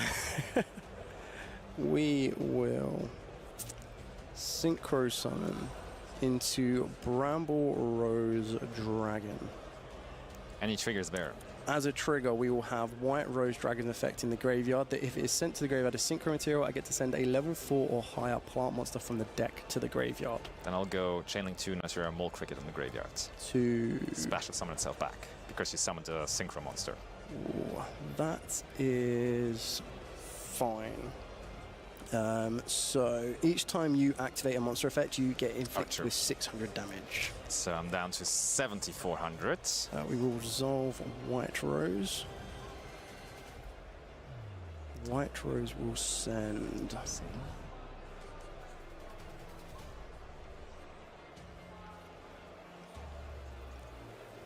Stay Sailor. Okay. And any triggers? So there is a trigger on Stay Sailor. So if it's sent to the graveyard by a card effect, I get to send a level 5 or lower plant monster from the deck or extra deck to the graveyard. I'll chain my Mole Cricket. To special from the deck, if I remember correctly. Yeah, 1, but like because you control the biggest monster, I can actually do 2. Do 2. That is fine. I'll summon Sunflower and Camellia. Finally, I'm sort of doing what I'm supposed to do, I feel like. Okay, resolve your... We'll resolve Stay Sailor. Stay Sailor will send... Maybe we'll send Spore the Fairy Okay, Seed. That's a nice one. Then I'll use the effect of Camellia.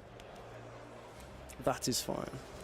And I'll pay another 600, so that's 62 now for me.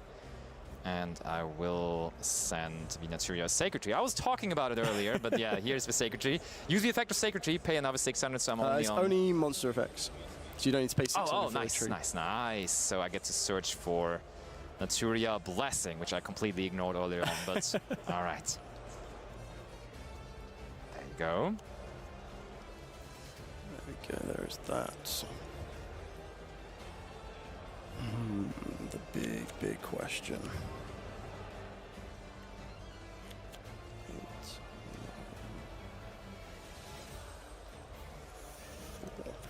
Okay.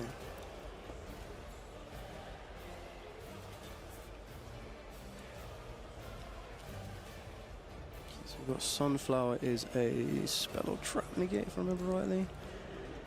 Monster effect, sorry. Yeah, monster effects, exactly.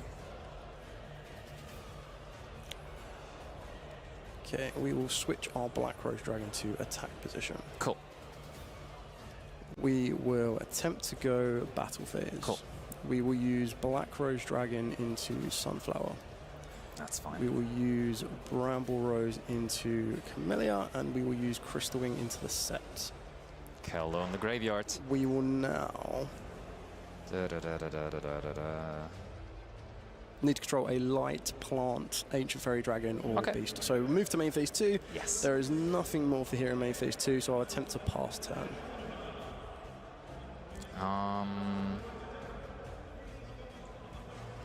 Okay. Draw phase. Sure. Standby main. Sure. Use the effect of Gravekeeper's Trap, discarding Roll and Lockbird. Sure. Once more. Somebody told me this is like a card of the format, but I can't really seem to activate it here in this one. And I will get myself a copy of Earth Fairy. I think we want to go for this one here. I want to get the one that's Yeah, I'll get the Flourishing Hills. Yep. And then I will go ahead and use Naturia Blessing to special summon from the graveyard. Yes.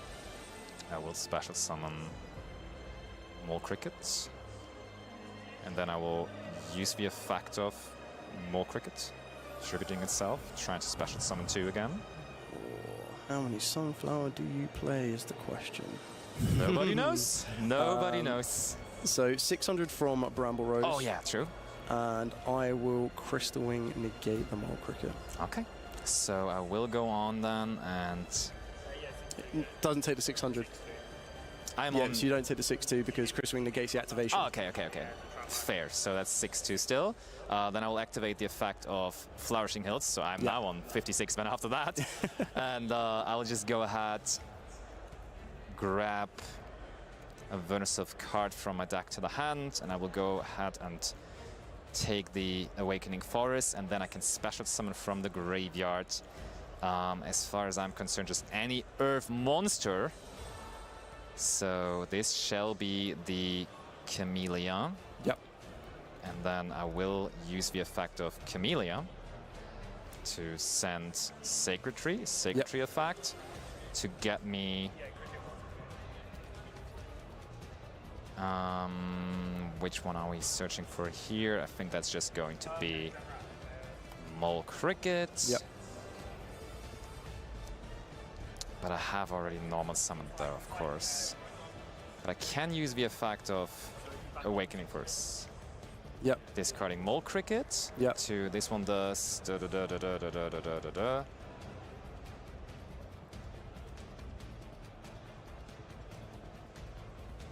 that one sends to the graveyard, and I will just send Jora, and then I can bring back... How about we just bring back... You know what? I want to make this a very, very interesting situation because I will bring back... Oh wait, no, that doesn't work because I can only activate Earth effects.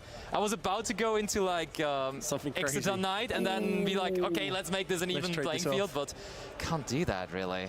So, not allowed to do that. So I guess we just get the Mole Cricket maybe? Oh, that's not great though. Is it the Mole Cricket?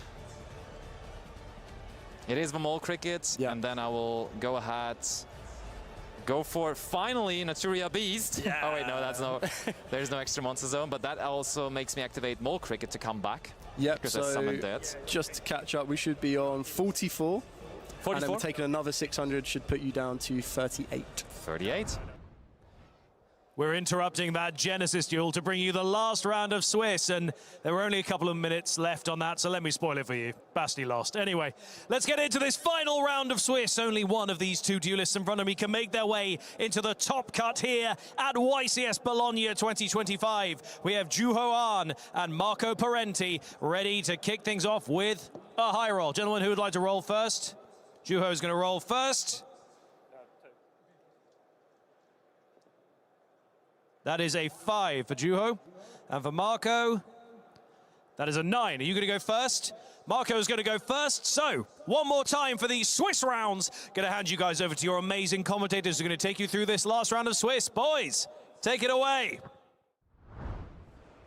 One more time for the Swiss round and one last time for the Swiss round, as well as we are going to see the last around the 15th round of Swiss, and it's been such a long way, such a long road for those duelists, you know, having to deal with the pressure during those 2 days, and finally it all revolves around the ability to win this last game to enter the top 8.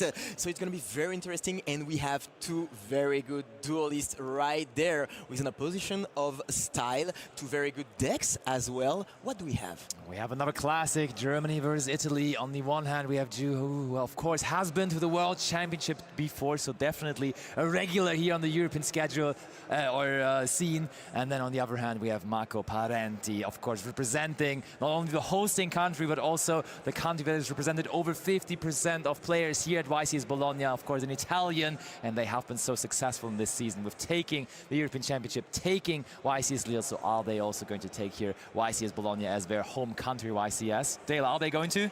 Well, we're about to find out, because with the stakes as high as they are, let's find out if there is a final sting in the tail as we move into this all-important round 15.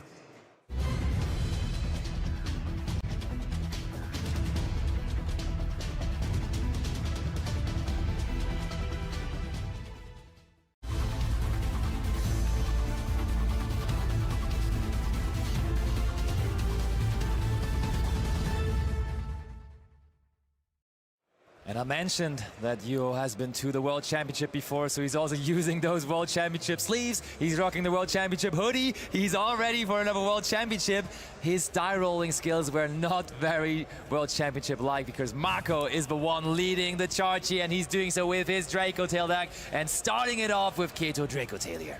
Yeah, this is a good way to start, of course, getting some more engine and getting access to the name that you want to have in your hand. Of course, the Lucias is a very good one, since you can then normal summon it and then get access to probably the 5 mana in hand if we don't already have access to that. So we see some very classic Dracotail strategy over here, but on the other hand, Juho with the Vanquish Soul K9 strategy, we've seen that it was on the rise for this tournament, and a lot of players are actually playing this one, while it was not very played before, but we see that with only 2 losses, it worked very well. 3 materials from the hand there with the Draco Tail 5 mana. One of them, I think, was a Fuvalos, of course, going first. Not going to be too important, but having multiple Draco Tail names that we can fuse away here is so good, because as you can already see here, while we're resolving them, we will get more of those so important trap and spell cards. Rahu and Draco Tail Horn already being set up here. Yeah, very, very important on this one. And what I absolutely loved about the decks when they came out this side, exactly like the K9 strategy, the Draco Tails, and of course Yummies, which we are seeing currently in this main meta, is that each one counters the other. So when you're trying to play activating cards in the hand and graveyard with the Draco Tails, it will turn on possible K9 interactions here. But going back to a good old classic of Ash Blossom and Joyous Spring will get the job done just as well. And I mean, Marco did a really good job here by summoning the SP Little Knight already to play around cards like Infinite and Permanence. That was not what Juho had in mind or in hand, but that Ash Blossom here possibly really turn ending here at this point for Marco. Yeah, we've seen that before, of course, the Ash Blossom being very good, and we even see the Izuna right there, the K9 card being so good into the Draco Tail matchup, and yeah, Juho is gonna be able to XYZ summon, and probably is gonna be the Reaper, which is so good. Not so quick though, he sent Jocko, so there must maybe be... Absolutely. Maybe Lupus is in hand. Gotta be, right?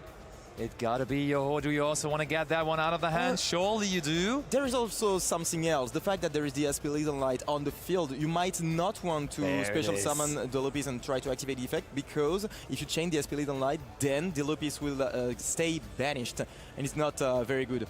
So we are going to stay there, and maybe Juho is just gonna start his turn like that. But this is a very good way to start your turn, because you already have 2 level 5 on the field, so you can do whatever you want. You can just get rid of the SP entering battle phase with those 2 monsters, or you can even start with the Reaper, which is actually the case here. Yeah, and this is absolutely amazing to see this one, because Lupus is going to provide you with targeted protection, meaning that the SP Little Knight can't simply use this effect to get rid of the monster that we are making here, with Lupus being the K9 Ripper. Very hats up from Yoho, and as you're paying attention here to the score from those two players, both of them 12-2, meaning if they can win this last round of Swiss here, they should be making their way into that desired top 8 top cut finish, where we are going into the single elimination stages of the tournament. So this match right here, right now, is what we like to call a bubble match here. And we've seen that before. I mean, the Drake strategy, of course, very good going first, very good going second, but sometimes when you get cut off your resources like that with a single Ashe Blossom or something like an Infinite Impermanence on the Arcelion, it gets very, very hard. And it is the case here for Marco. He tried to play around some interruptions and also kind of played around the K9 card with the SP Little Knight. But, I mean, there's not going to be a whole lot. And the fact that there is the Horn is not that great as well. Yeah, exactly that. And it looked like Juho has gone straight into the battle phase here and declared an attack on the SP Little Knight. We're going to be using Horn on our own SP Little Knight to try and get a draw from this. This could actually be very, very valuable. I mean, you're going to have to draw very well here, Marco, to try to stay in this game, because Juho, it didn't play a lot of cards, to be honest, so he might as well have a lot of cards in his hand to keep playing. For example, the Raisin that we've seen drawn so often by times again, for sure. Almost every Vanquish Soul player we've seen so far on Feature Match seem to always have that little abonnement of drawing Raisin on their opening hand and then Stake Your Soul sometimes even with it. But here we are going to search for Izuna. And that now is Lantern trying to bring back one of those K9 monsters from the graveyard. What's interesting about the deck list from Yoho actually is that it seems to be like he's valuing the Vanquish Soul cards a little bit more than the K9 cards, because he made some sacrifices. For example, only playing 2 copies of Noroi, which is not something you see every day. Chaotic Elements, though, as kind of an honorable K9 card, made its way into the deck of Yoho. And he's going to search for... Oh, just take from the graveyard, that's totally fine as well. And he has more K9 access right away. I mean, this is very good. Of course, Marco, he wanted to just cut the access of Juho to some more monsters with the Ghost Bell, but with the Chaotic Element, you are able to just get back the Jokul and get access to those monsters anyway. So let's see what Juho decides to show. It's gonna be the Lantern, and it's already huge, because you are going to be able to search with the Jokul as well as the Lantern, which is currently happening on the screen, and then you generate so much advantage that Marco will not be able to just get back in the game. Yeah, I feel we could be seeing one of those 2 Noroyas here, because the normal summon has not been used and Marco still has more than 2 cards, or 2 cards or more in his hand, so that does make Noroi a normal summon, even as it is a level 5. We already got to see the Ghost Bell stop the Lantern being able to try and revive from the graveyard. That's where Yokul comes into play here, and it's starting to really pick up a bit of face. But we also still have the Feymena in the hand as well, with K9 Ripper still having that effect to be active as well. Yeah, Yuho not even considered to negate the Ghost Bell and Haunted Mansion, was totally, of course, aware of the fact that there's a Feymena that needs to be checked with the Ripper, so really not making Marco, or giving Marco the chance to fusion summon on the opponent's turn. Oh, and we're searching for Force Release. Does that maybe mean that we have a case for K9 already? Very possibly. Oh, wow, and we even have access to the Vanquish Soul cards. Getting access to this Mad Love is huge here, of course, because we can activate the field spell and get access to everything. And I think that Marco will soon recognize the fact that it's going to be so hard to get back in the game. Having access to this Reaper as well, so we're pretty safe for the moment, and we're going to just go through our whole combo. Yeah, very well piloted there by Yuho. Unfortunately, Marco has tried to do what he can at this exact moment in time, but I felt that Yuho could have probably held back the Vanquish Soul cards themselves, and maybe at this point of the tournament, Marco knows what his opponent may be on, but being able to kind of hold back as much information as possible, but being able to go with the Dr. Madlove is going to be very, very extra on this one here, just to kind of cement a very strong position in this game number 1 for the all-important round 15. Another thing given away here, but that is the usual trend at the moment for the Vanquish Soul K9 decks. There is no trap card, no Vanquish Soul Snow Devil in the main deck, as we did not search with Dr. Madlove. Of course, we could still just set it in the end phase with Vanquish Soul Star. That would be possible, but the usual approach to the strategy at the moment is to just not have that card in your main deck. Oftentimes, though, it will be in the side deck. And to be fair, I mean, this deck is very impressive. The fact that the K9 cards are able to interact so well into the Dracotail strategy, as well as having a lot of non-engine, to be honest. We saw the Ash Blossom, we saw how much the Reaper was good into this matchup, and after that, being able to just play all these Vanquishable cards, I mean, this is so hard to stop. It is, and this Vanquishable K9 deck, and the K9 cards in general, they are so popular this weekend again, because that is what so many of the top level players have figured out to be a good solution against the Dracotail deck. Dracotail is the most represented deck in the room, so you gotta find answers to it, and the answer may just be K9 Izuna, K9 Noroi, and the rest of the K9 bunch. I mean, this is so much interactions right now. We still have the Reaper. The Reaper has not been used, and that is huge for Juho there. Because, yeah, you are still able to negate something like a 5 mana, and we still have the Caesar values, so you can destroy something. You have the Nash Knight. That's a whole lot. One interesting thing, by the way, is that we didn't see the Nash Knight being activated. Sometimes we see that to get access to the number C104, but this time we decided that this card is probably better on its own. Yeah. I feel like it is. Nash Knight is definitely a little bit more premium in this scenario because it can do exactly what we may see here is it can kind of absorb the Mululu, and it gives you a little bit more of a dilemma because then you might have to use that Feymaker that is in the hand as material rather than using it via its effect, which of course would be caught by the K9 Ripper. So there's a lot of back and forth that might start to proceed here. It's going to be very interesting to see how Marco proceeds in order to kind of pull this field apart that Juho has been able to kind of put together. And yeah, we are going to react right away. Juho activated the that was Rock of the Vanquisher, effect. Yeah. Absolutely. And are we immediately going to also use Force Release? There's no way, right? We would just rather want to keep the effect of Ripper, don't we? Oh, he's considering it. I think so, but we could... Oh, yeah, that's way better in my opinion. Yeah, I wanted to talk about that. The fact that if you use it right away, there is no way Marco can just get away with it, because even if you chain something, the monster that you will summon will just get absorbed by the Nash Knight. So very well played here from Juho. And now, what can you do? You've used your normal summon. There's not a whole lot that you can do against this, and I think it's gonna be it very soon. And okay, we are still fusion summoning, or what is this? Did we activate the effect of Malulu maybe as channeling one? We did, yeah, we did. So we used priority there for Marco, and I think it was the right decision. Otherwise, Juho would just have taken priority and used the Nash Knight effect. And so we still have the Arsalian here. I mean, you get some resources back, so it's not winning yet. I mean, this is pretty good, honestly. Look at this. It's good, yeah. I think the most important thing with the Nash Knight was to make sure that the Mululu couldn't be used as the fusion tool, because the non-target ability would straight away kind of make that Ripper less of a threat, and that's where the Feymaker from the hand could then possibly be chained before it can upgrade itself into the K9 Werewolf. Totally.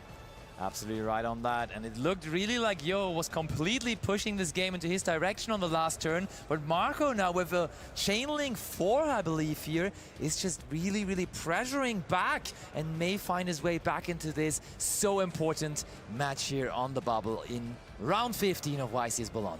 But I mean, Juho is still in a very good situation, to be honest. The fact that you have access to the field spell for the Vanquishable strategy is very good against Dracotail, because you have the ability to protect the monster from destruction.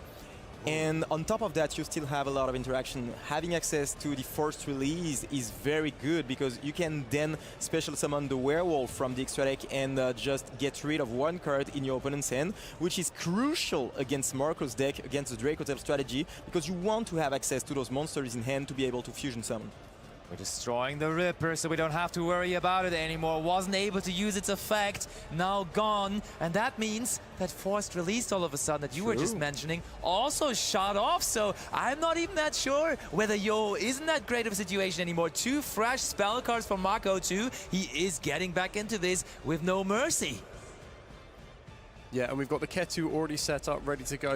This is going to get a little bit extra premium on top of that because the opponent controls a monster. So we're going to be able to probably work our way into a Gulamel, normal summoning down at the Lucaeus as well. We're going to be able to push so much more, and I think this is going to be interesting. We haven't even seen any kind of additional interactions from Marco. This is just pure Draco Tail as it currently stands, and I think we're going to see their power to try and push through this Vanquish Soul plays.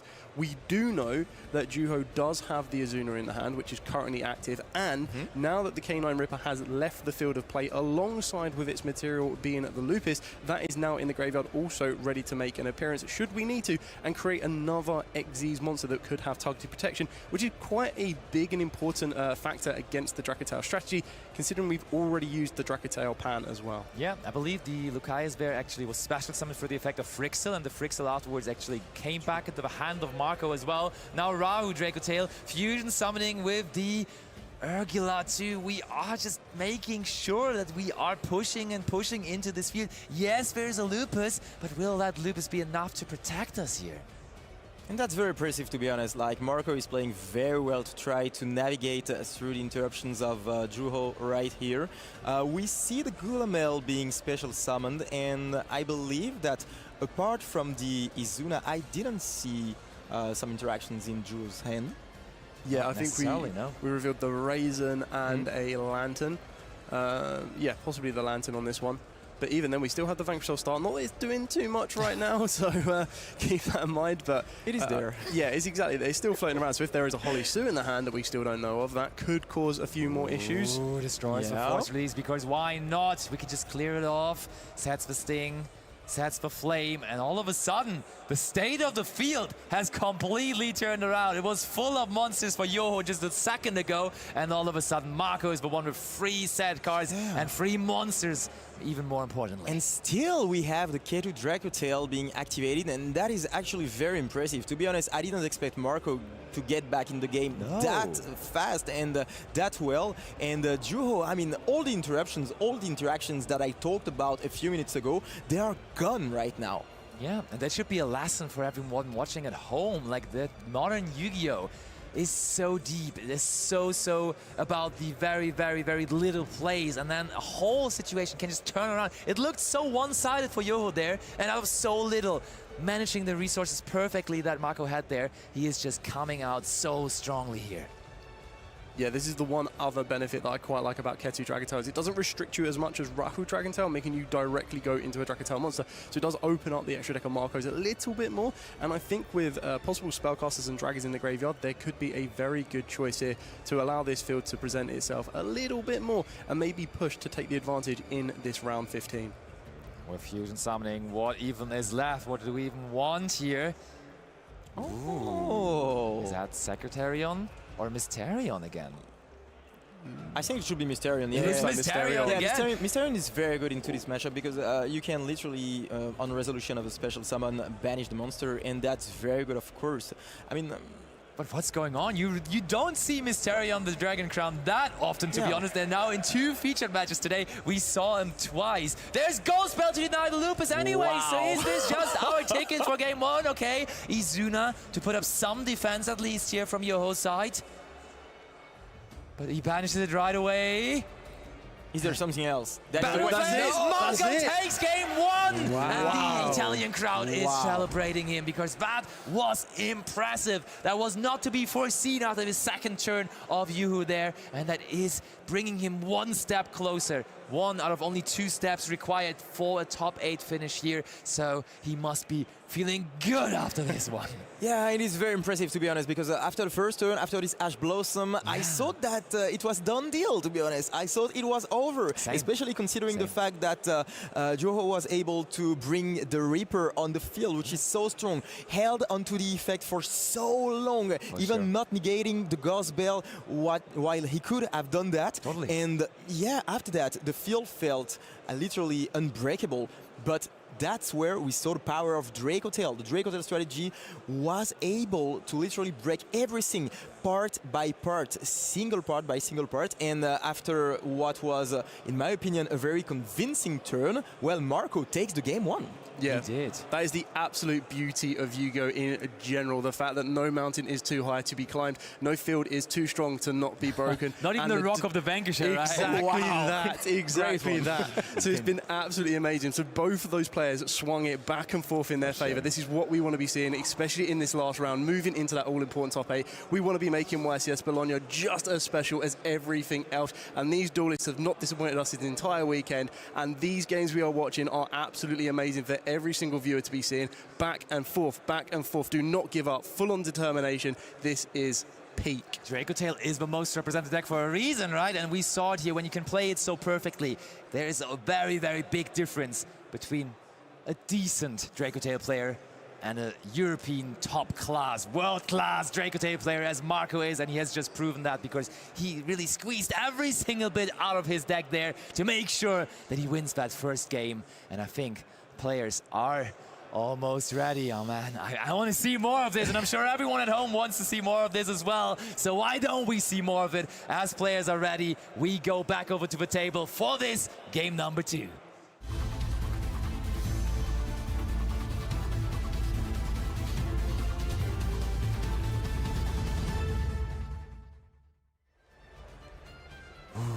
There we have it, last cut before the action gets back up and rolling. You do not want to brick here in any capacity, and sometimes that is the problem with Vanquish Soul. So let's see what Yoho's hand has for him here. Okay. I hope there will not be a caster curse, to be honest. But yeah, I mean, the Perulia, we've seen that before, and this is a very good card. It is back into the side deck of a lot of players, and the Perulia is of course very good against the Vanquish Soul and against the Canine strategy, because you will special summon a lot of monsters from the hand. Here we can see that the Jokul is special summoned, and I mean, what can you do to play around this card, playing the Vanquish Soul Canine? You cannot go into the full field, but Holy Seal is a good way to try to play around it. I mean, Holy Seal can just stay in the hand, right? That's the beauty of it. You don't need to summon it in this turn because it is a quick effect. You can just hold it and then summon it out on the opponent's turn, not giving any draws into the Molchami Perulia. So I think that you can still choose to special summon it and then to special summon from the deck to get a little bit more advantage, get access to your resin, and then on the following turn you still have access to some more resources. It's all a game of balance, you know. Yeah. Do you want to give a draw to your opponent, but knowing that he plays Draco Tail? That's the thing, and I mean, what can you accomplish? Like, what do you need the 2 turns of searches for? I think whatever you want to search on the first turn can still be searched on the second turn. Therefore, I think it's probably just the correct decision to hold one of those Holy Zeus to then just work with it on the opponent's turn. Forced release is being set here, so that is, once again, it didn't work very well in game 1, but maybe this time around it's going to help him more. It didn't work at all, indeed. Ooh, normal summon. So that is another draw from Marco. And he's licking his fingers. 2 draws already with that Molchami Perulia.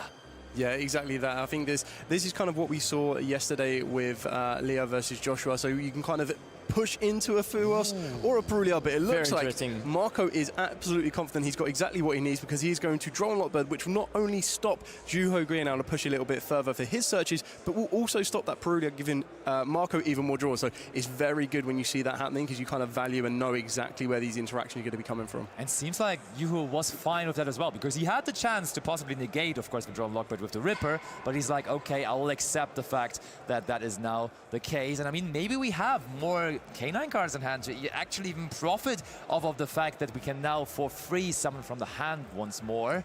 But let's look at this. You're looking into his own extra deck.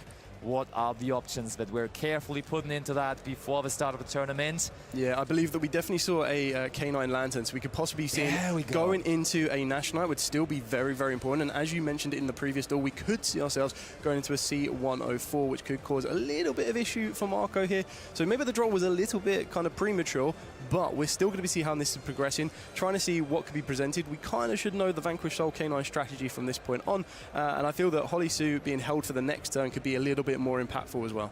And once again, we see that the Reaper has not been used, and I think that is very clever. You know, you want to use the Reaper for a very, very important card, and this card being most of the time the 5 mana, which is so crucial in the strategy. So Joho recognized that and decides to stay with this card on the field, not using the effect. And once again, we see the Nash Knight.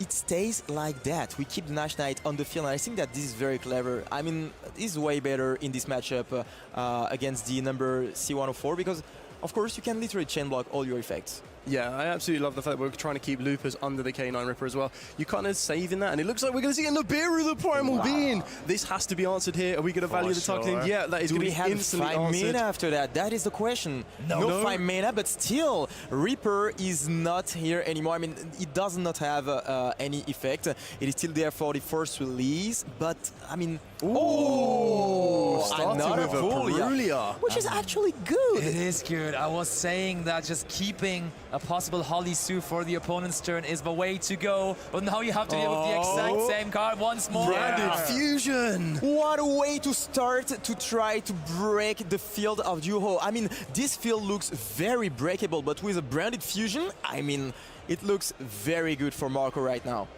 What are we going to send here? What are we going to go into? We saw multiple approaches, either going for the Sanctifier Dragon or for just the regular Albion. And which one? Oh yeah, Marco doesn't even know. He knows he has different options, but he's trying to figure out what's the best one here. Of course, Lubalion also being something that is not out of the question. That's interesting, to be honest. We have not seen a lot of players going to Lubalion right away.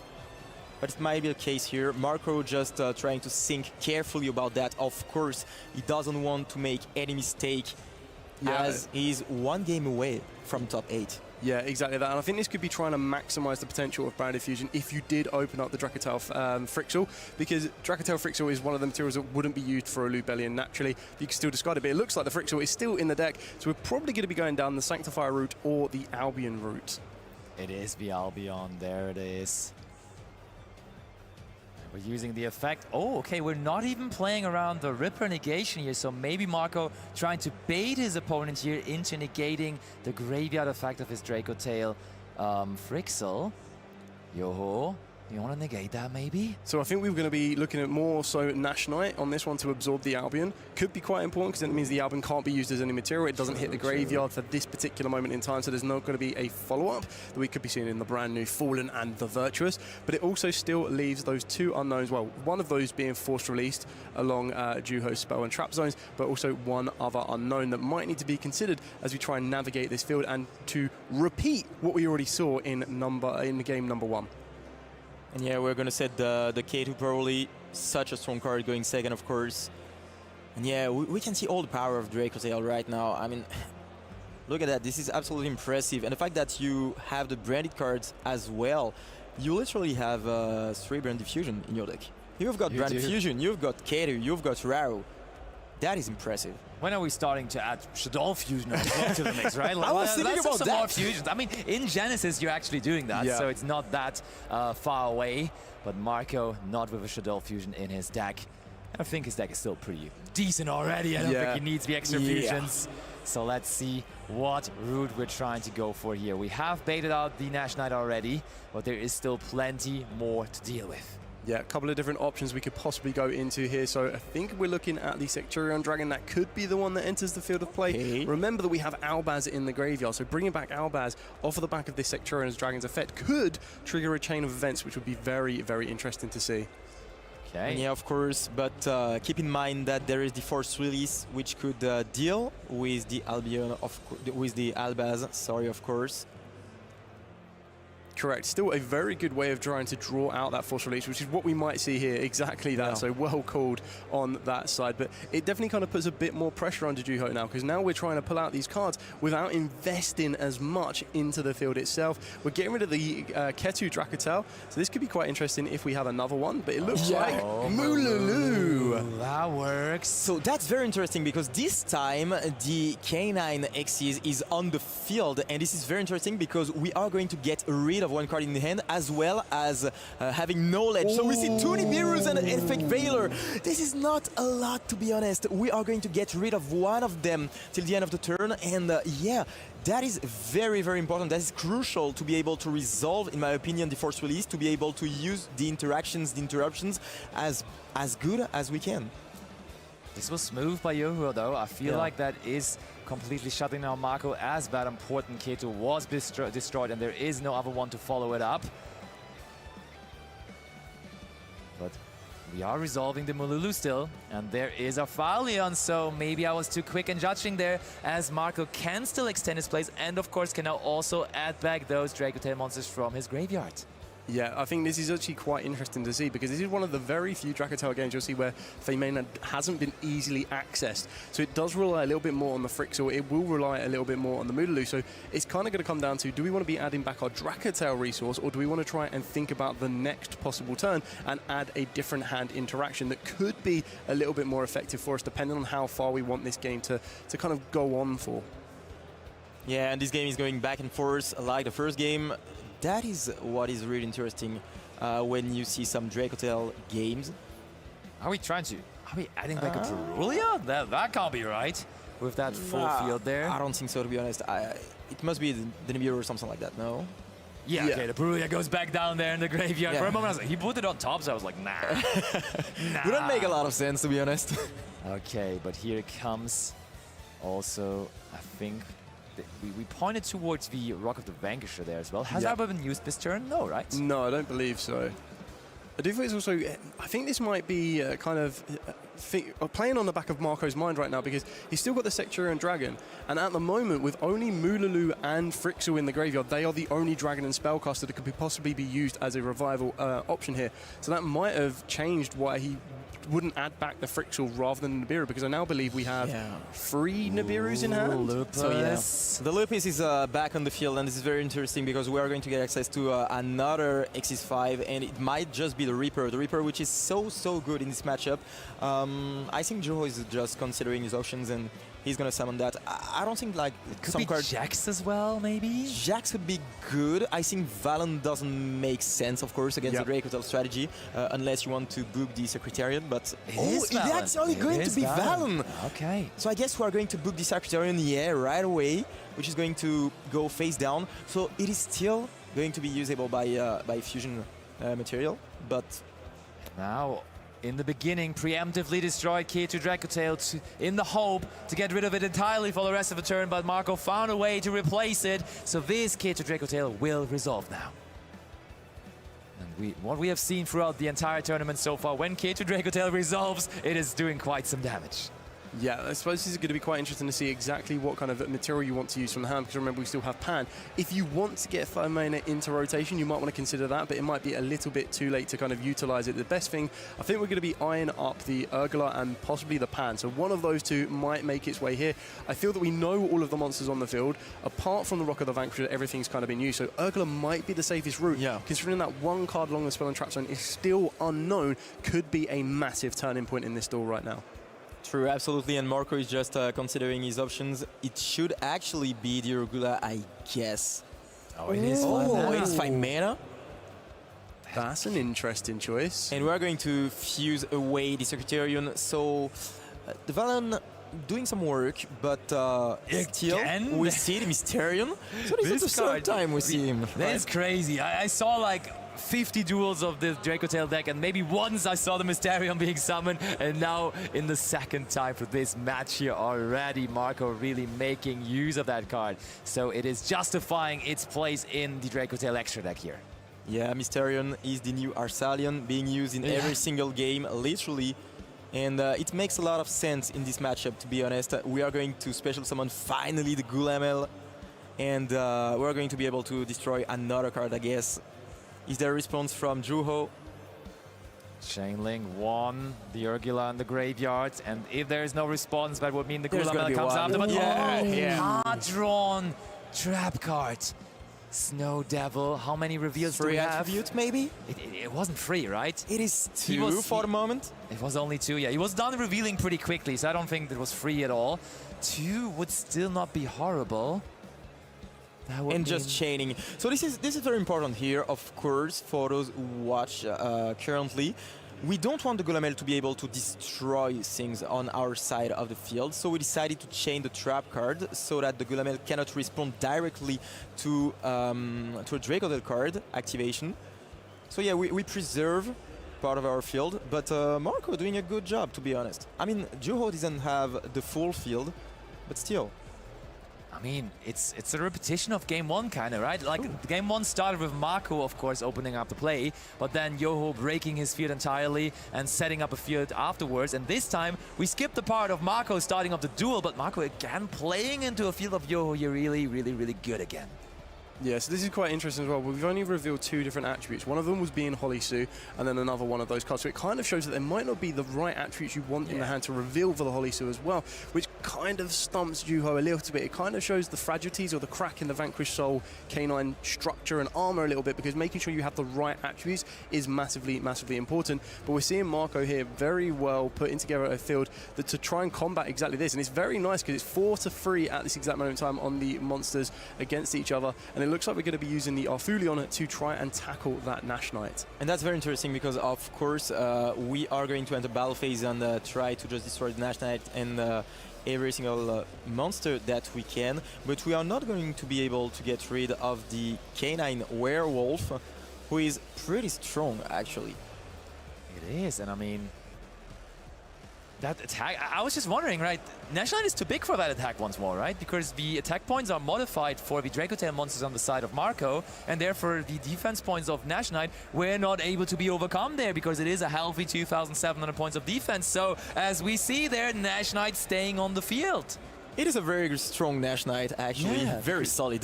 Because you can't forget that there is banished cards, and I think it is 2 of them right now. True. Or maybe it's 3, right? To be honest, I forgot about that. Yeah. The attack modification is still applying. Oh. We're still discussing. Wait, hold on. How much is the reduction? Nash Knight has 2,700, but then it is... They're still discussing, though. Oh. Or wasn't... Which one was the one reducing it? Wasn't it Aphelion? Okay, so they are discussing it and they are trying to figure out a solution here, but it seems like it is all... Or did he maybe declare a different target there? So yeah, they are trying to fix that. It is being destroyed by battle, okay. Ultimately, we have decided that but it not is that the case. solid. Yeah. It was very, very solid, but still big enough to be overcome.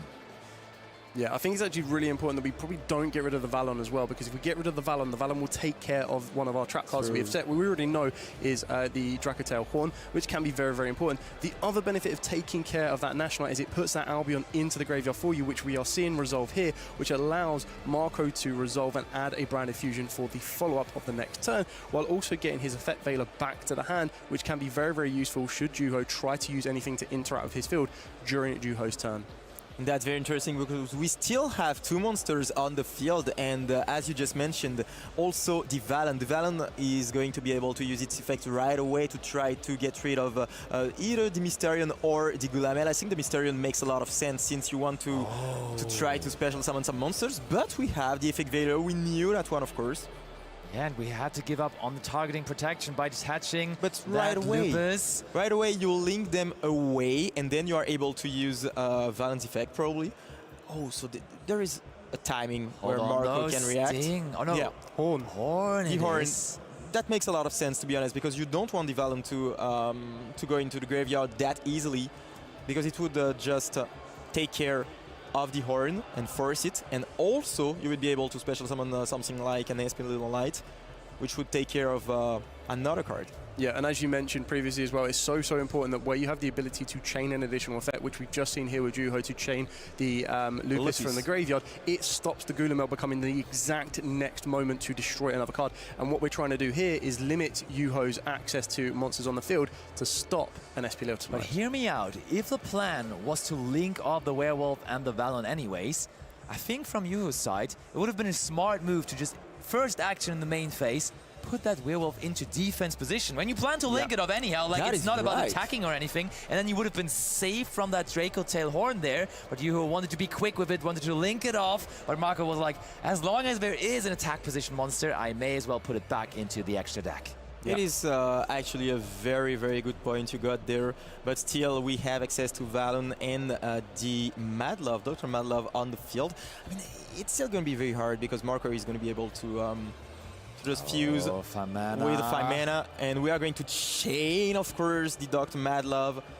We don't want the Gulamel to resolve, basically. That's true, and I think that means now that we can change the battle position of a monster there with the Dr. Madlove, right? But still, we will be able to resolve that effect of 5 mana, of course. So we revealed a Dark Monster, which was just another Dr. Madlove. So we are going to make probably the Arsalian lose some so some attack points. Yeah, the Dr. Madlove revealing the Dark makes one of your opponent's monsters lose 500 attack and defense. Okay, fair. Yeah. Oh, but they're okay. We're fusing with the Ashe, right? That's interesting to see. That is a statement. Indeed, a statement. I mean, maybe if we go into Aphelion, of course, we could quickly recycle it as well. But is there another Aphelion even for him here? And we try to destroy, of course, the field spell, and that is, of course, very good. I mean, wow. Oh. What's the discussion here? Okay, we are doing that. We are destroying the Vanquish Soul start with the Gulamel. That finally worked. Yuhu was doing his absolute everything, always chaining something to Draco Tail effects, but this time there was nothing more to chain, so it will be destroyed. But there is Jokuel, of course, still waiting in hand. Yeah. We knew that since turn 1, and we also revealed the Holisu, so finally time to bring some more level 5 monsters onto the field. Oh, Marco, considering whether he needs to do something right away, but no. The Jokuel will be able to search something, so we can just get access to something like Izuna, which would be able to special summon itself, which is, of course, always good to see, as this is another body on the field to try to use as materials, whether it is Xyz or, of course, the Aspilidon Light. And remember, there's still the Valon on the field, which can be used, and yeah. Okay, what are we revealing here? That is so now... we are taking a monster. We're taking control this time. Oh, what do we want? Do we want the Mysterion or do we want the Aphelion? It's your choice, Yuhu, but you have to take something, and there it is. Mysterion goes over to his side. Usually you see the Vanquish Soul Holisu effect to special summon from the deck, but of course this one also nothing to sneeze at, just a casual snatch steal there, taking control of that big fusion monster. That's pretty good because you can just link it off right away and use it as a material for something like Aspilidon Light, and you get rid by the in the same way from the Gulamel or something like that. I mean, that could be something. Carefully executing here on Yuhu's side. He doesn't want to make a mistake. He's down a game. Every mistake for him could mean he's out of the tournament. But still, with now below 15 minutes in time, this is getting even more intense, with that time factor now also being something to additionally consider. And there is a Reaper, of course, very good card, crucial card. We've got the Ash Blossom, and we are going to decide if we negate it or not, but no negation, of course. Didn't even think about it. He didn't even blink and immediately said, sure, that's fine. Alrighty, I'm keeping the play going because I rather want to have that Ripper effect to negate something such as Nibiru or 5 mana. And, okay, that's a Link summon now. The Saryuja? This Saryuja probably is going to hit the field. Very good card in the Vanquish Soul K9 strategy. Of course, the fact that we have less Vanquish Soul names, but still we can get access to Saryuja thanks to the addition of Noroi, which brings so many bodies on the field and lets you get access to the Vanquish Soul cards as well as some non-engine, which are, of course, very good. Cards is crazy. Of course, you have to put the majority of them back to the deck, but still filtering for your deck makes it so appealing. On the other hand, Marco, sneakily enough, summoned that Aphelion into the zone that the Saryuja Skuldred is pointing to, so even his monster, his Aphelion, is now a little bit bigger. Okay. Has Yuhu decided? I think he's still trying to figure out what the third card is that he wants to return to the deck. Must have been a lot of good cards that he drew there, so that he doesn't even really know what to give up on.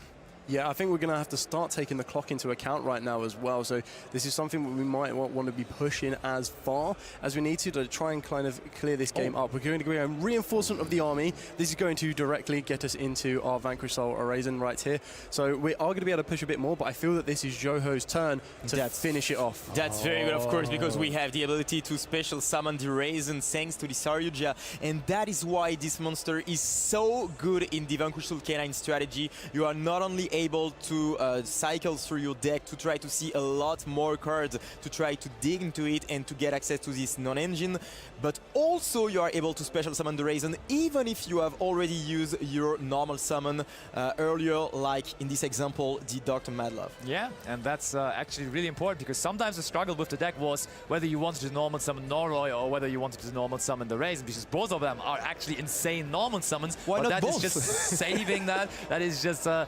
solution to that problem, and it's no problem anymore with a classic Link 4 monster. Honestly, whenever a Link 4 monster is summoned, it is usually game deciding, and I feel like this Saryuja Skuldrat could also be very well game deciding here in this instance.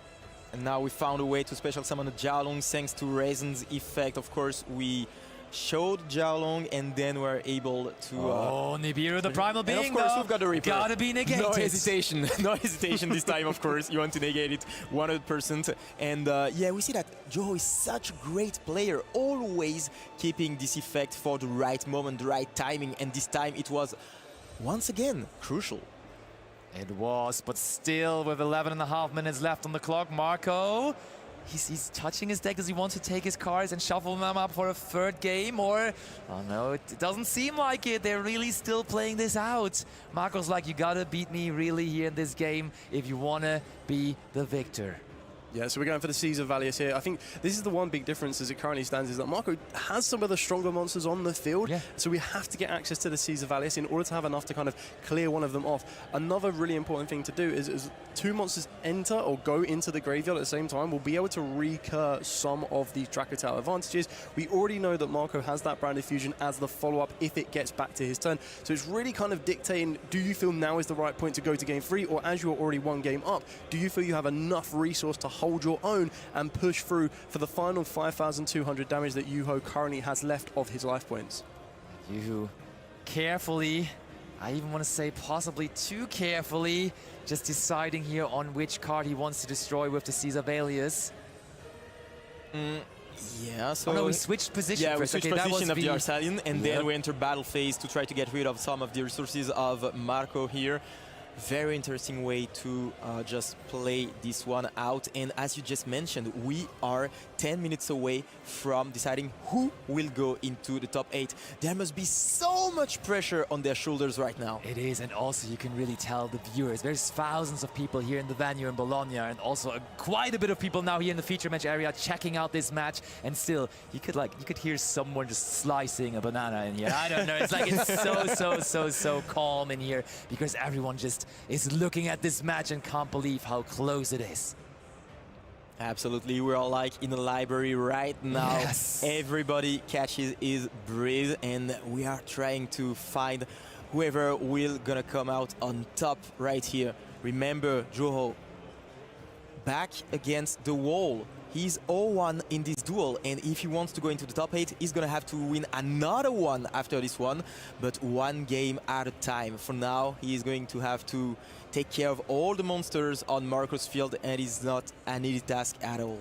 Yeah, I think this placement of the Arfulion from Marco is actually causing a couple of issues here, because going to that zone that Skuldred is pointing to is giving him the additional benefits, and it's kind of made Yuho kind of forget about those additional benefits that are being provided there. So it's made it a lot trickier to push through in that particular battle phase, still giving Marco a very good chance to be taking this on the next turn. Yeah, and that's what also Marco was reading up on again, because it's not only attack points, but also defense points that you're gaining from Saryuja Skuldrat, and therefore it is still sitting there on the field. Marco's life points barely damaged to that turn, still with the lead, but the lead in life points doesn't necessarily mean under the new time rules that he's also just winning that game. They have to finish this game and this match in 8.5 more minutes, and it is the turn of Marco once more here. And it's all about resources right now. 3 cards in hand. We are going to switch back the Arcelion in the attack position. Do we have what it takes to just get rid of the CZR values, but also the SP Light? There is the Reaper. Still no effects on the Reaper because we used it during the last turn, but there is the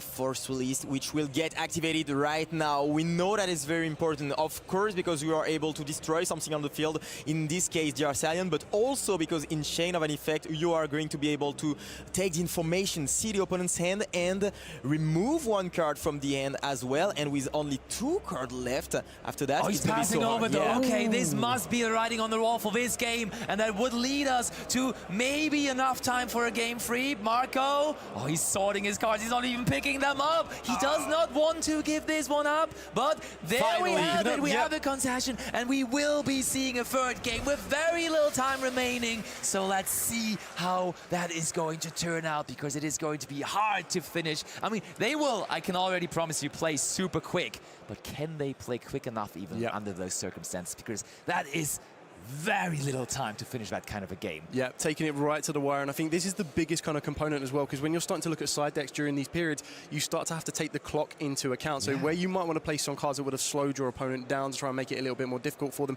you kind of need to consider cards that aren't going to be as effective that way, but trying to be a little bit more impactful, so that rather than slowing them down, you're getting them to either pass their turn back to you, and it becomes a little bit more precious if you are going first after this, which we might see from Marco, for the pure fact that you need to then guarantee that your opponent is going to come back to you. Otherwise, the first attack of the game to try and push to get your life points to 0 will fall to Juho. What kind of a card are you looking at there? What would be a card that you could bring in to just completely stop the opponent and maybe make it happen here quick enough? Is there a perfect example for that? Well, I feel for Juho himself directly, there is specifically 1 card against Dracotals that we've already seen in one of our previous feature matches, which can be near enough game ending or turn ending for that one, being the Retaliating Sea. Okay. I feel that that would definitely be coming in, and I think that's something that's going to be in the back of Marco's mind. We've seen the deck list. We know that there is something that Marco can consider in order to kind of counteract that. True. And we're going to be able to see what that goes from there. But in regards to this, Marco and both Juho are going to be well versed in these matchups themselves. They're going to know exactly what they want to go for. It's just going to be that clock that they need to consider. And I think on the other hand, for Marco going first, something that always ends things quickly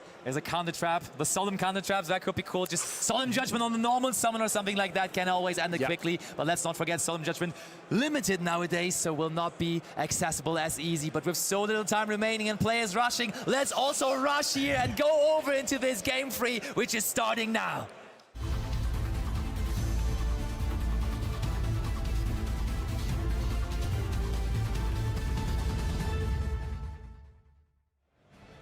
Highest of stakes, only one of them possibly to advance into top 8. Who is it going to be? Marco for certain will be the one starting it off here with the normal summon of Ligrius. That's good. That's good, actually. And as you just said, gentlemen, we need some high impact cards right now. We don't want our opponent to play too long, of course. We want to stop the things as soon as we can. So do we have something like the Retaliating Sea? That is going to be the question right now. No answer from Juho, and that is huge, actually. We could have something like the Retaliating, of course, but we're going to see something, maybe if there is some Mulch Armies or something like that, because this is almost very prosperity. So we are looking at 6 cards here, interestingly enough, that I think is a card I believe to be in the side deck of Marco. So we were talking about options for going first. Marco just likes to have a more consistent deck when going first, so siding that card in makes total sense. But we're struggling to find 6 cards to banish here. Come on, Marco, every second matters, so you better find those quickly here. What are we giving up on, and what are we revealing? Okay, it is resolving. What do we get? Joel, Malulu. Oh, look at that. Light and Sublimation Dragon there revealed. That's another going first option in the side deck. Absolutely, very good card to try to play around something like the Retaliating, but of course we've already checked that, and Droll is a very good answer. Of course, this is very good into the K9 and the Crucial strategy, trying to limit. But there's Fugalos. But we have a way to play around that, thanks to the Droll. Double Fugalos! But you said it, we have Droll and Lockbird in our hands, so maybe now a consideration to use it on our own turn to deny additional draws for Juho here. I mean, I think so. If you don't want your opponent to draw that. On the Arcelion, this is one of the best interactions. Of course, we don't want Marco to get some more resources. And here, Juho, what a hand! We want some high impact cards, and that's some. Wow, Juho, and cold as ice, right? When you look into his face cam, he just drops those cards like it's nothing. He's ready to win this here, but still time ticking lower. 3.5 minutes now approaching, and Marco's still resolving his own cards. Marco eyeing up the exact cards I would expect it. I expect all 3 of these trap cards set, pass over to Juho. Juho then needs to navigate with pretty much a balanced hand limit right here now. Navigate through all 3 of those trap cards. And Azuna's going to be added even more.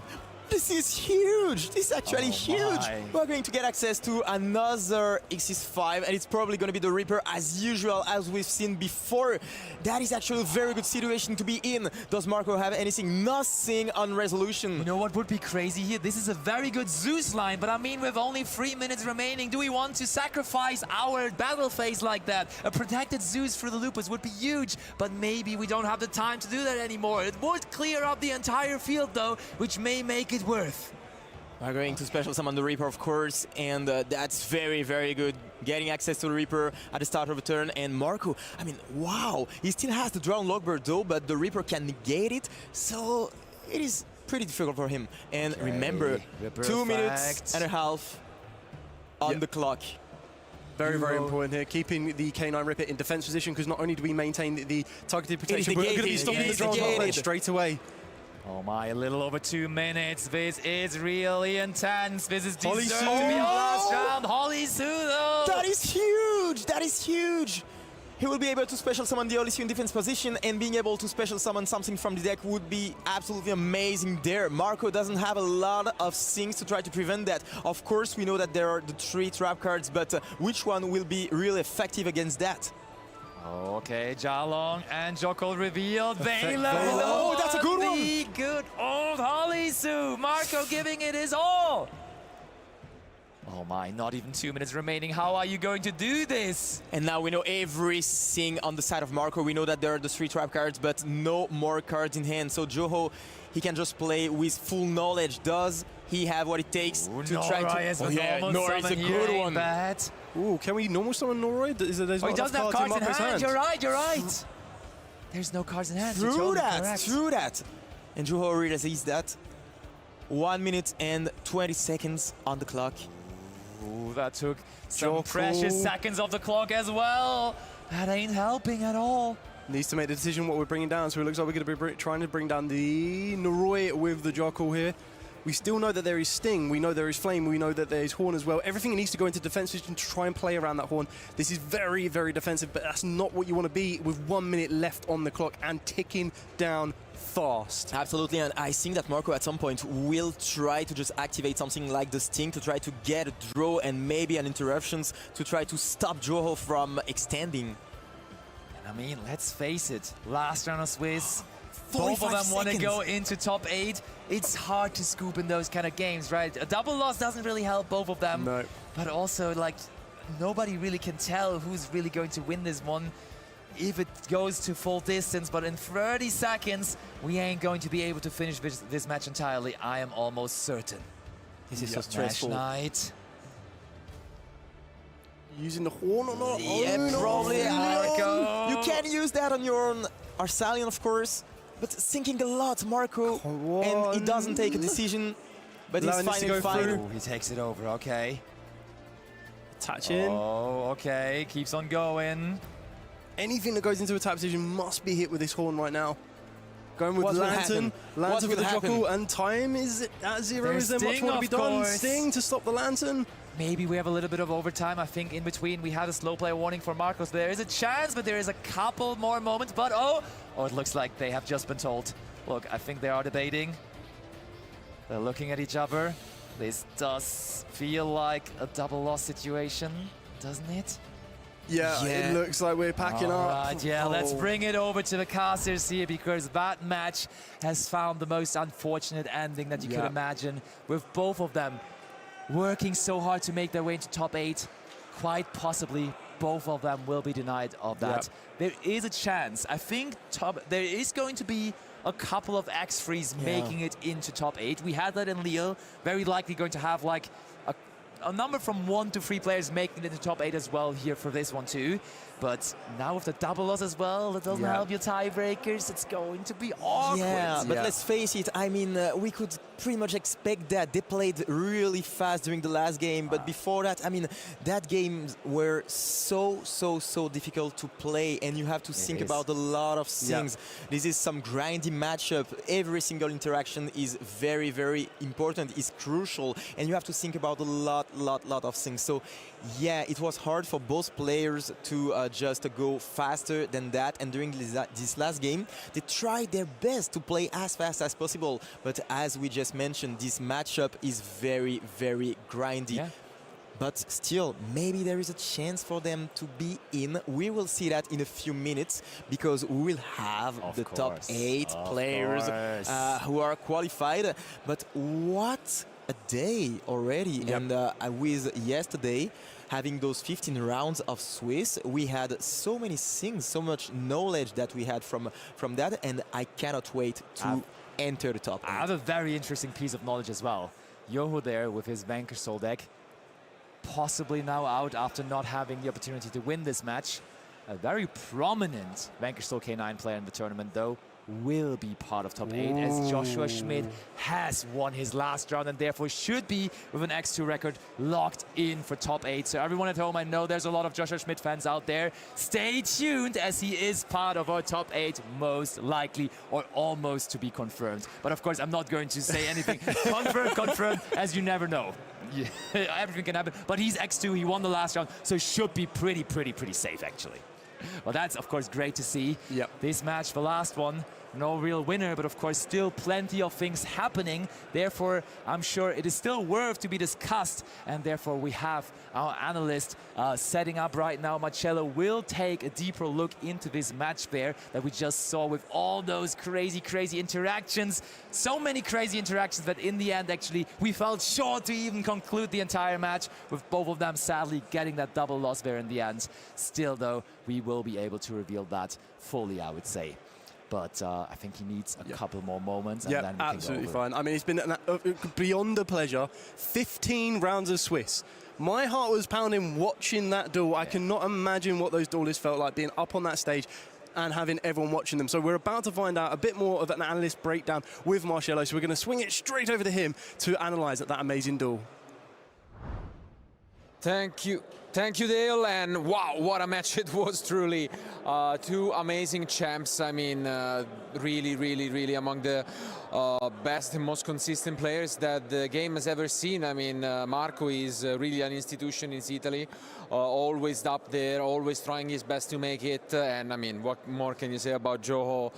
May, of course, World Championship participant. Of course, maybe not the ending any of us were wishing for, but you never know.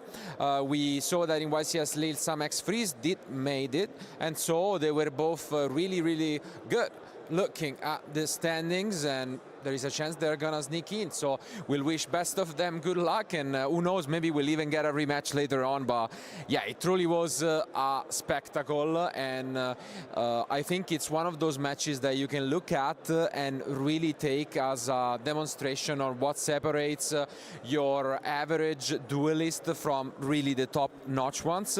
And so I want to just go through some of the key moments. I wish I could show you at least 10 highlights. I have here my notes where I just wrote down so much stuff, but I can only show you guys 5 clips. And so starting for the first one, right away from turn 1, we get an interesting decision here with this Ashe Blossom, where Marco started things off and decided to go for the SP line, trying to play around cards such as Infinite Impermanence, Veiler. But unfortunately, you know, Joe was keeping this Ashe Blossom for himself, waited for that Rao, and in the end it paired off even with a Izuna. And I think that was a huge masterclass, because we saw plenty of time, and it would have been nice to ask him the importance of K9 Lupus in the matchup. Usually it's considered a brick, but this is the one matchup where, of course, you want to draw Izuna, but even if you draw the Lupus itself, it's so important because it cannot be outed. You get into the Typhon, and that allows you to go into a Zeus next turn, and he can pretty much out the entire field almost on his own, and that's absolutely incredible, and this was the case here. But if we take a look into it, I think this was truly the game that was the most fascinating to me, because again we had some amazing action. Joe deciding not to negate the Ghost Bell. He was really patient. He knew that the only card that mattered was the 5 mana, and then he was able to come up with this. But look at what Marco was able to dismantle. There was Reaper, Force Released, the full K9 setup with the Rock of the Vanquisher and the Nash Knight. And Marco was the winner of this game. That's absolutely incredible. And he did so with this combination of Artalion that then was able to bounce back his own Bell alongside the Caesar values, which was the only K9 on the field. And by doing so, then his pen, since he's not targeting, was able to out the remaining threats. In this case, it was the K9 Reaper, which by themselves made the set Force Release completely useless. And by adding back only one card to his hand, that one card was the Ghost Bell, and that was also checkmate, because the Ghost Bell was later used to stop the Lupus. I think this was an amazing and really well thought out plan from the Italian that I think turned around a game that almost no one believed he could win. And I mean, this is just something special. But then we moved on to what he was able to do. Just look at this. If I told you this was the same game, would you truly believe it? I mean, really well done by the Italian, who turned the thing around. And this, as you can see, the last card in hand, the Ghost Bell added, stopped the Lupus, and this was game. So game 1 goes to the Italian. And in fair quick fashion, I gotta say, because there are still 33 minutes on the clock, and so we were not really predicting it to go into time. But then the next game is completely different, because there was a rough start with the Purulia, and I think although again Marco played it kind of flawlessly throughout most of the match, when you have so many decisions on your mind, it's tough to stay focused throughout all of them. And I think this drone lock was really one of the few mistakes that might have costed him, because if you see it at the end of the day, Joe was reflecting about using the Ripper, and then he realized, oh wait, this drone lock actually hurts him more than me, because it shuts down this Purulia, and now the K9 that I have in my hand and that I was waiting to use the next turn, I can just use right away here. And so he was able to advance all of his plays, keep extending, and pretty much setting up a field that was impossible to go out from. But then, I mean, just take a look at this ending real quick. It's 1-1. There are unfortunately only 4 minutes on the clock. The start is really good from Marco, because he finds a Pot of Prosperity, a card in his side deck for going first, and he gets the draw. But double Fuvalos from Ju. Plus, as you can see here, a very costly Artalion. It seems like Marco is getting into the game, but infinite impermanence to shut him down and completely dismantle the hopes of the Italian. Alongside, later on, we'll see those Fuvalos got him the Izuna. But what can you do? In this spot, Marco is still able to resolve his Dragotails. He set up all 3 trap cards face down, and with only about 3 minutes remaining when he passed the clock, I guess they just don't see a line where the match will be over. So I don't know, really, it was so much emotions. It was an amazing match. But now, thank you guys a lot, because the Swiss rounds are officially over. It has been 2 days, 15 rounds, but finally we are just minutes away from finding out those top 8 duelists. So thank you one more time, but now I think it's only a matter of minutes. Don't go anywhere. You don't want to miss out what's coming. Let's find out who will be the top 8 duelist. Keep watching, and we'll be back soon.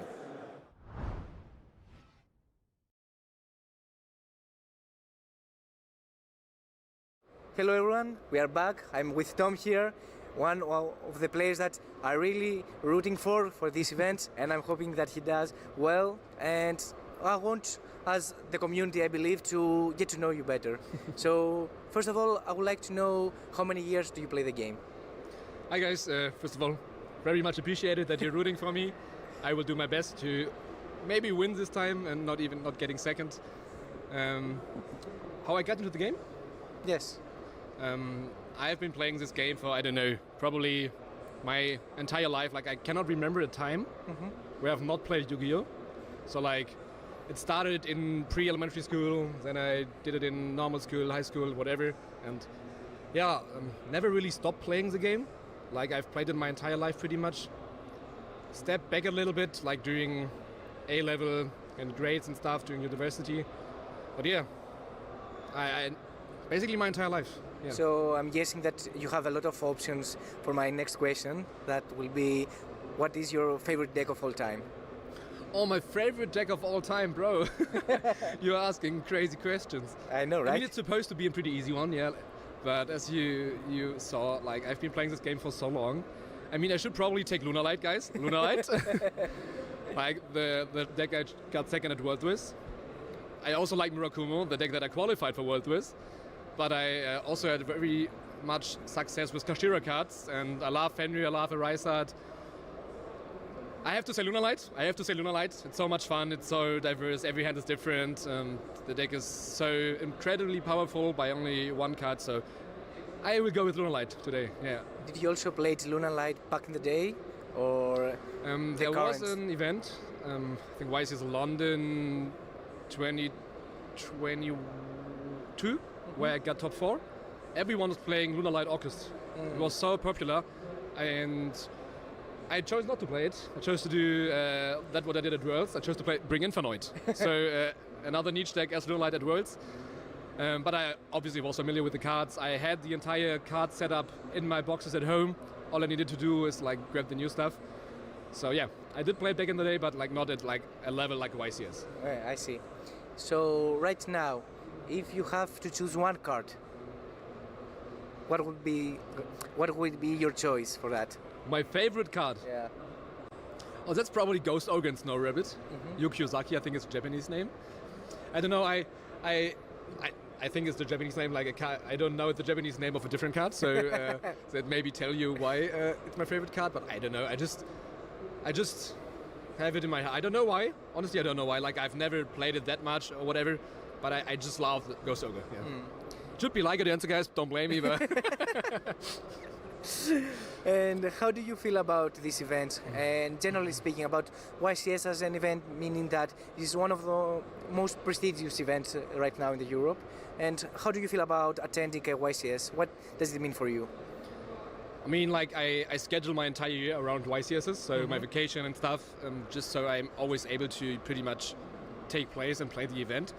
And since we only have 3 in a year in Europe, I feel like I always want to do my very best to get here and try to compete with the best in Europe and even in the world, because like even people from the US or around the globe are coming to this event if there's like not a event in a different continent on the same date. So I feel like playing a YCS is always what I'm looking forward in, like playing Yu-Gi-Oh! Like I play locals or I prepare on Master Duel or whatever just to end up at a YCS and perform my best Yu-Gi-Oh! So yeah, it's pretty much the goal that you're always aiming to, and then trying to win it, and then growing to European Championship, World Championship, and so on. So like after like national championships, for example, like German nationals or whatever, I feel like YCS is like the bigger thing that you can do in like a normal Yu-Gi-Oh! Yeah. And I also like to get to understand and know your opinion on the current meta state, meaning that we have the latest Forbidden Unlimited list that I think it was very impactful and played a very huge role in the current meta state. And what is your opinion on that? First of all, Konami, thank you for the ban list. Appreciate that very much. Bro, like, me as a Lunalight, let's say lover, I love Lunalight. The ban list was crazy. Like, it changed up the entire format so heavily that everyone had to adapt. Like, there was no Pari running around. Shout out to Philip for getting second with Pari. There's no Protoss anymore. There are so many unhealthy cards for the game gone. Statues. Yeah, statues, barrier, whatever. A lot of cards that hurt Lunalight are gone now. I feel like the format got better, like after YCS Lil.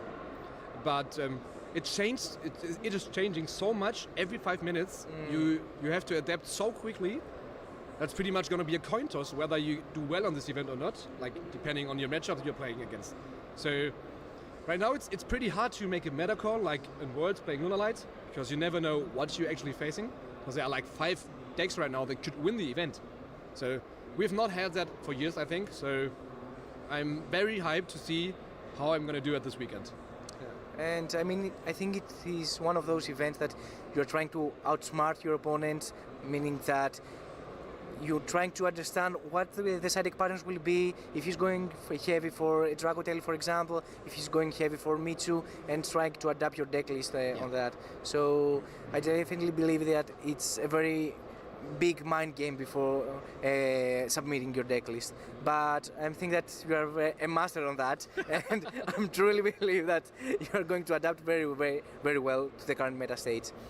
And lastly, I want your opinion about what deck you are going to believe that is going to win the event eventually. If you can share with us a potential deck that you think that is very strong in the current meta state.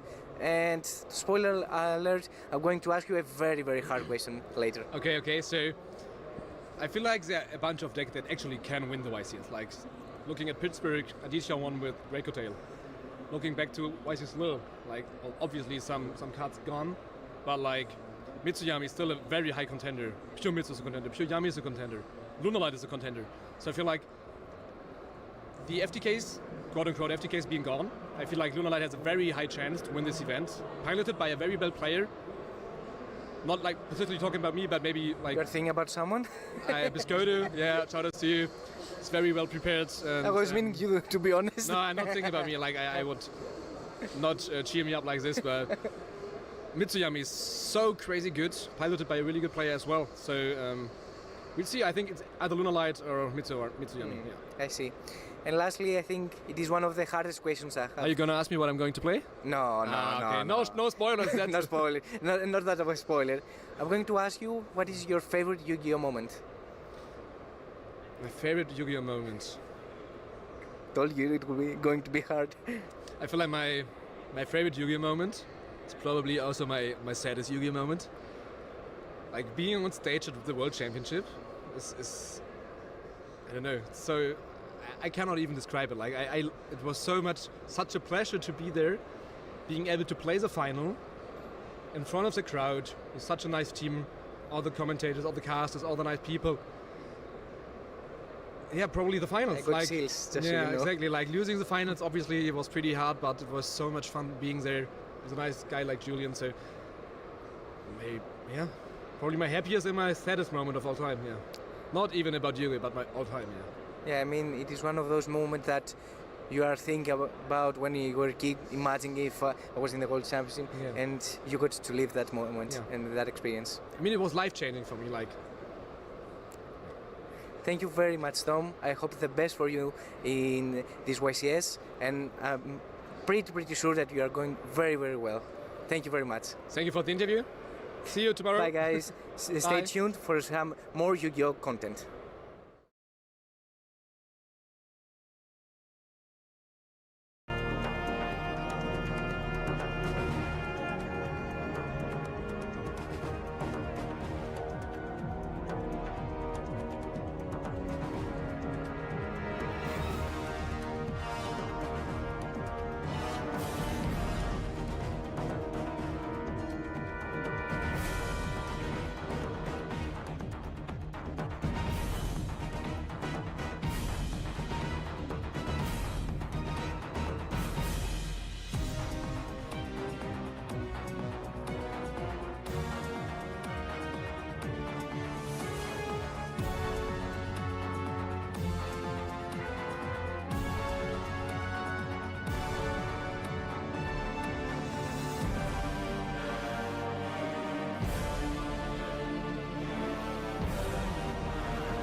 So something we like doing here as part of our Yu-Gi-Oh! Championship Series coverage is we, as the casters, like to throw out our predictions for which deck might win. Now, I don't know how many of us have ever got it right, but it's always worth seeing. So I will begin. I'm going to throw out Branded, purely because we have the Chronicles, the Fallen and the Virtuous all foil edition that's just come out. Maybe some of those new additions might just help swoop it into first place. I'll go with Malice. Even though that deck has been around for forever, it was first out the Swiss at the World Championship, it still is very, very, very, very good. A lot of very competent players here in Europe are relying on the deck, and I think in the current moment, with a lot of people and probably the most represented deck going to be Draco Tail, it feels like a pretty solid option. We'll see how many people are going to have Artifact Lancer in their side deck, but I can definitely see this deck taking the title this weekend. I think the deck that's gonna take YCS Bologna is Yami Mitsurugi. I can't quite tell which version. I've seen, a lot playing with 4041, but I'm also quite in love with the 60-card versions, maybe with some Solfagors, maybe with some Nouvelles. Will be interesting to see, but I'm definitely for that combination. The deck that's going to win YCS Bologna is going to be Vanquish Soul K9. I really enjoy playing the deck, and I really feel like it's one of those decks that can really be played amongst our best players in the room. I'm really looking forward to see the deck in action. The deck that is going to win is going to be Draco Tail. Following from the winning deck at YCS Lille, I feel we could be in for a little bit of a pleasant surprise. So my pick for what is going to win YCS Bologna is going to be Lunar Lights. I would actually love Cyber Dragon to win it all, but I think Pure Mitsurugi is a more realistic choice.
Welcome back to the coverage of YCS Bologna 2025. I'm here the pleasure of having Antonio Papa, Nash, our Master Duel current world champion. Bro, I don't even feel it. It's very exciting. I wanted to ask you first I've of been all, waiting for it. Yeah. how does it feel? Because, usually we see you at YCS not often. But I wanted to ask you, how does it feel to come back and be here? How's the atmosphere? I usually go like to 2-3 events a year. Also because that's what happens in Europe. I love YCS. I love to attend the place. It's a very warming environment. People are so nice to me. It's all very organized. I love the food here too. It's Bologna. You should come to Bologna if you're looking for good food. Trust me, bro.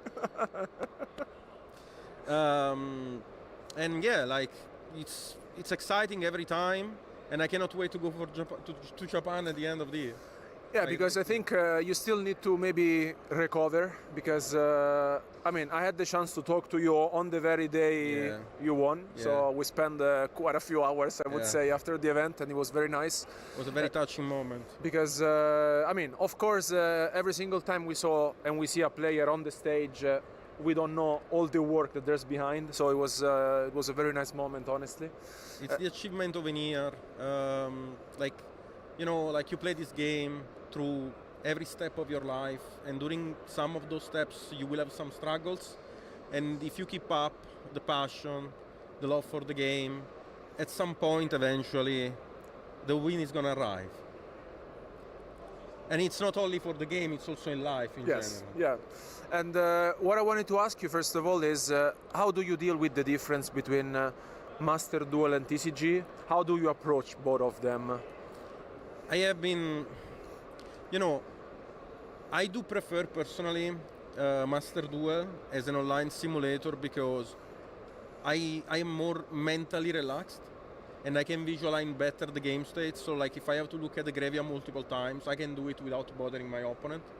I can make sure that every my plays, like I do have my timer and I can spend like even 1 minute on one singular play and then like play fast the rest of the game. So in terms of time management, it's definitely an improvement for me to play Master Duel because I can do those decision making that there are some steps that will take more time that would be penalized in the current TCG, but on Master Duel you can manage the time differently, still like having the 300 seconds.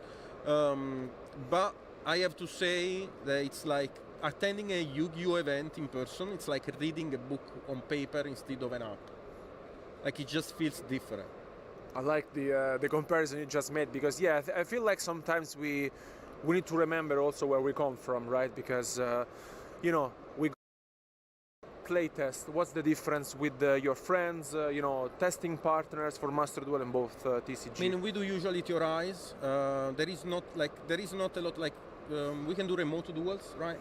Remote duels because like we can share our camera. I can play with Americans through the other part of the world. Usually like the people I test with, Cameron Neal, Christian Urena, those are the goats in the game, and like they help me through like the webcam. Like they see me play the game against like other people in the court, and they would tell me, Ashe, like maybe you can do this instead of that, and they can explain every reasoning because Yu-Gi-Oh has a lot of decision making.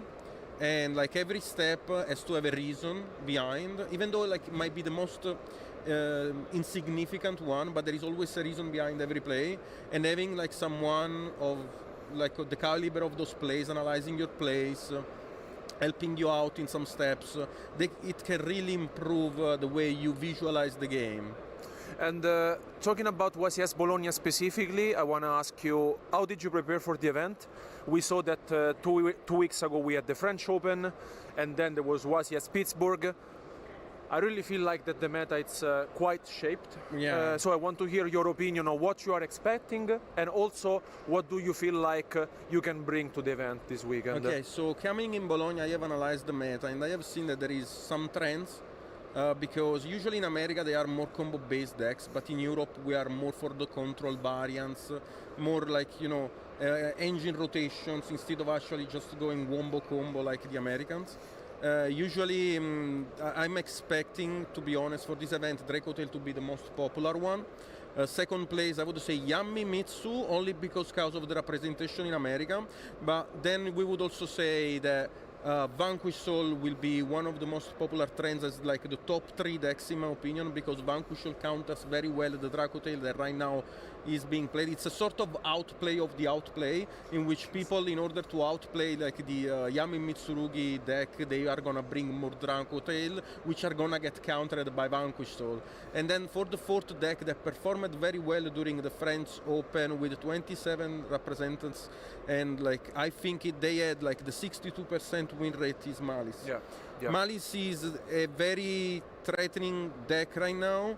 The only reason why I did not take in consideration is because I don't believe in dreams, and that deck has a dream to survive for 14 rounds. No breaking, so yeah.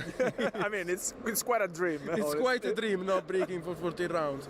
But it's a very solid pick as the 4th deck, so we're gonna see most likely those 4 decks representation. I had 2 choices to take in consideration for this event because I'm a combo player by heart and there is nothing I can do about it. I cannot play Draco Tail personally because it's not the kind of playstyle that suits me the most. And if I learned something from other people that are very experienced at the game, is the fact that you have to play a deck that you enjoy, otherwise you're not gonna perform. And the deck that I choose, the decks that I was gonna choose were like Vanquish Soul K9, that I really love the rotations, the engine, the grind. Like it's a very aggressive, but also a deck that can establish a lot of recovery and can play through quite a lot. And the other deck is a more ignorant wombo combo variant, Yami Mitsurugi, and I decided to go for that because I feel ignorant today. I think it makes a lot of sense because at the end of the day, I think you mentioned something important, which is you have to play what you feel like. Yeah. No matter how important. I have been feeling Murakumo recently. Yeah. I feel you, honestly. And no, I mean, as you mentioned, I think the meta game is very shaped. But I also wanted to ask you, because you mentioned Malice, I was about to ask, do you feel like people are gonna play Lancia, or is just if you think like, okay, are people really gonna play Malice, so I'm gonna side in Lancia, or maybe it's gonna be the opposite trend. I'm gonna side in Lancia and then there's gonna be no Malice. Okay, so you're talking about the outplay of the outplay into the outplay. Exactly. Okay, so here is the thing. I have seen quite some deck lists around, and yes, they do have Lancia. They do have Lancia. They are very scared of Malice after the French Open representation. I am expecting it too, like in a minimum percentage. I would say like 2 Malice. You might probably get in, like against 1 or 2 Malice during the 14 rounds. If there are 14 rounds, I don't know yet. But yeah, so I have seen some people, like a lot of Dracotail having the Lancia in the side deck. Because the thing is that Malice pushes enough into Dracotail, but Dracotail, like the 5 mana for Dracotail is a huge interruption that can stop the entire Malice turn. While the trap don't really matter in the matchup, the 5 mana is very problematic, and Malice relies mostly on like non-engine in order to beat the 5 mana from the Dracotail player, which are impulse and stuff like that. So I do believe that, like, if they have enough counter for the 5 mana, like we're talking about Cold by the Grave, we're talking about Impulse, I think Malice can actually perform. I think this format is unfortunately not a board breaker format, even though I do love those board breaker formats in which your opponent can actually play the board. If it's not too broken, you can crack it with board breakers. But unfortunately, during this format, especially because of Yamimitsu, that's kind of unbalancing all those meta decks because they play the Mitsu trap in the main deck,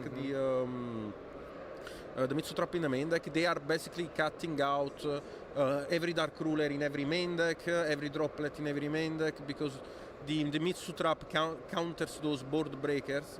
And the best board breakers right now, like I would mention something like Dark Ruler, Droplet, Metal Tronus, but they are all extremely bad against the Mitsu trap. Yeah.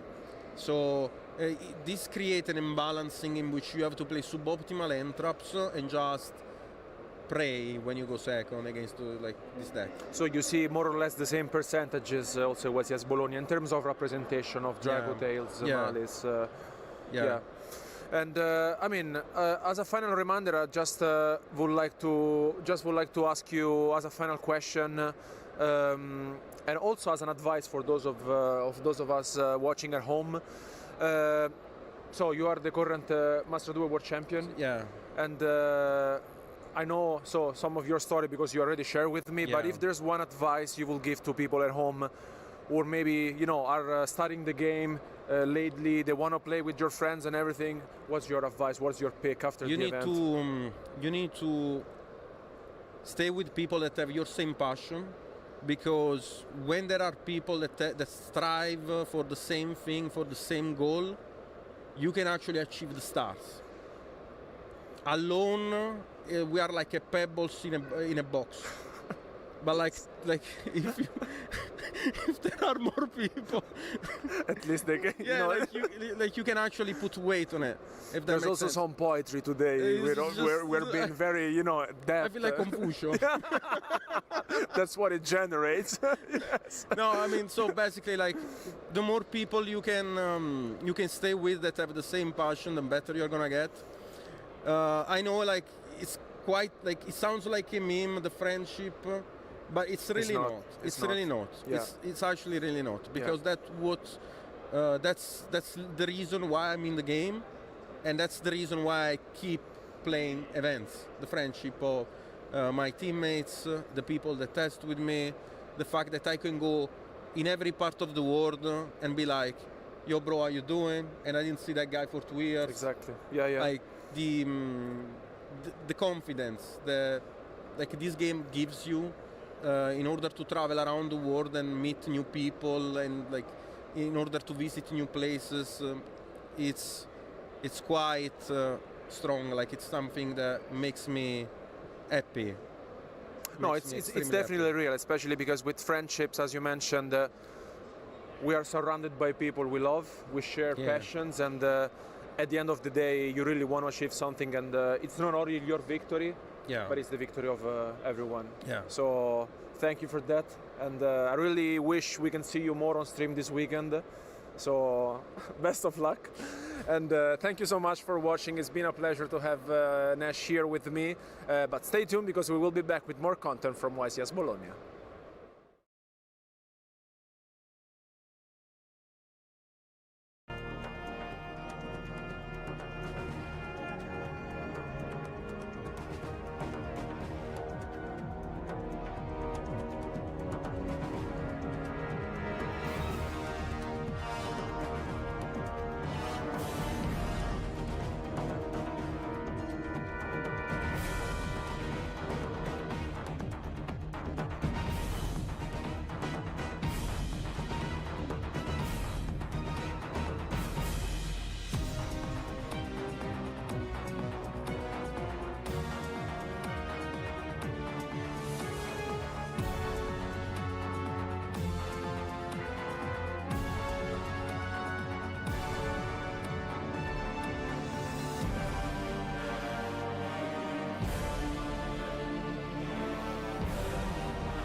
Hi everyone and welcome back to the coverage from YCS Bologna 2025. I am quite happy to be here standing with the current reigning Italian national champion, and well, for anyone who doesn't know, he was crowned champion in this same venue, so what a more fitting person to interview.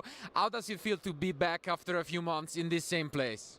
It feels amazing to be here and to compete again, because I was not in Lille, so I'm really excited to play this event. Yeah, and indeed it's, you know, a new YCS season, of course, new pricing, new rules, so and it's exciting to get to see you. Of course, as you have mentioned, you were not in Lille, but you are now in your, you know, home country trying to defend the title here in Bologna. And well, you did it in quite a convincing way with a deck not everyone had on their radar, which was Memento.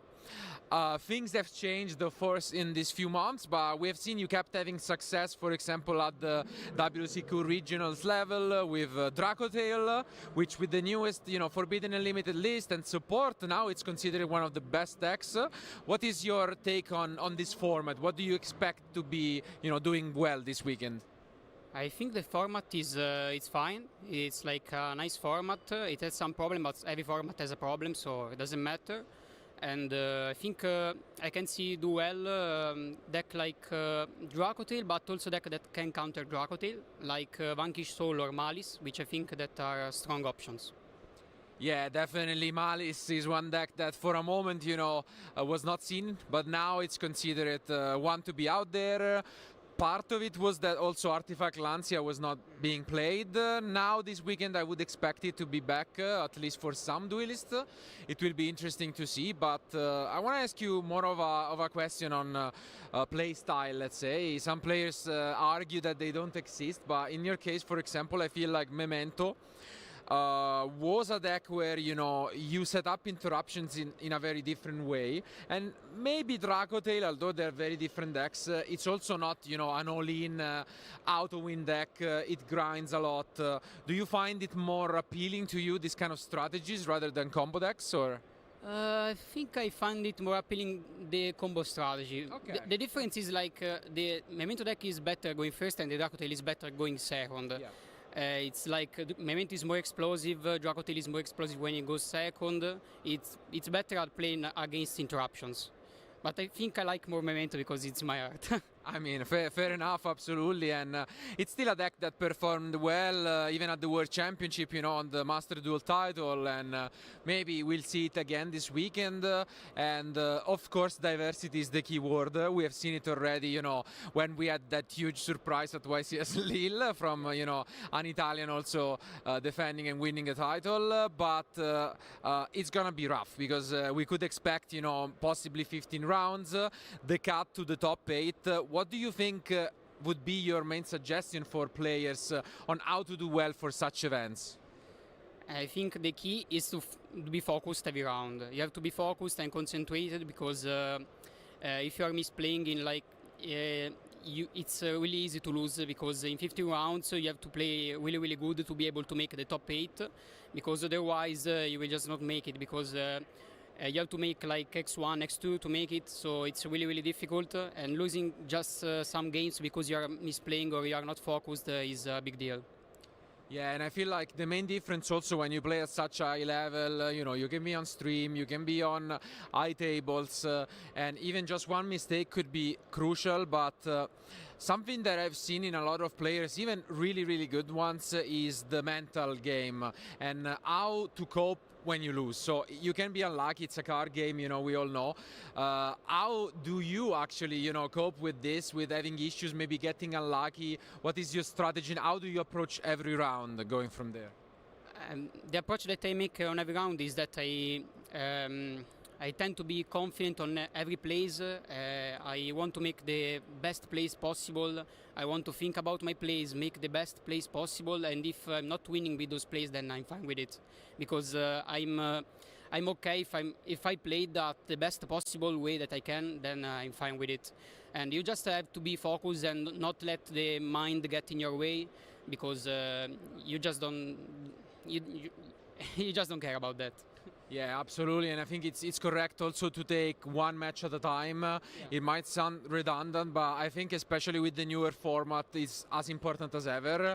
Maybe in the past you could do some math, some calculation, and be like, okay, maybe I'm in with 2 losses, 1 draw, you know, this kind of stuff. Nowadays, you know, if you already look at that, it's gonna be so long. It's like 15 rounds. It's, you know, 2 lives combined. So yeah, every match is by itself. You have to reset after every match, I think, to be focused for the next round. Absolutely, but we wish you best of luck, of course, and hopefully we'll get to see you in action on stream, and who knows, maybe among those top 8 duelists, maybe the luck of, you know, the venue will keep being with you. Magic venue. Absolutely. But thank you for being with us, best of luck again, and thank you guys for staying with us. Don't go anywhere, because we'll be back soon with more action here in Bologna.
Hi everyone and welcome back to the coverage of YCS Bologna 2025. We thought it would be absolutely worth it to give an interview to a person and a group of people, you know, representing that it's crucial for our events to keep going, and that is one of our vendors, in this case Daniele, representing, you know, the Italian vendor long-lasting Galactus. Hello guys. And as we've mentioned, going to a YCS and to such events, as a lot of people you might not always see on camera, but they really are absolutely important for our duelists. So can you explain a little bit of how it, you know, it just works to be as a vendor for, you know, a YCS? Basically, a YCS is a tournament where you need to compete with cards. Yeah. And you need to purchase the cards from booster box or from like vendors. Yeah. So we'll be here for you just from the Friday and every day, all the day long, and not stop. And if you need any cards, if you need sleeve, if you need playmat, if you need a booster box, if you need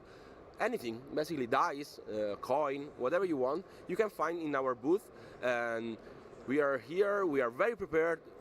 Personally, in Galactus, we have like a group of 4 people just working to prepare the stock, to look through all the deck lists and to update the stock, to update the price and to find the cards that you may need for your side, your main deck, or your last minute changing, or the Friday night changing, the famous one. I know about that. You know about that? Yes, I know, and I mean, we have seen you around for many years, so you have a lot of experience, but essentially what these guys are here for, except for preparation, is if you miss anything, if you forget anything at home, and just remember, you don't need to despair, because you can find everything you need at you know, these different stands, booths around the venue. And so in particular, I want to get also a bit into you know, the job and what you represent. So how do you usually prepare for a YCS event?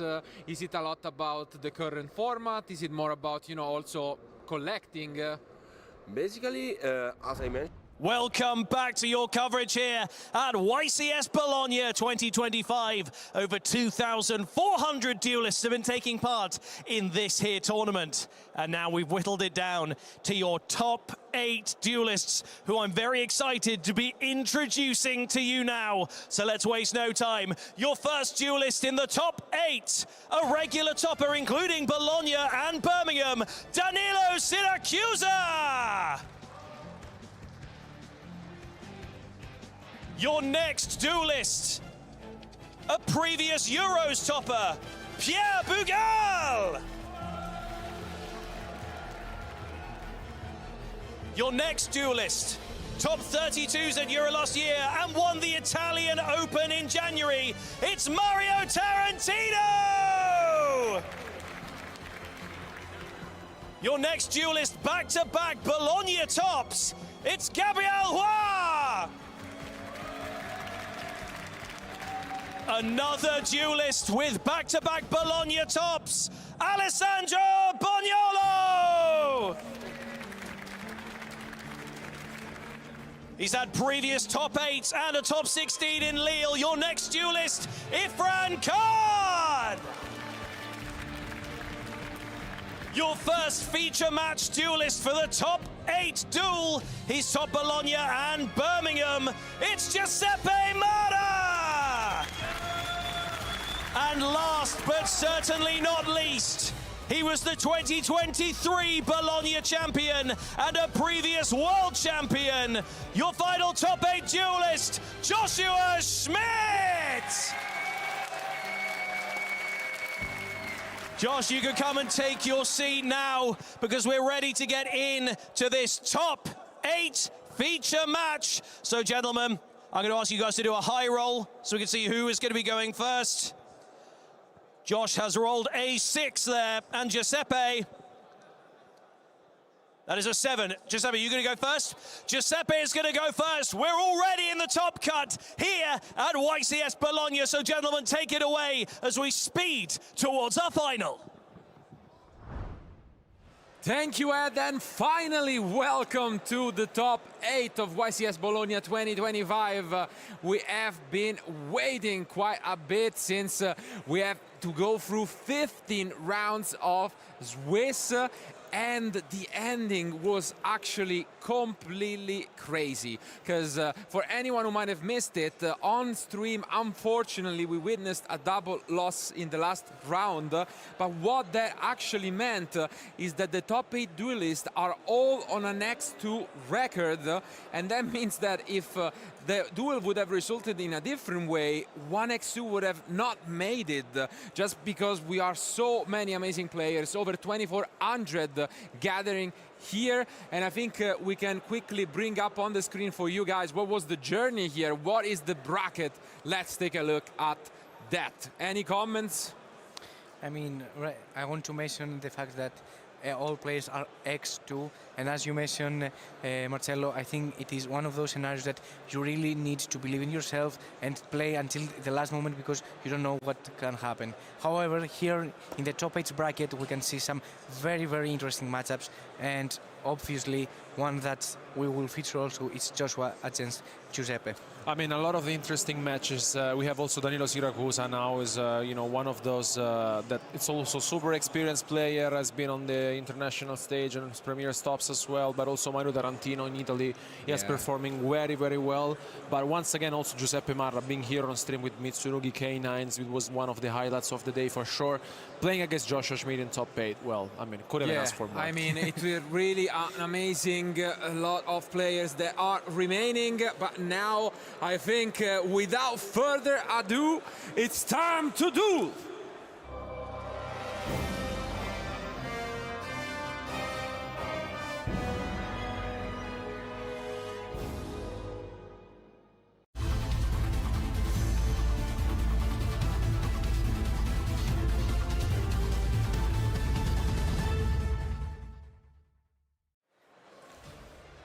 And just as we were mentioning, 2 K9 decks to start things off. I mean, we were discussing all day long about how K9 has showcased such an incredible performance during these 2 days of the event. And right now we can experience different approaches. One, Vanquish All K9 against Mitsurugi K9. Both have been on stream already, and so we know a bit what to expect. And both were victorious in their matches on stream. Actually, no, Joshua, no, never mind. Joshua had that sportsmanship ending, I remember now, but they managed their way to fight through, and both on a 13-2 score. And I mean, how do you feel about this matchup? Meaning that K9 for both decks is very, very strong, but Vanquishal, I think that has the edge right now, because not only they cannot trigger so easily the K9 and wait for the right moment, for example, to activate a Caesar or a Borgin hand, but also another important fact is that they have the protection for the Mitsurugi, for Murakumo. That is right, and normal summon Saji is definitely not what you hope to begin with. It's less of a concern in a pure, you know, Mitsurugi deck with the K9s in, but still here, as we can see, we are going to be using materials from the deck. And yeah, I mean, I was also a bit skeptic of Giuseppe's opener when we saw him in the previous rounds. And I think with the Vanquish All, it really matters what you draw, because card quality is insanely different. Whether you open the Ollisu or the one-off Rasen and Stake Your Soul, but especially the ends in which you open Ollisu with the right attributes, that feels like playing a completely different game. And so often it is depending on that, but I think the die roll was also huge, because K9 Vanquish Soul going first is almost impossible to stop. I mean, even going second, you have the right attributes, you can also start interacting with your opponent. And I think we might see some action right here, because we have activated the effects in the graveyard, so a potential Izuna from Joshua's side can be activated. And also, as you mentioned, Holy Show is always a threat. I mean, it also feels like that, you know, Vanquish All has been one of the key decks of the weekend for sure. And I mean, We mentioned it quite plenty of times. K9s, I think, are I think amongst maybe more than 0.5% of our duelists in the top 8. We will get to see it maybe later when we have the stats, but here it is. And as we mentioned, Izuna is a threat right now because, I mean, for 2 days right now we see Izuna just being summoned all time, and it is one of those cards that I think has stolen the spotlight during this YCS. Izuna is the new Fenrir. Yeah, the new Phantasme. Yeah. I mean, you remember like the time when Fenrir was like a master. It really feels like that now. Izuna is the card of the moment. Honestly, every single time touching the field, he creates so many problems. And I mean, we've mentioned it. I think it's very synergic, and it's definitely the deck that can counteract better Dragotail, which the deck I think. Most of our players felt like would have been the most represented deck this weekend, and overall, I really feel like also the consistency in terms of approach, it's very good, you know. And let's see. Of course, now we have to discard the card for Murakumo, and it is case for K9. And right now, for which Xyz are you considering to summon? I mean, Reaper is one potential, you know, Xyz that can be summoned right now because it can interact very, very well against the Mitsurugi. And also, Nurse Knight, it can be also an option in order to take Murakumo, make it my material, so it cannot be summoned back with the prayers. And yeah, that would be clutch if you're able to do it, but obviously prayers... it's tricky to play around, but no, it's gonna be a Tiras. That's a blast from the past. I mean, Joshua is probably one of the few duelists who was playing back in the day, but this card was played in wind-ups like back in 2012, and it's essentially a Zeus enabler because it's really tough to get rid of, and it allows you to upgrade easily because it cannot be destroyed by card effects. And so it's really, really good against the Mitsurugi.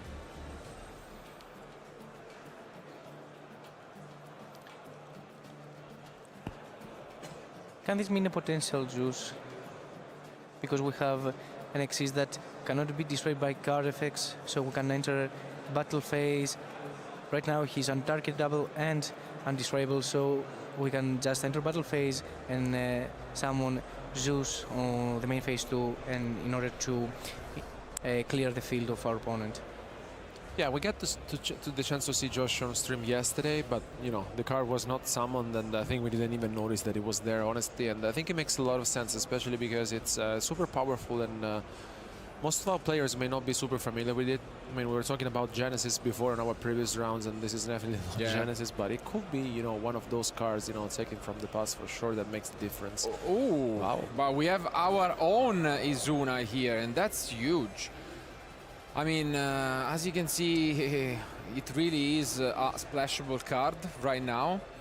And I think I see an Ashe Blossom in the end from Giuseppe, which could have been used on the Izuna. So it must mean he has a backup plan for this. But getting rid, basically now what the Tiras is not destroyable, and you cannot target it. Yeah. So it's really, really, really tough to deal. I feel like also didn't activate Ashe there because he was not, you know, like not conscious at all that Tiras was there, to be fair. Yeah. You know, now like, we go into a link free. Ooh, and there it is, another card that we have seen plenty of times this weekend as a deck option, and that is the Gorgon of... There it comes. Would you want to try to tell the name? Because it's Greek. Yeah. Ziloftonia. Ah, it's quite close, yeah. Okay, quite close, huh? Ziloftonia. Ah, Ziloftonia. Sorry, the accent. The accent gets you. But yeah, here we see what we are used to seeing a lot and plenty of times. But it only... The activate effects, right? Yeah, only the activated effects, no? So yeah. Maybe a miscalculation from Giuseppe. But no, it's not a miscalculation because the motion that it points you cannot attack, so you cannot access Zeus. Yeah, no, but you can see that now he's asking the effect, so I'm pretty sure he thought it would be destroyed. And no, it says that activated effects are negated, and Tiras is a continuous effect. It just says this card cannot be destroyed by card effects. And now you see Giuseppe just looking around in confusion. Worst case scenario though, it may be there is an issue with activated effects, since yes, it cannot negate Tiras, but at least he cannot attack in order to access Zeus. Joshua needs to find another Xyz, which is quite possible with K9 obviously, in order to find a way to access his Zeus.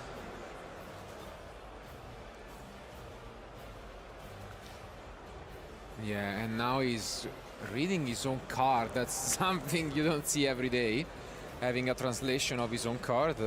Maybe he has I have no idea what's going on right now. I can only assume that could it be that maybe in Italian it has a slightly different text. Sometimes this sort of things happen, but I would be shocked if that was the case. I'm gonna actually try to look it up, so I'm curious now.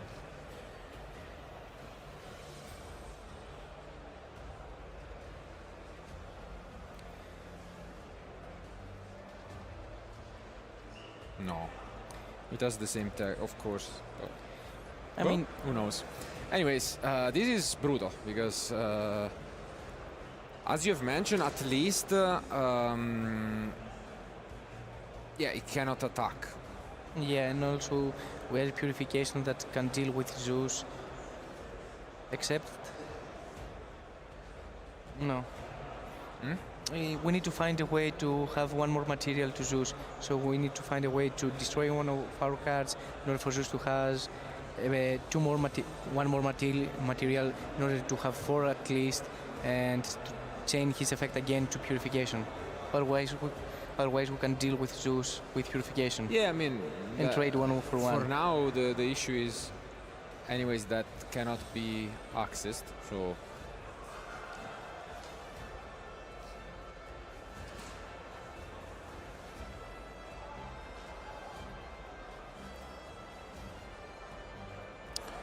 I mean, we didn't set with Reaper the D4, so I'm guessing that we have Hard Droid, maybe. I think that may be the case, and I'm still considering also if the Ashe Blossom would have been activated on the Joshua Zizuna, maybe this would have been already super scary feel, honestly. Yeah, I mean, could totally be that if you think about it, if you don't know Tiras, you can get rid of anything with that Murakumo, and I mean, first time for everything, I guess. And not the best thing to say on the top 8 match. Definitely not on the top 8, but again, there is not too much to despair because it's still locked. It still cannot attack. So I think that we are considering a Vallon, but Tyrus has Lupis as a material, so still cannot be targeted. Yeah.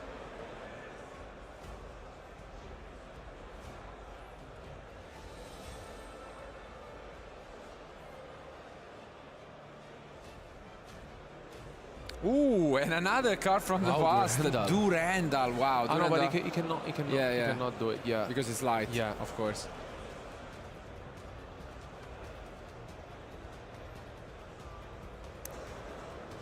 Yeah, went for Durandal, then realized, of course, the restriction. I mean, the nerves are there. You have played your entire life, I would say, for a shot at something like this, Giuseppe. And you face off against a player like Joshua in top 8 on stream. It's not easy. At least the only thing I would suggest him if I was a coach would be take your time. You don't need to rush because, I mean, probably all tournament long, it's difficult to switch because you know that the double loss is there.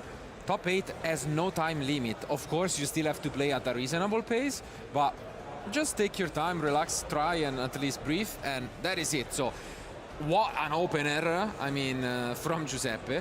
Really impressive stuff, shows us how he made it this far. But now it's back to Joshua, who has to come up with a solution for this puzzle. If we find a way to deal with purification before summoning Zeus. we can just summon Zeus and I know, clear but the you whole cannot field. attack. You cannot attack, yeah. With Tiras? You cannot. You can attack with another Xyz though. Okay, but you need to make it, and there is Yeah, Valon, purification. Cioè, you make it sound as if, vabbè, just make another one. You cannot commit your purification early. No, of course, but is he gonna try to enter battle phase? That would be devastating if he forgets the other effect of Gorgon, no? And also you don't need to make Xyz. Yeah. You can just... I think we enter battle phase, and now he realizes, oh wow, Joshua gives away again to his opponent, both feeling the pressure right now, wasting a battle phase. I mean, you can see him smiling a bit. You still enter the battle phase, you can enter it, so... Yeah, that played a huge role because, yeah. And yeah, that is it. Oh my. Wow, that's not something you expect to see every day, but I mean, we've mentioned it. Nerves are there. Both players for sure tired after 15 rounds, 2 days of dueling, but I mean, what can you say? Hopefully they just shake this game off because, of course, both just not realizing a couple of effects, and now they are still in it. Nothing is done until it is done, and in Giuseppe's side of the field is one game away from a semi-final. On the other end, though, Joshua will be going first, and we have already mentioned it. K9 Vanquish Soul going first has so much potential, so many different layers. I mean, there's only one card that I can think of that plays a very, very crucial role when Vanquish Soul K9 goes first, and it is Malcharmi Purulia. It is one of those cards that really struggle the deck, and I think it is one of those cards that we have seen in every side deck right now, and it's a very good answer.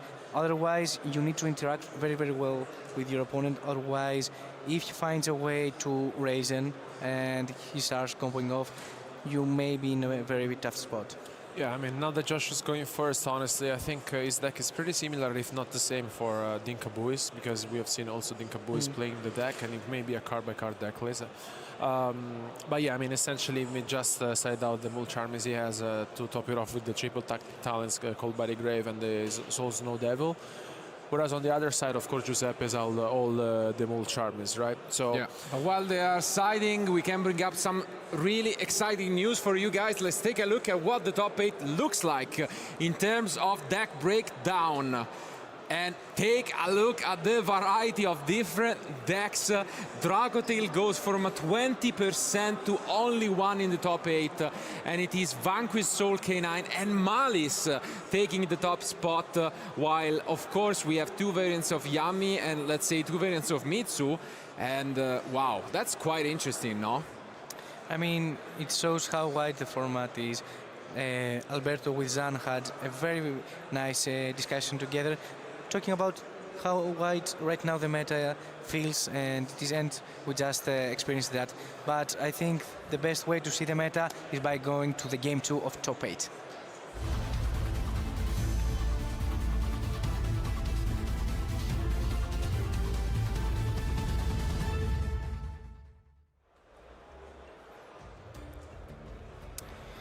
So, as we mentioned, Joshua is going first probably, and we can experience if Vanquish Soul K9, it is one of those decks that you really cannot afford going second against it.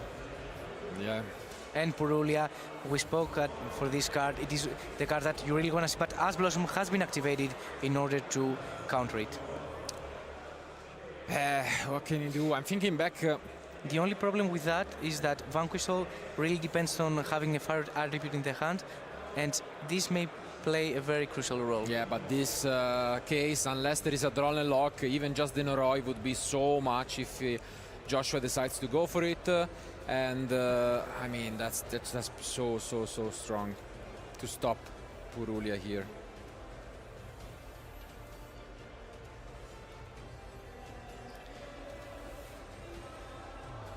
And we adding Izuna that can be summoned. We are using Izuna. Yeah, that can be summoned. Yeah. Since Purulia has been activated, despite being negate the effect through Ashe Blossom, it was not negating the activation, so it still counts for the summon of Izuna. Yeah, and that's big. No other response from Giuseppe, so Joshua's free to do whatever he wants. Right now, the only question is, does he also have access to the Vanquish Soul cards? Or is this gonna be a pure K9 opener? I mean, even a pure K9 opener against Mitsurugi is very, very decent. However, obviously you want to see your Vanquish Soul in order to have that protection through card effects, and we can see Madlov being activated, so I think Joshua is in a very, very good spot. This is a crazy opener, of course. And I mean, Joshua is going to make the most out of it. Again, one of the few ways are Mulcharmies, but when there is just one Ashe to stop it and no other response, we all know how oppressive this strategy can be. And we get the Razen, of course. This is not Genesis format. We do have links, and Rock of the Vanquisher can be used. I mean, pretty solid start, honestly, here from Joshua, and it's going to be very tough. We mentioned it a lot of times. Whenever Vanquish Soul starts like this, it's going to be very difficult to stop it, especially now. Here comes the Noroi being summoned onto the field, along with the Jiaolong, and it's going to be very difficult here for Giuseppe, especially to recover from this, because it's going to be a lot of different disruptions from Joshua.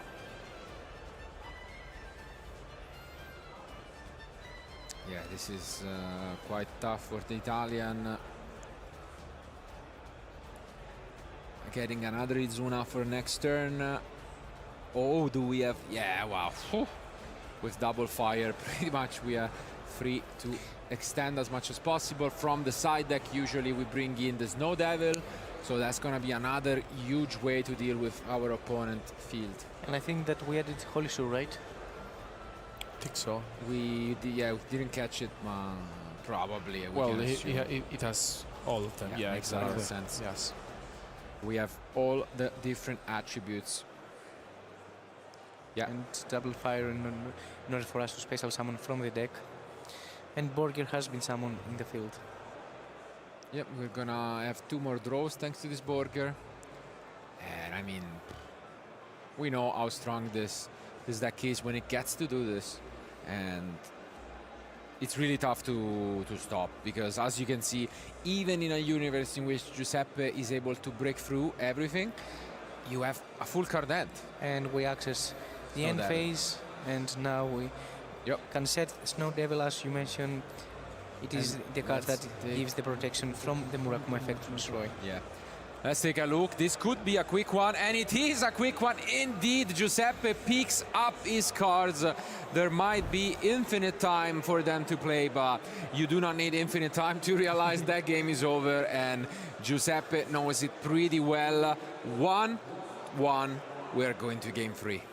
I mean, it is one of those matchups that if you compare engine by engine, Mitsurugi K9 are in a very tough spot against Vanquish Soul K9, because Vanquish Soul protects their monsters through not only Snow Devil the Trap, but also through the field spell, which is very, very important when you go against the potential threat of Murakumo. I mean, I think it was a very good miracle for this event. I mean, I feel like in general, of course, it's very good against Dragotail. But we mentioned it a lot of times. I mean, K9s in general, I think, are very, very good. But on the other hand, Vanquish Soul, I think it's, based on the consistency aspect, I really feel like it can really be one of those decks which can really have the answer at the right moment. And yeah, I mean, there was not really much to say. And the Ashe on the Borulli essentially closed the game pretty easily, especially because Giuseppe didn't have any other interaction. And then on game 3, once again, Giuseppe will go first. So, I mean, he will maybe switch off some of the Mulcharmies and side them out. He doesn't have all that much, to be fair, for going first. That's the reality. Like, all I see is maybe impermanence, just to switch out and have something useful instead of the Purulia. But I'm a bit surprised, because the trend recently has been to side at least, you know, instead of those Mulcharmi, some more impactful cards such as Solemns, Anti-Spell Fragrance, and these sort of cards. Giuseppe probably just thinking my combo is good enough. I'm gonna just play more Entraps, which mean, okay, if I go first, I have Impermanence, which is better than a Mulcharmi, but then if I go second, I have even more possible responses. I mean, against Vanquish Soul K9, it's not that there is an actual trap card that can deal with them, that can be played in the current meta state, for example, different dimension ground. Yeah. No, of course not that kind, but I mean, I wouldn't mind a Solemn if you ask me, honestly. Any sort of Solemn Strike, Warning, they can be good. If they don't open the all issue, then it basically shut down the only Vanquish Soul card they have. So that can be extremely impactful, but that would not be the case. It will be Giuseppe trying his best to repeat what he has done in game 1. Now he knows that Tyrus exists, and now Joshua knows that Gorgon exists. So let's see whether that will make a difference. And regardless, one of these two amazing duelists will clutch the first spot into the semi-finals of YCS Bologna. Who is it going to be? Let's find out.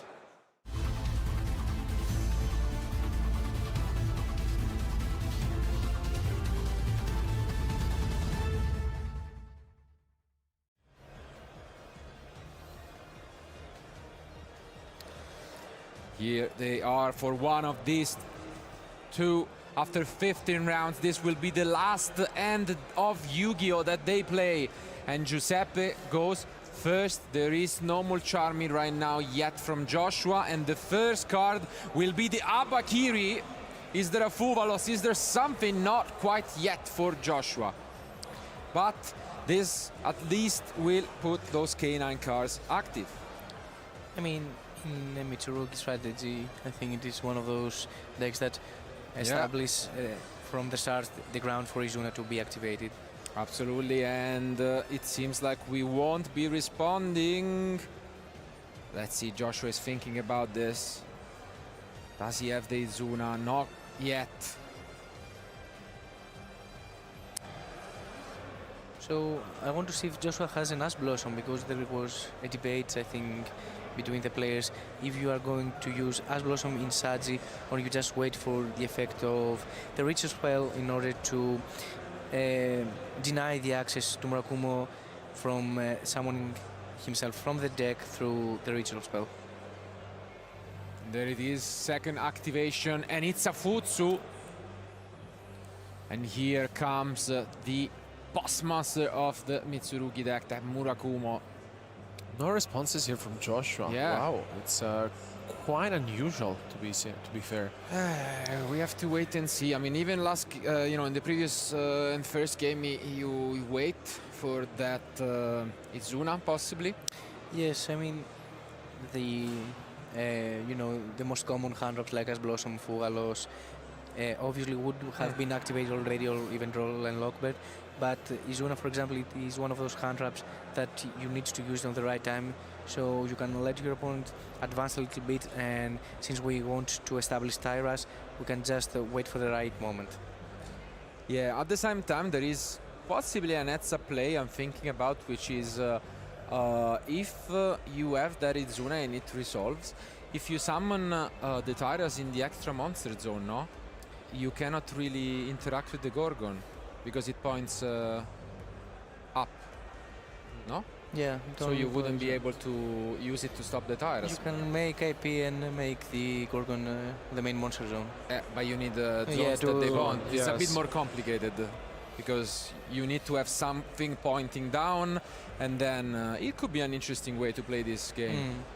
And also the Pot of Prosperity here being activated from Giuseppe just to top it off, and maybe looking for some interaction for Josh next turn. It's just considering how many Kairos to banish. But at least the good thing is there won't be any really powerful trap card that we can find with this from the side deck. So let's take a look. Non-engine is what we are looking for. Oof, Droll and Lockbird could be huge. Yeah, the only issue right now is that I think that Giuseppe was looking for those K9 cards, and obviously some non-engine cards like Drone and Lockbird. And right now I can only see one possibility for him. I mean, Drone and Lockbird is there for a reason, and since he has already accessed his Mitsurugi engine, I don't think that any potential Mitsurugi ad would help him advance right now. No K9s in sight, and that means it's Droll for sure. Is it though? Would you debate it with permanence? But I think no, right? I would always take the Droll, honestly, in this. Like, between the two, for sure. I think Droll is just better. I don't know what he's asking Joshua right now. Interesting. Maybe trying to get a read, asking a sneaky question. But yeah, he gets that Droll and Lock. Bird, do we have the cane? We normal summon the Droll and Lock. Wow. And that is going to be an IP Mascherena.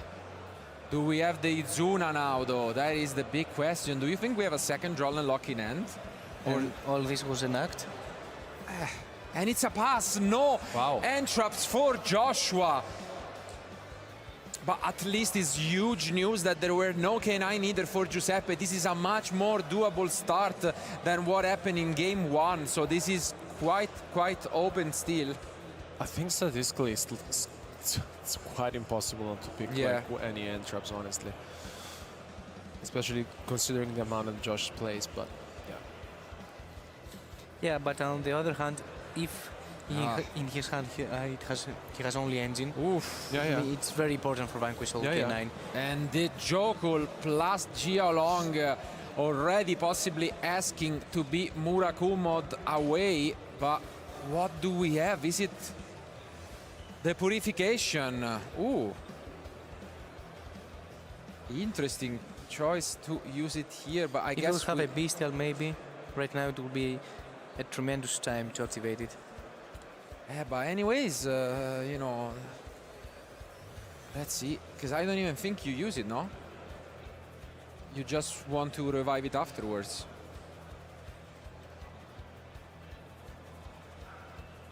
Yeah.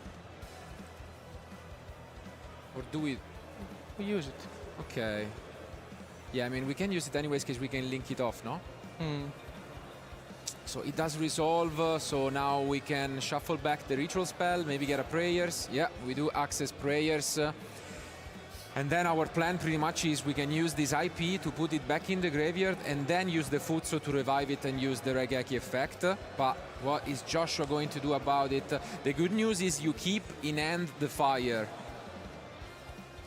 Let's see what's coming up next. Case for K9 is up next. And Giuseppe is debating whether to use the Murakumo. He does. No response, I think, from Joshua. Yeah, no response, and so he discards the Gialong we knew about, but now case for K9 will resolve. Let's see what he wants to go for. A lot of great options, and it's the Lantern. And there's another Droll. There is another Droll, and this Droll hurts so much. Droll and Lockbear coming down. Is there ever... No, probably no. I'm thinking... No, because anyways, even if you Lantern, you can chain IP, and then when it's resolved, you bring back the Murakumo with Futsu, no? For example, this is what we could do here if we are Giuseppe. And I mean, this is why also we activated Murakumo before to revive himself, because obviously we gave access to the K9 effects. However, we wanted the add since we wanted to activate Ron Lockbert later. This is a huge moment for Giuseppe. Does he react here or does he take things slowly? Because you are not necessarily forced to do it here. It's just convenient, let's say.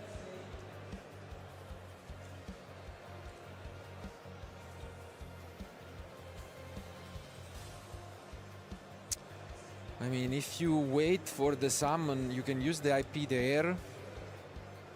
But, I mean, I think it might just be worth it. And we do go for it. I think it's the correct play. And we are going to say Dynamondo. Dynamondo is the choice. Since SP will not have a valid target, only the potential graveyard target. Otherwise, it is in brackets a waste, since we are going to Murakumo probably in order to clear the field. Yeah, we could. We are not necessarily forced to go for it though, because now we have the Mondo. So let's take a look. Yeah, I think he's gonna try and wait a little bit here. Because you can always use the other effect of Dynamondo attributing itself to special summon back the Murakumo, no? And yeah, we add back Ritual.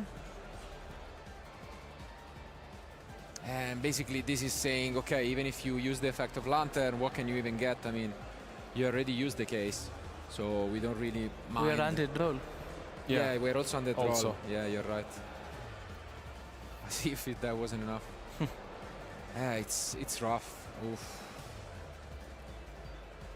I mean, yeah, Giuseppe is having a read at it. I guess you might just try and push, but if you push to battle, Futsu is also there.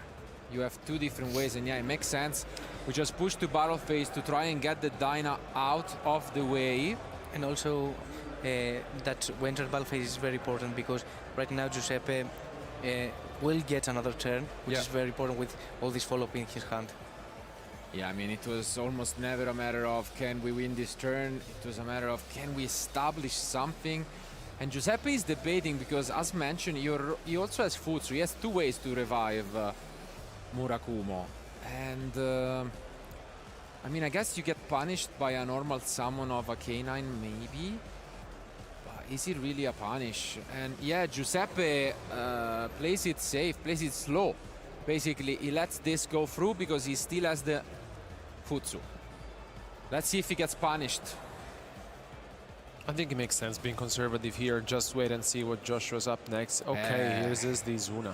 And the Izuna is actually great news because... ooh, never mind. The bell is huge. What a game. What a game this is. I was about to say Izuna special summon. There must be a catch behind it because you could have normal summoned it to play around it. But if we special summon, we have the bell, and so now the game is back online for Joshua. Troll and Lock is still out there. Yeah, I mean, is it? What are you going to access that right now will have some impacts when your opponent has prayers and ritual spell in his hand? I mean, you have to summon something to deal with. Tiras. Your favorite Tiras friend. Maybe. I mean, Giuseppe panicked a little bit with the Tiras. Maybe he's gonna do it again. I mean, yeah, the thing is, what option does he run in the extra deck? Because it's kind of tight at the moment. We already saw Valon and we saw the Tiras. Does he have... He has Nash Knight package. But, I mean...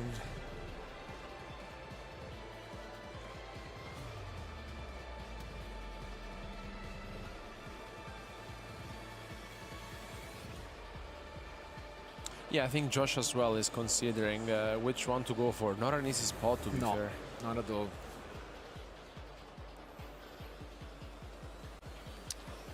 And again, the good news is there is no time because we want to witness every single instance of these two players battling it out, and it makes sense.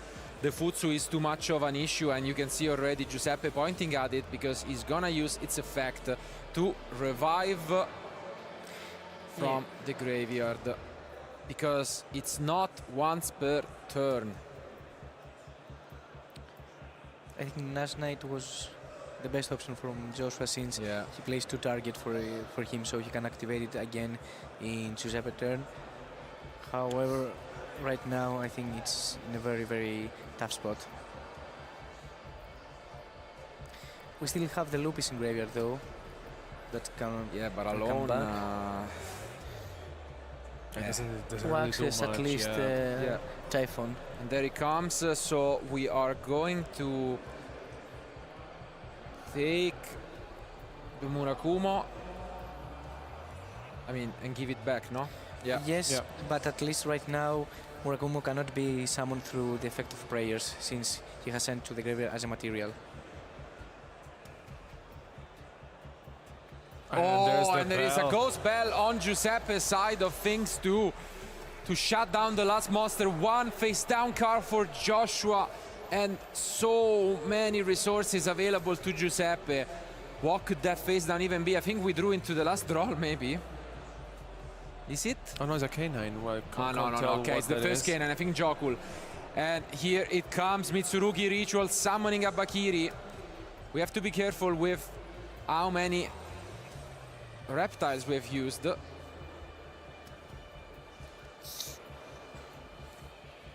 I mean, we still have a Habakir in the main deck. Yeah. We have been through a lot, but and is he playing 2 Murakumo? And you only want to access the mirror right now to ritual back. He's playing 2 Murakumo. One only. Yeah. Okay. He can just add right now mirror and go for a game. And here is also the effect of Great Purification. I don't think that he can do that because it was used as an excise material, right? I'm gonna bring it up. Purification special summons from the graveyard, but I think that Murakumo was sent there as an excise material. So if that's the case, I think that. But I think we are pushing and revealing the prayers that we knew about.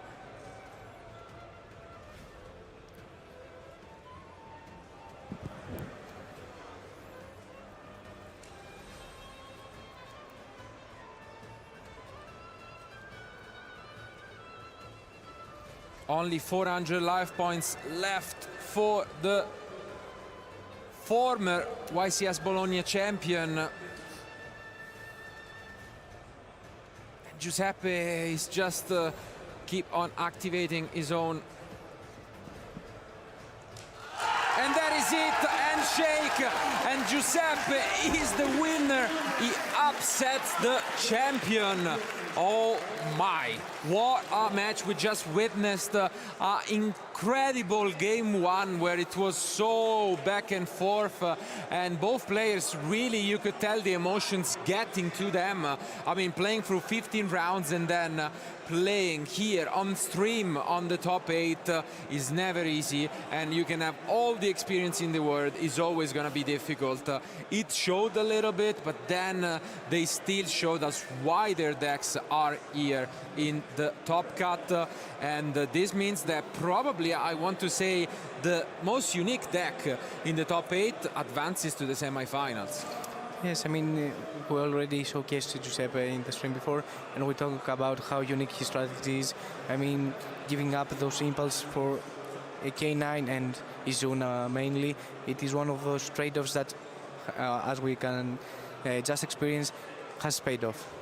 I mean, I also really feel like that, you know, his deck is, I think, maybe one of the few ones, if not the only one in the entire room playing Mitsurugi with K9s. And I think we also had the chance to hear directly from him. So congratulations, advancing to top 4. I mean, being on stage against Joshua, it's, you know, it's no joke. And congrats, honestly, what a match that's been. Yeah, the crazy run. We are familiar with him a little bit, especially at the Opens, where he was very consistent at the Italian Opens. And I mean, sometimes you keep pushing and it gets to eventually be your day. And again, I really think it's nice to see unconventional choice. I want to see gets rewarded. He fought, I mean, he played Mutsurugis in the past, but he recognized the strength of the K9 cards, and he pushed through. Of course, I mean, everyone knows Drone Lockbird is an extremely powerful card, but you have to say he didn't draw, even through Prosperity, any K9 cards. Sure, he had the draw, but if you add any K9s, I think the game would have been even more over than that. So it's not like he opened absolutely crazy or anything like that. But, I mean, congratulations to both. Congratulations to Joshua, of course, for another incredible run. And this time it's just a little bit short, but nothing to laugh at. 13-2 again, it's an incredible feat. And I'm sure we'll be back. But we have more matches coming our way, because now we're officially have our first player confirmed into the semi-final. And we have 2 more matches to crown, who will take home that beautiful trophy and the bragging rights of saying, I won a YCS. So, and I am a YCS champion and the YCS champion of Bologna 2025. Yes, yes, you are. No, not me. Ecco. Anyways,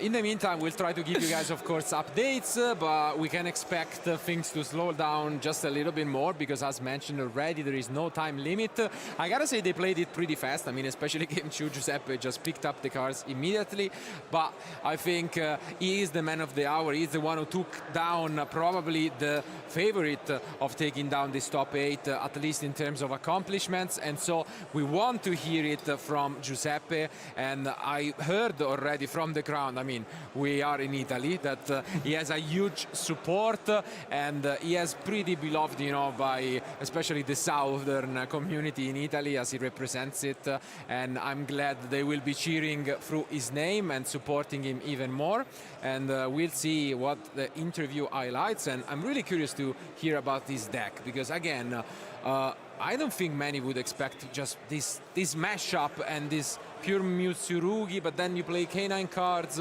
and you don't even go all in on the strategy. And I mean, it looks like one of those pet decks, you know, that you just think you build your own Atom and you're like, could this work? But then having the courage to bring it not to a regional, not to a local, but to a 2400 YCS. I think it's incredible. I mean, it's one of those scenarios that you want to hear from the actual player and hear why he chose this deck and why he did this meta call. But I think the expert on this one will be Giuseppe, and we want to hear from him.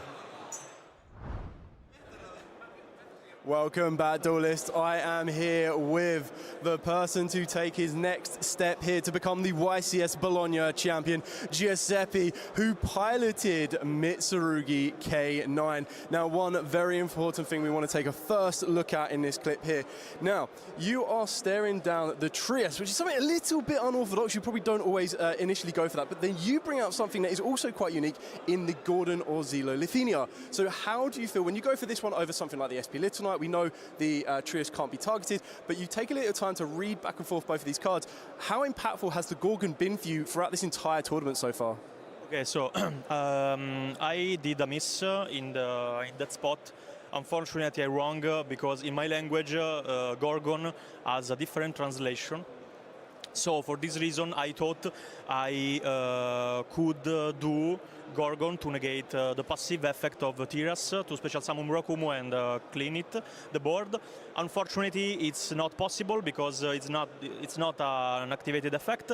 So, but Gorgon has the second effect, so Tiras cannot attack, and so I thought that in that spot it was winnable because he has just 3 cards in his hand. So for this reason, in that specific moment, I was feeling safe, and yeah. Yeah, exactly that, and I think that's where we're going to really put in a lot of work for you on that one there. So we're going to move straight away into the final game here. So this is your Pot of Prosperity reveals. Now, of all of your choices there, 2 that would really stand out would be Infinite Impermanence and Droll and Lockbird. So you decided to go with the Droll and Lockbird. Talk us through that way, and then the reason of going further from there. So the other cards were quite good. Droll and Lockbird, it was a normal, and it was just what I was searching. In real, to be honest, I was searching K9 card. Yeah. But I missed K9, so I played normal Droll. It was so good. In my end, there was Droll, Lock, and Bell.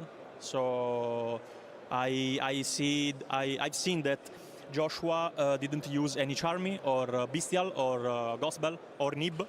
Probably he had not anything of this. And Droll and Lock normal summon in that spot, it seems good. Was everything you missed? Exactly that. So moving on to the last little clip that I want to show you now. You mentioned Ghost Bell. Now Ghost Bell put in a lot of work for both players. First off, Joshua uses Ghost Bell against your Murakumo Revival, but then you decide to use your Ghost Bell of yourself, stopping the Lupus. Yeah, I choose to do Ghost Bell on Lupus because he could do Typhoon on Lupus, and probably in that spot there was not very good because with Ghost Bell he was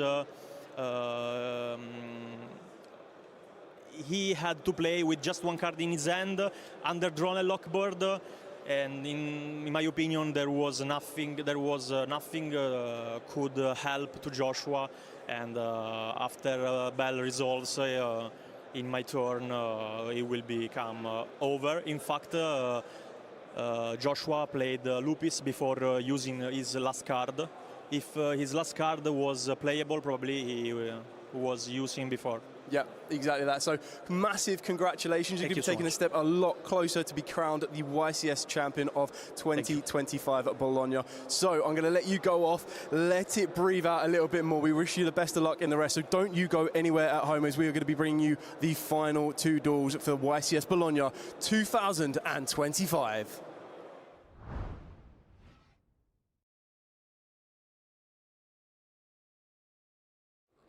Hi everyone and welcome back to the coverage of YCS Bologna 2025. We thought it would be absolutely worth it to give an interview to a person and a group of people, you know, representing that it's crucial for our events to keep going, and that is one of our vendors, in this case Daniele, representing, you know, the Italian vendor long-lasting Galactus. Hello guys. And as we've mentioned, going to a YCS and to such events, as a lot of people you might not always see on camera, but they really are absolutely important for our duelists. So can you explain a little bit of how it, you know, it just works to be as a vendor for, you know, a YCS? Basically, a YCS is a tournament where you need to compete with cards. Yeah. And you need to purchase the cards from booster box or from like vendors. Yeah. So we'll be here for you just from the Friday and every day, all the day long, and not stop. And if you need any cards, if you need sleeve, if you need playmat, if you need a booster box, if you need anything, basically dice, coin, whatever you want, you can find in our booth. And we are here, we are very prepared. Personally, in Galactus, we have like a group of 4 people just working to prepare the stock, to look through all the deck lists and to update the stock, to update the price, and to find the cards that you may need for your side, your main deck, or your last minute changing, or the Friday night changing, the famous one. I know about that. You know about that? Yes, I know. And I mean, we have seen you around for many, many years, so you have a lot of experience, but essentially what these guys are here for, except for preparation, is if you miss anything, if you forget anything at home, and just remember, you don't need to despair, because you can find everything you need at you know, these different stands, booths around the venue. And so in particular, I want to get also a bit into you know, the job and what you represent. So how do you usually prepare for a YCS event? Is it a lot about the current format? Is it more about, you know, also collecting? Basically, as I mentioned before, we have a group of 4 people that update the stock. Okay. So they just look through new deck lists, new archetype, everything, the new release. But also we have some experts that just are here to work for the retro format, like Time Wizard and everything you want to check. Genesis also, we have a new stock for Genesis. And yeah, we also have a lot of varieties, like prize card, old ghost cards, whatever you want, you can find for sure in the booth. We are here for you, we are here to showcase you the good card and the special card that you may don't know. Yeah, even cards you couldn't find maybe in your local shop, you know. Many times, you know, people come here also to find the cards, I would say, in different languages. There are people who prefer, you know, English or like maybe Italian. If we're here. Yeah, absolutely. But yeah, the truth is, you know, in 2025, Yu-Gi-Oh! Can be played in a lot of different ways. And we don't only have the main event, we have public events. And so that's also another way, as you've mentioned, of just finding the last pieces you need to compete in those public events. And of course, many might not know, but you have also played the games for multiple years. And so I want you to ask, what is your favorite thing about the role that now you're doing? Maybe still interacting with the community. What do you like about it? There is a lot of people they know from ages, right? And it's cool that I can be in the opposite part, because they are here for playing, and then, oh, Daniele, you have like this card I need to play, and I borrow you give me back later. This is the best part, and also meeting a lot of people, and also all the stuff that is working at the event. I know them very well because we met a lot of times, and this is the best part, connected with people, be in the middle. Because we are literally in the middle of the venue. Really.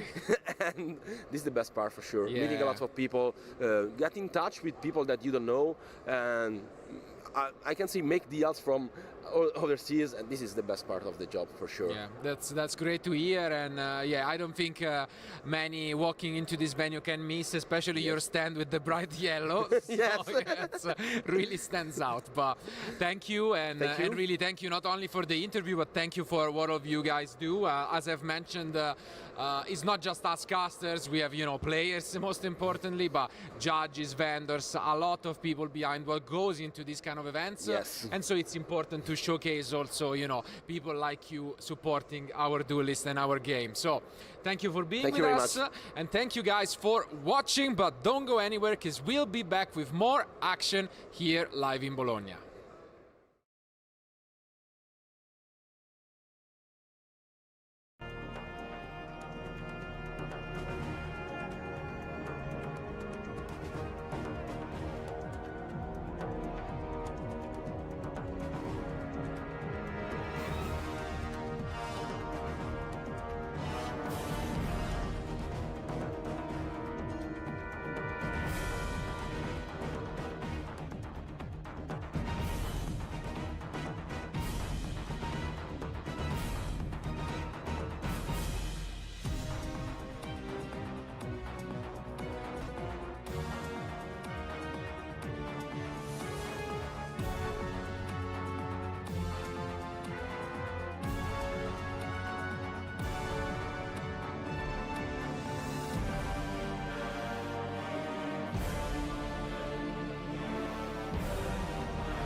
Hello everybody, we are back here at the YCS Bologna, and I am joined by Mathieu. Mathieu, a very, very famous player, of course, back-to-back national finalist, French nationals, and winner of the 2022 French National Championship. And on top of that, you were here last year and won the entire event.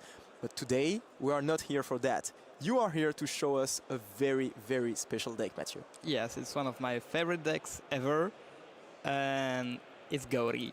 It is Gori, actually, so maybe we can just get on the table and let you show us what it is about. Yeah, of course.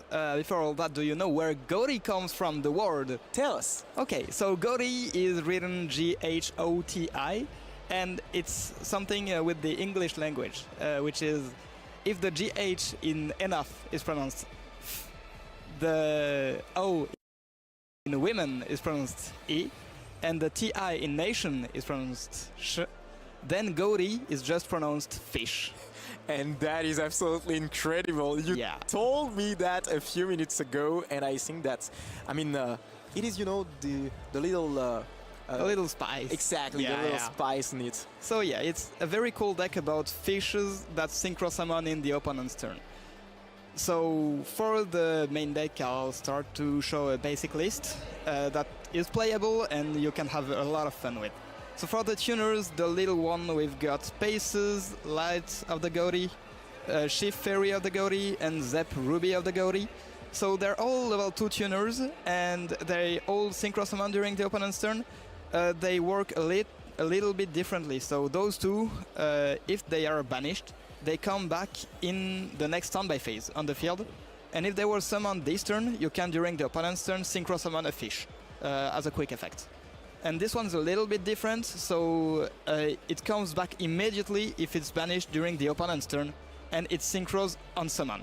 So you want to banish those two during your turn and this one during the opponent's turn. It makes your plays a little less like sensitive to Dark Full Nomar and some things like that, because it's not on the field at the beginning of the turn. And those are your main tuners. And the last level 2 Goaty is Kif, Shadow of the Goaty. So this one, it special summons itself when you have a fish on the field, and it's its nickname is SP Little Fish, because when the opponent special summons a monster, it can banish the opponent's monster and itself and bring back a fish from banished zone. So, and it also comes back in the standby phase if it was banished. I really like the name SP Little Fish. Yeah, SP Little Fish. yeah, it's pretty cool. So those are your level 2s. This one is not a tuner, but the other ones are, and yeah, that's pretty much how you play. So is this like more of an interruption, or is he used as a way to bring back some fish and then to be able to synchro summon? It's kind of both, because if, for example, you got one of the 2 there banished during your opponent's turn.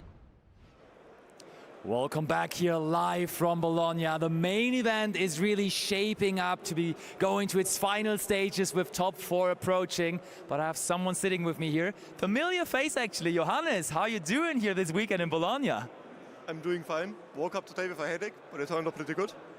Yeah, we know you, of course, from the World Championship. You've been playing Luna Light there, and your Luna Light deck actually, in a different form, has proven you some success this weekend here as well. Tell us, what did you do here today? I won the Genesis Invitational today. All right, and you did play your beloved Luna Light deck again, didn't you? Yeah, it's pretty good. But it's a bit of a funny story for you here as well this weekend, because you came without a ticket for the main event, so you couldn't play the main event, but then you just decide, hey, I'm playing Genesis. But you told me beforehand you actually played a different deck for the qualifier and now a new one for the actual Invitational then, right? Yeah, on Saturday I played Generator Radiant Typhoon. Was a really cool deck, but I was pretty bad with it, so I switched back to Luna Light. Worked better. And Luna Light worked a lot better. What decks did you face throughout the tournament run here on Sunday? At Emancipator, Onomat Rise, no, Onomat, Psychics in the finals, one Dracotail. Okay. Don't really remember the rest right now. Fair enough, but I mean, you're still saying Luna Light possibly the best deck in the Genesis format? Against the Onomat it was really rough, because the Light Dragon XYZ monster protects from Liga Dancer destroying, but otherwise it's a really good deck, breaks pretty much every board except for the Ringo Miniat guy, where you can't normal special summon, but otherwise it's very good.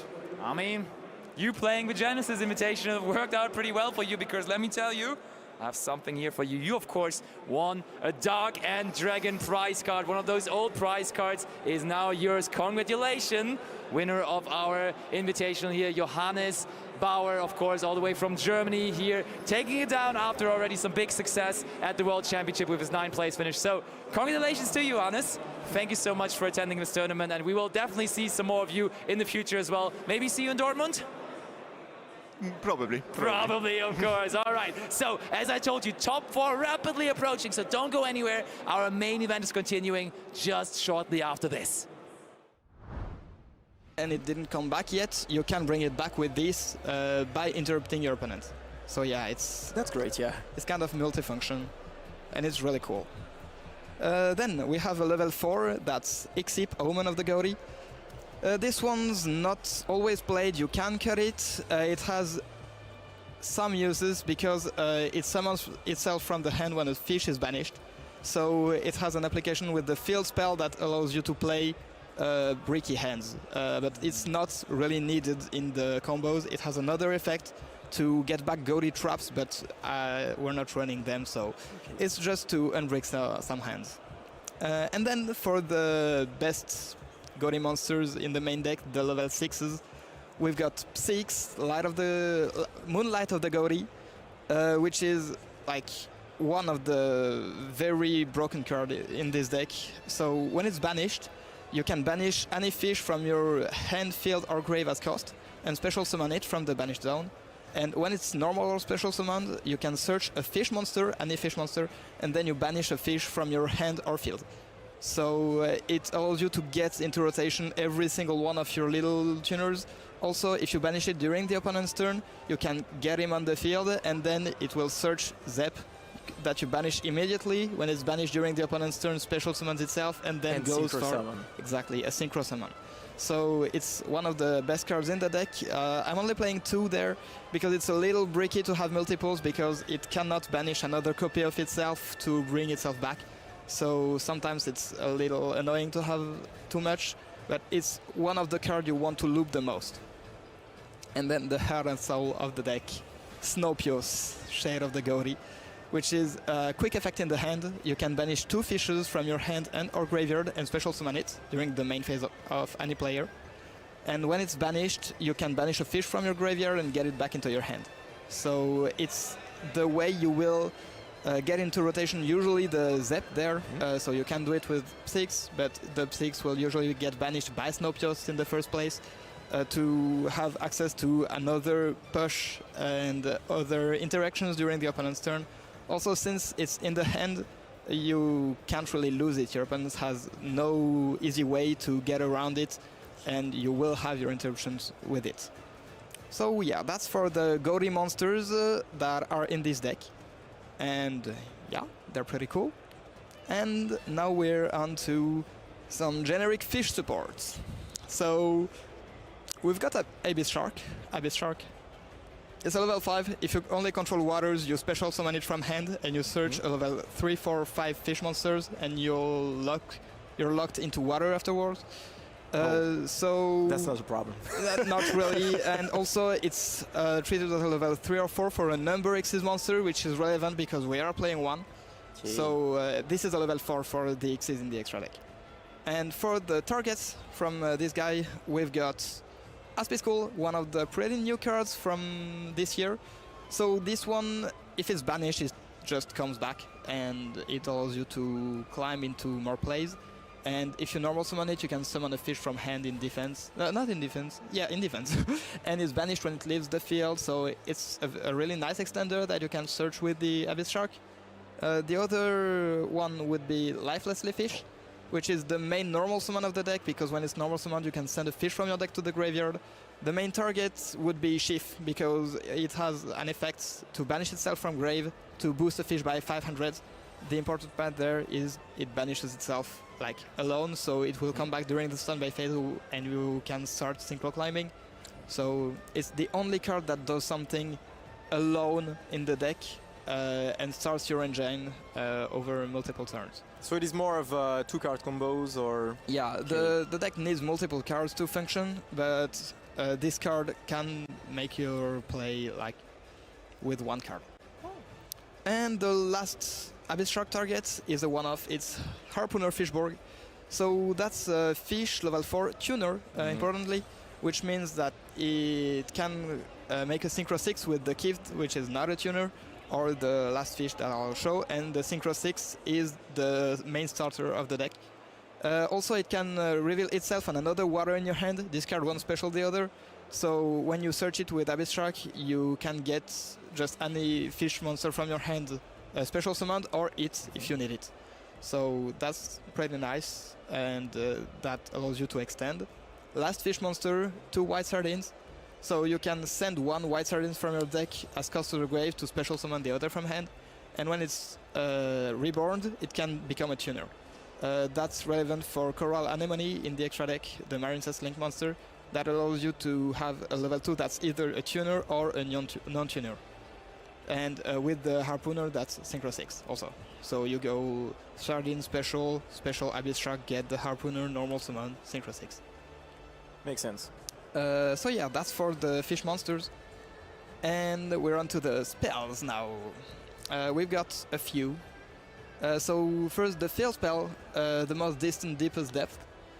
What does it do? Yeah, it's a field spell. If you control a fish synchro monster, it can't be destroyed or banished.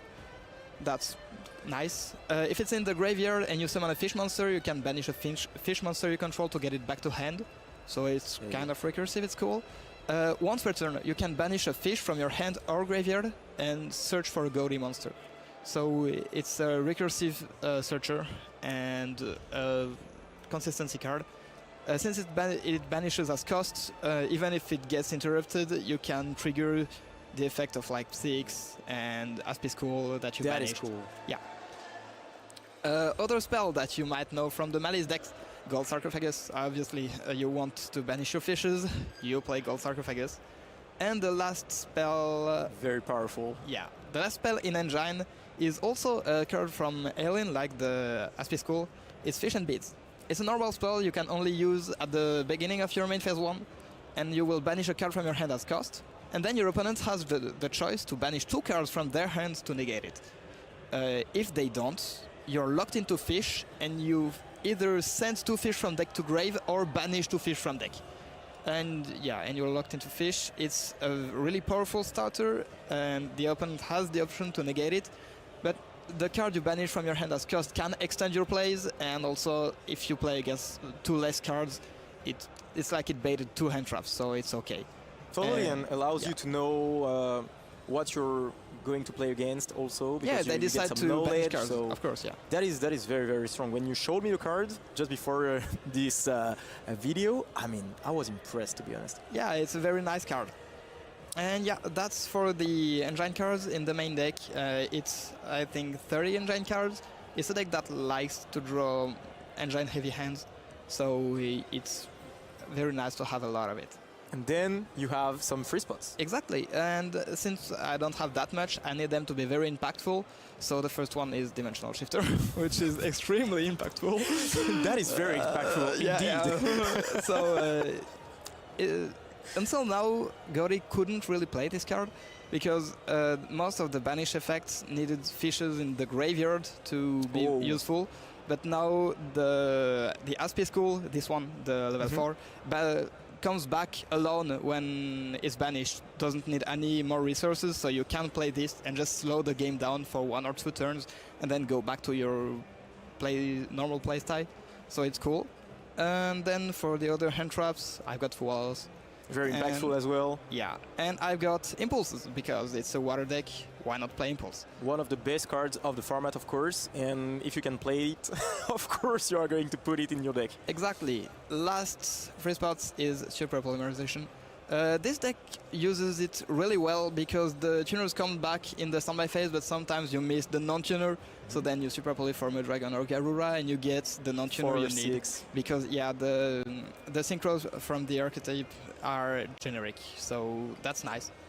And yeah, that's it for the main deck. I think I'll go show the extra deck and then some combos. Yeah, I am eager to simply watching that. Yeah. I want to know what you can do exactly with the deck, and I think that people at home, they want to know that as well. Okay, so for the synchros, we've got Arian Post, Snake of the Goaty, which is the Synchro 6 that starts pretty much everything. It has 2 really powerful effects. So on Synchro Summon, it can banish any level 6 or lower from your deck fish. Okay. So it's like banishes usually Psyx, the one that comes back and searches 1. So you can get a lot of advantage. And when it's used as synchro material, you can banish a fish from your graveyard and search a fish with a level equal or less than the fish you banished. So this is basically your bread and butter. Yeah. If you get to this and it's not interrupted, or you can synchro summon with it, you will usually have a decent setup. So that's why the level 4 there, Aspe School, is really cool to go with the tuner level 2. And why you want the Fishborg to be a tuner to combine with Sardine and Kif, because they are level 2 non-tuners, you need to be able to make this with them. Okay. We're playing one of these because you don't really need the other one once you summoned it once. And then we've got 2 more Goaty synchros. We've got Ascan, we're playing 2 of. Generic 8. Unsummon targets a fish on my field and a card on the opponent's field. Banish both. When it's banished itself, it can banish a fish from the graveyard to come back once per turn. Can you banish itself? Yeah. So that's the thing. You summon him, you banish itself on a card, and then you banish a fish to get it back. Usually you banish the fish that will come back during the standby phase. Welcome back to your coverage here at YCS Bologna 2025. We're down to our top 4 feature match. Only one of these 2 duelists will make their way into that final, and then we'll see who is going to be crowned our YCS Bologna champion. Now in front of me, I have 2 French duelists, and in the other top 4 feature match, 2 Italian duelists, which means we have a guaranteed final of France versus Italy. Who will win? We'll all find out together. But first, we have to go through this. We have Pierre Bugals and Gabriel Huard, and they're ready to take this on. We have cheers from the French supporting crowd. We have a great energy in the room, and everyone's ready. Joe, we're going to do a high roll. Who would like to roll first? Pierre is going to roll first. That's a 12 for Pierre. Okay, and Gabriel, that is a 3. Pierre, you're going to go first. Pierre is going to go first, so I'm going to hand you guys over to your commentators to take you through this top 4 feature match here at YCS Bologna. Take it away.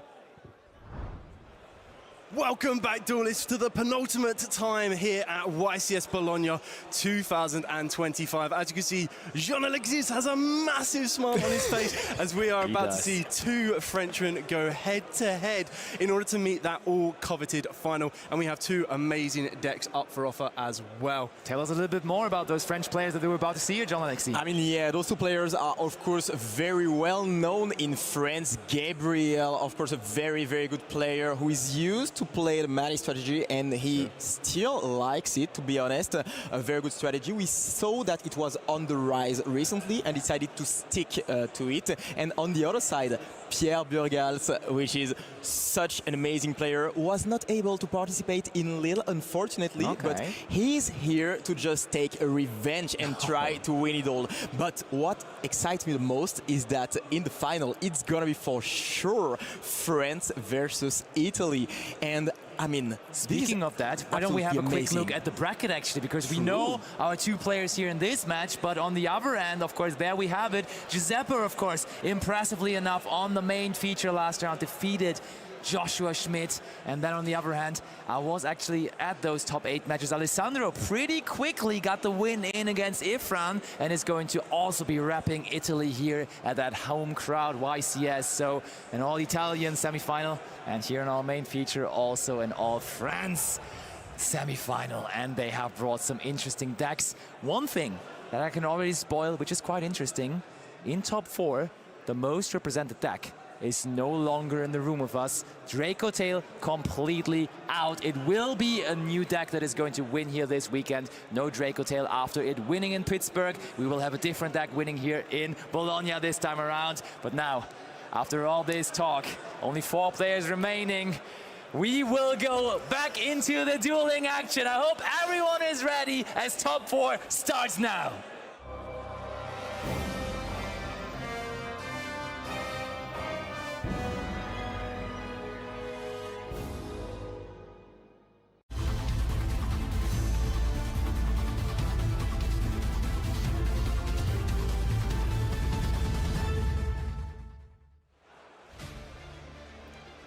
Gabriel Huard was in the World Championship points playoff at the last European Championship. Did not make it to the World Championship, but he's trying again this season. Had a really impressive finish with a 2nd place already at the German Open a couple weeks back, and is now here with another huge finish already in this tournament too. But it will be Pierre taking revenge after not attending YCS Lille, leading us off here for this semi-final. And this is a very interesting start. Of course, we know that the K9 Van Crystal strategy is very, very good going first, and we get access here to the whole issue, which means that we'll get access to both engines if we want to, because of course we will get access to 2 level 5 and therefore to the K9 Reaper. And this is very interesting because Pierre, he used to be very, very good in regionals, but on the international scene was not as good as on the original, so he has a chance to just get redemption and maybe go to the finals here. I mean, that's a cool sign for everybody else in the community though, right? When you're having constant success on the regional level, eventually that success is also going to transform to success at the biggest stage, at the European stage, at this YCS here, with him being in the top 4. But there was a dominance impulse on the effect of Holly Sue. How well can Pierre do after that? Nothing after Gabriel, and the Malice deck will take action here. Yeah, exactly. They're stopping Pierre right in the tracks. We know that there is an Ashe Blossom in Pierre's hand. Maybe this might be enough. We do see a lot of fragilities in the Malice consistency right now, but we're about to see exactly what Gabriel can bring to this semi-final. And that's very, very important, of course, the fact that Dominus Impulse was actually used and stopped Pierre from special summoning. We set a card. Is it the sign that we bricked, or is it the sign that we are normal summoning a Malice monster? We are going to see that in a few seconds. Of course, you talked about it, Dale. The fact that the Malice strategy sometimes has some difficulties to see some starters, but there is one. And we do even still have a trap to set in our deck, as the White Rabbit will be activated and is also resolving. And from my personal experience, whenever I'm playing against Malice, they have a normal summon to follow up a set card, and Gabriel does here as well.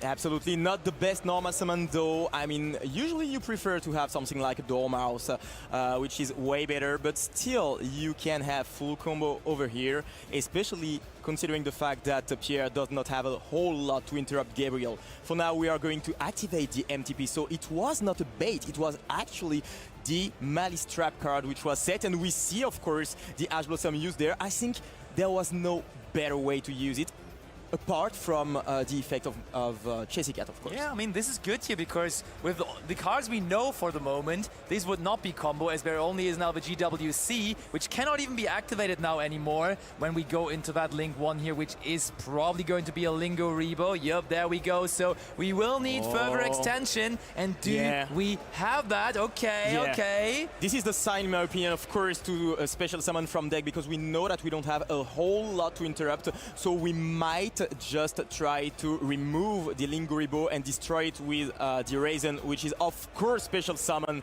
in this column. We are going to be able to access a little bit more engine, of course, in this process, but the most important part is, of course, to just remove the Link 1. We don't want the Malice player to get access to the We're going straight to game 2. This is enough.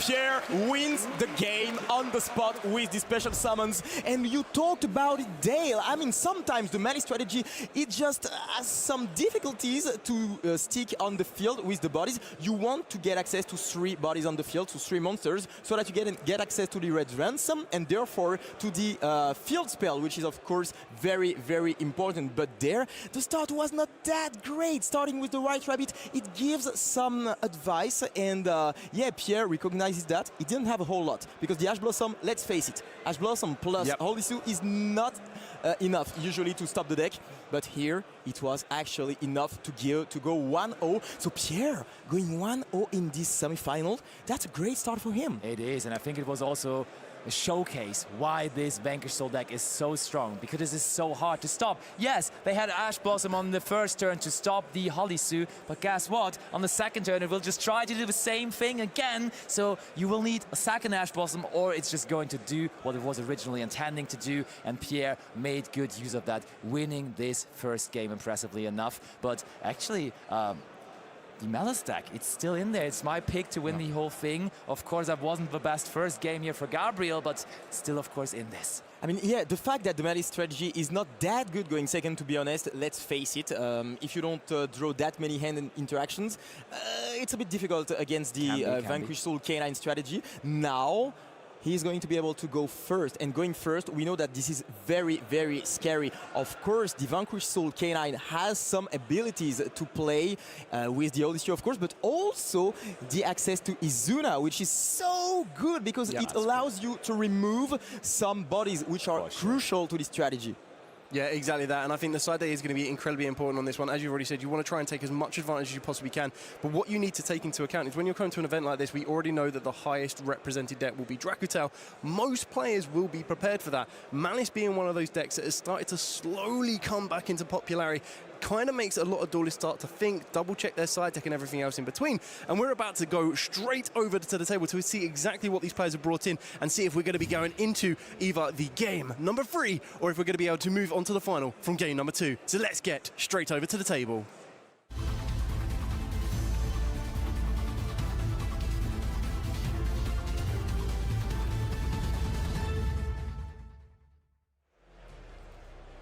Already quite the tournament run. But now when you are so close to the trophy, you of course do not want to stop the winning. So Gabriel now will have to make it in 2 games in a row. Can he make that happen? We shall see. Yeah, it might be the decisive game to enter the final. Will Gabriel have what it takes to try to get back in this duel and equalize 1-1? This is a good start, to be honest. A way better start. Having access to the Chessy Cat is very good because... Wasting no we time! Can do City Holies here. We talked about it, and the ability to just remove the body, taking control of the Chessy Cat. Bailey's is there as well, so we can possibly even get that one going later on in the turn. That Chessy Cat is mine! Sets a card on Gabriel's end! Is this maybe the end of his tournament run? Quite possibly is, as he's passing it over to Pierre. Yeah, you can have the Chessy Cat back, but it's my turn now. That is absolutely insane. The fact that you don't destroy and therefore you don't have access to the resource in the graveyard. You cannot activate something like a Bestial to try to get the body on the field. And now we activate the Inscription. We've seen that before during the tournament. So strong over the past formats. And look at Gabriel's face. It doesn't look very good for him. We are going to special summon from the deck thanks to the Odyssey and get access to more resources. Gabriel's laughing, but I'm not sure that he's very happy about this one. That one's actually interesting though. Siding in Gravekeeper's Inscription going second. I feel like that card surely is a staple going first against a lot of matchups, but siding it in going second against Malice seems to be quite valuable as well. So Pierre, even though the Draco Tail deck was the most represented, definitely had an idea to go into Malice as well. Yeah, exactly. That Gravekeeper Inscription, putting a lot of work in, being able to choose one of the 3 effects as well to give you a bit more versatility depending on the matchup that you're in. So when you are against Malice, it kind of does allow you to counteract the Bestials in some way, but also allows you to deal with that White Binder. And we're going to be seeing a Droll and Lockbird in response to the search from Pierre. Yeah, the Droll and Lockbird, of course, very good against the Mitsurugi variants, but also against the Vanquish Soul K9.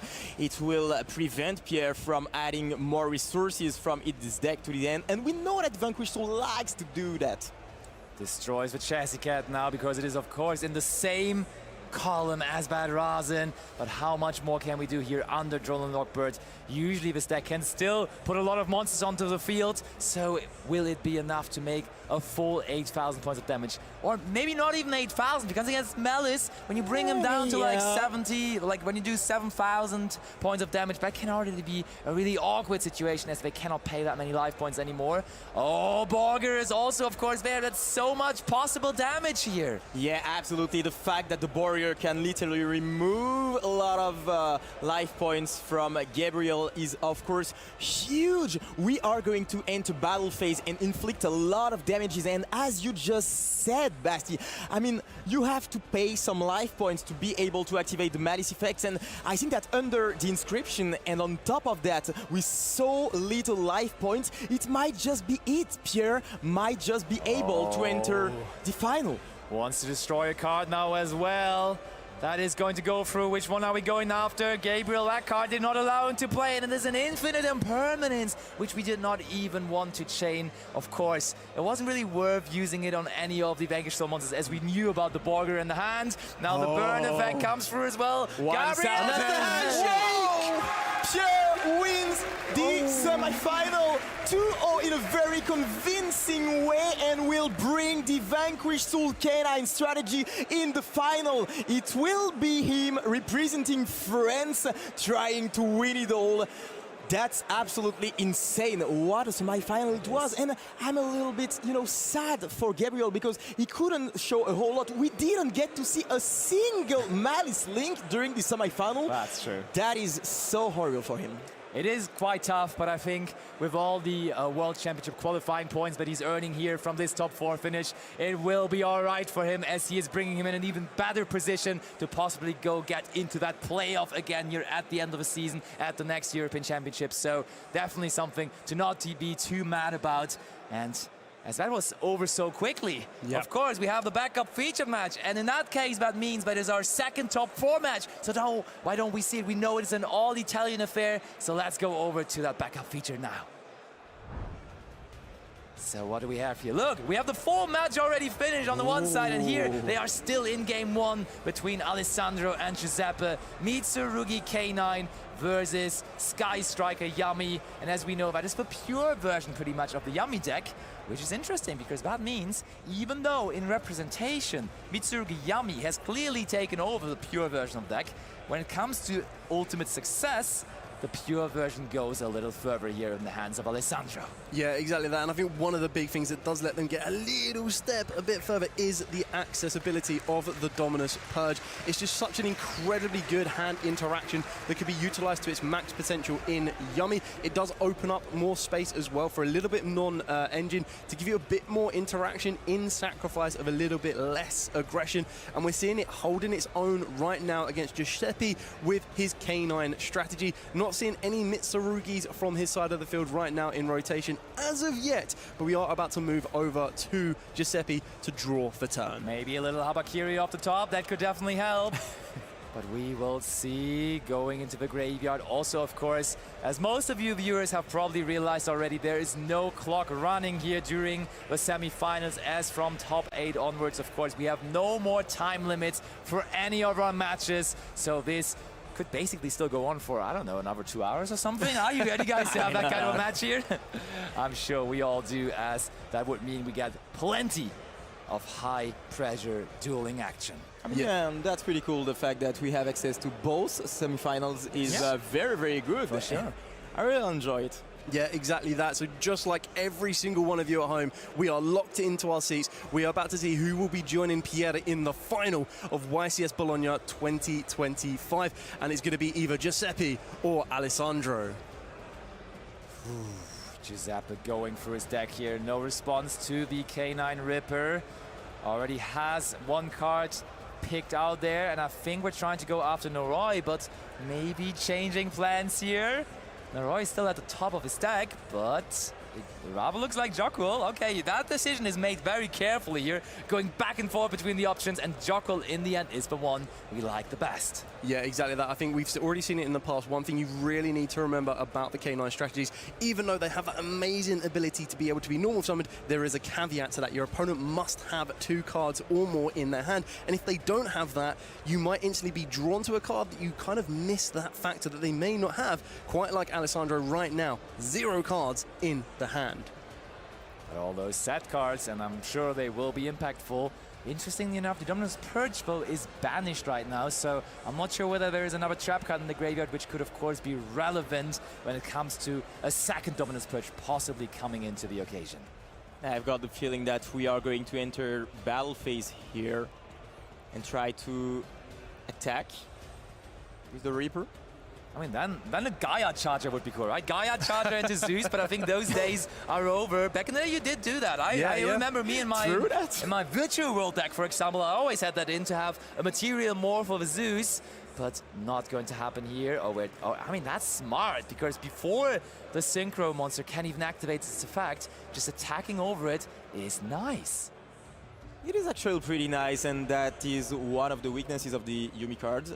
In the Yumi strategy, is that you can literally, if you don't activate anything, they cannot return to the extra deck and special summon 2 other monsters. And yeah, I would like to put an emphasis on the fact that Giuseppe has been very creative with his Mitsurugi K9 deck. Sure. I've talked with a few people who helped him build the deck. And the idea behind that is that the K9 cards are, of course, very, very strong into the Drake Hotel matchup, and very strong in general, because, you know, the pure Yumi strategy is not really on the rise recently. That's even true. If here we see it in top 4, and therefore the K9 cards have a lot more applications, so you can use them against a more a larger variety of matchups. And I feel like even against Yami, you do actually have your Mitsurugi cards, right? Because historically, Murakumo just taking away all of those all of those Yami monsters, that matchup always was kind of favored towards the Mitsurugi decks. So I feel like we're okay with that. Has been a while that I saw the Nightmare Phoenix coming down here from Giuseppe's side, discarding 1 card to destroy one of those many spell traps. Gives up on a Ghost Spell in Haunted Mansion. That's a commitment into his Phoenix. Absolutely, because the Ghost Spell is very good in that matchup. Of course, you want to prevent your opponent from special summoning back those monsters from the graveyard. cards. So, I mean, what are the two other cards? Well, I guess we're about to find out, because Giuseppe just left that decision to a dice roll. We all know it, right? That is the roll of destiny right there. We know that there is a jockle in the hand, we believe, so this is going to be very, very interesting. Will the dice be on his favour, or will it mislead him a little bit? The fact that Alessandro is thinking about it means it is actually quite an effective choice off of the back of that Nightmare Phoenix. We've all been there before, right? Yes. Just rolling the dice, deciding which card we want to destroy, because we can't make the decision ourselves. But Alessandro will chain the yummy surprise. So I'm not too sure whether that actually was a good hit then for the Nightmare Phoenix, because now we just have the Synchro that we previously dealt with in the battle phase back on the field. Yeah, absolutely. And Giuseppe didn't look very satisfied with that, to be honest. I mean, is that a Typhon? I think so, yeah. When a Link monster is moving zones, that can only mean that it is becoming an Exceed monster. And there is, of course, the Slayer, the big Typhon. And that usually, and also in that case, will mark the end of this turn for Giuseppe. So maybe besides the Jockle, there is no other level 5 monster anymore, which we can summon out possibly. Yep. That is rough. It does make you think that discard of the Ghost Spell, you don't want it to kind of come back and haunt you, I would say, in the next kind of game. But we'll be able to see this could be exactly like we saw Giuseppe in the previous round, where we ended up having access to 2 Draw and Lock birds. There could be a second Ghost Spell, but then it could also be trying a way to mislead Alessandro a little bit here as well, so that he doesn't kind of get too comfortable with the position we are currently in. Okay, Alessandro now thinking, probably happy that that was the choice there, that we see the Typhon on the field. Yeah, and this is what I absolutely love. We've already previously mentioned this as well, but the fact that all of these decks kind of have their weaknesses and strengths against each other, it's just an amazing round circle of everything you need, because the Yummies have great synergies and great plays against the K9 strategy, because they try not to, where at all possible, activate card effects in the hand and the graveyard. So if you are a little bit cautious when you're trying to approach the strategy and you're already aware that your opponent is playing K9 cards, as we saw with Giuseppe going through his graveyard a moment ago, we didn't really see any Mitsurugis there, so we've probably only seen K9 pieces as it stands, and that gives Alessandro a lot to go for and how to be very defensive, especially with a field already built here.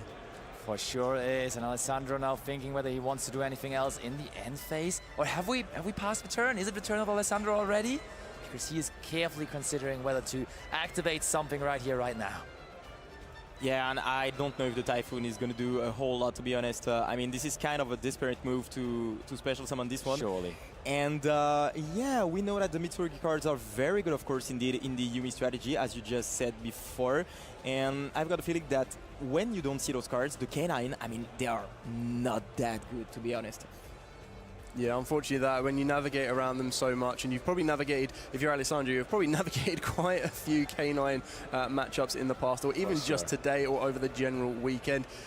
We are just trying to find our way to get past this Typhoon. I can't imagine it's going to be that much of a sticking point as we try to push a little bit further forward, but we're going to be seeing if Giuseppe has any interactions left with those 2 cards in hand. One of them we believe is going to be the Jockle, and maybe that unknown set card could be the ace in the hole.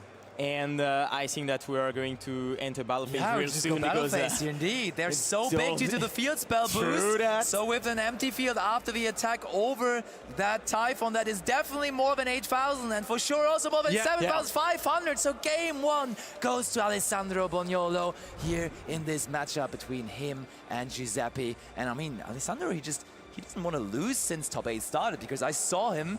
He very quickly won his top 8 match as well against Melis with a swift 2-0. So maybe since Top Card started, he has decided, no more losing. We lost twice in Swiss. Let's stop with that and let's just take it all down now.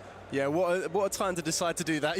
Right? Get to the top 8, then now I'll decide. You know, we were taking it a little bit lightly as we go through. But no, this is going to be amazing. Giuseppe is no stranger to pressure. He just defeated Joshua Schmidt in the previous round as well. On the main stage, he's now on the backup feature match. We're going to be able to see which one of these duelists is going to be able to kind of make their way to the final. This is probably going to be the second most pressure you're going to feel of the entire weekend, and in some duelists' chances their entire lives. But this is what you work to get to. This is the position you want to be in if you are not entering events like this, you're not going to have the chance to do it, and both of these duelists are more than capable of taking it all the way. They are. They have had previous success. They have been YCS toppers. They are in the Italian community also just very successful, topping and winning regionals there left and right, and now maybe their moment to shine, because so deep into a tournament, none of them has ever been. Top 4 is their biggest success so far, and for one of them, that journey will even continue into the finals and into a possible title.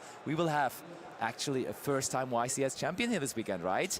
We had options for multiple times champions, now still in top 8, as Joshua Schmidt, of course, could have added a title to the list, but now we can proudly say that there will be a new name with that add-on of being a YCS champion. Absolutely, and in this matchup it's going to be very interesting because of course we saw that there are two parts in this deck. The Mitsurugi K9 strategy. The K9 strategy was not there for the Yomi, but still you have to face the Yomi, but you still have the Murakumo, which is of course amazing to deal with all those bodies. So I think that the game will revolve around the ability to draw those Mitsurugi cards and to resolve the effects, because of course it's not going to be that easy. There are some cards like the Dominus Purge, which is of course very good and does not trigger the K9 cards. So yeah, it's going to be very tricky. Yeah, and I mean, we have seen so many hybrid versions where Mitsurugi was paired with something else. We saw the Yami deck, where there was a bridge in both directions. Of course, the Mitsurugi Yami deck, Mitsurugi Raziel deck as well, which had bridges as well. So it's actually, I'm quite curious that this version now, the K9 Mitsurugi deck, where there is no real bridge between the two things, you just have to draw them together, is the one that is successful in the end here, that made it into top 4. I guess when you just draw them together, it's also kind of fine, kind of nice, right? If you decide so, right?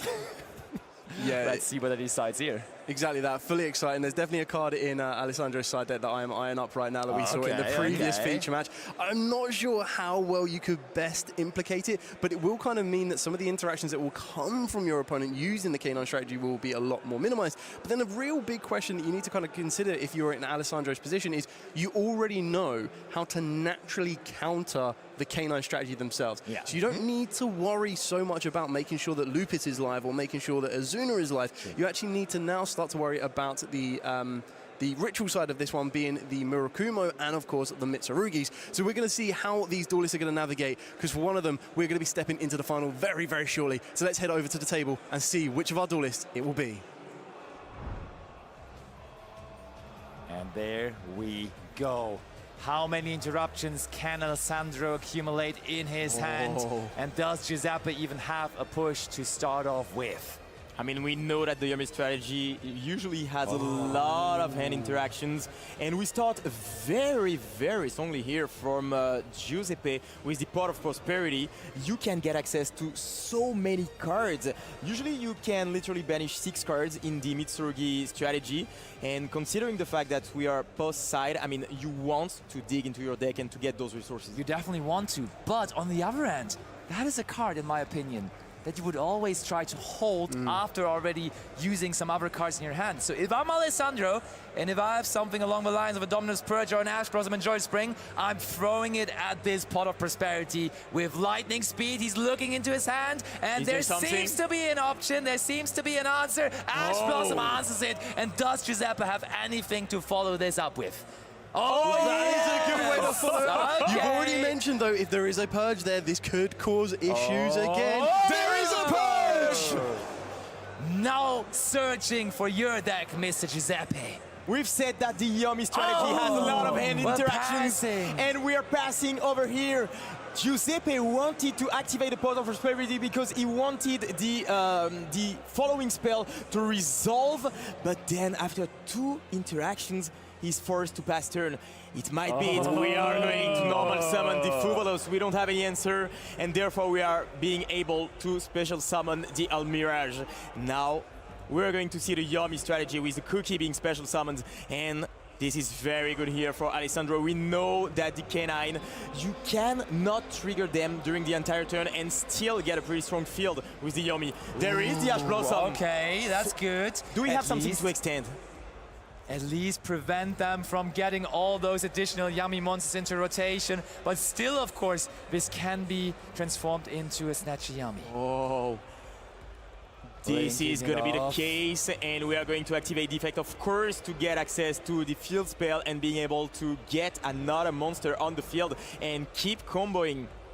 This may already all that it needs, because we saw it. We saw how the first game ended. When you just have this field spell on the field, your monsters keep on adding in terms of attack points. You just need that field spell, the amusement minion, alongside all of those yummy monsters that can easily get over 8,000 points of damage. But we will need a couple more of those cute little yummy monsters to get to those. They are actually cute, but they can get really big as well indeed. And we are going to see if Alessandro can just push through and get the game right here. But very good situation over here. I mean, the problem is that we didn't get access to the resources thanks to the Cup C, and that might be a problem in the long run.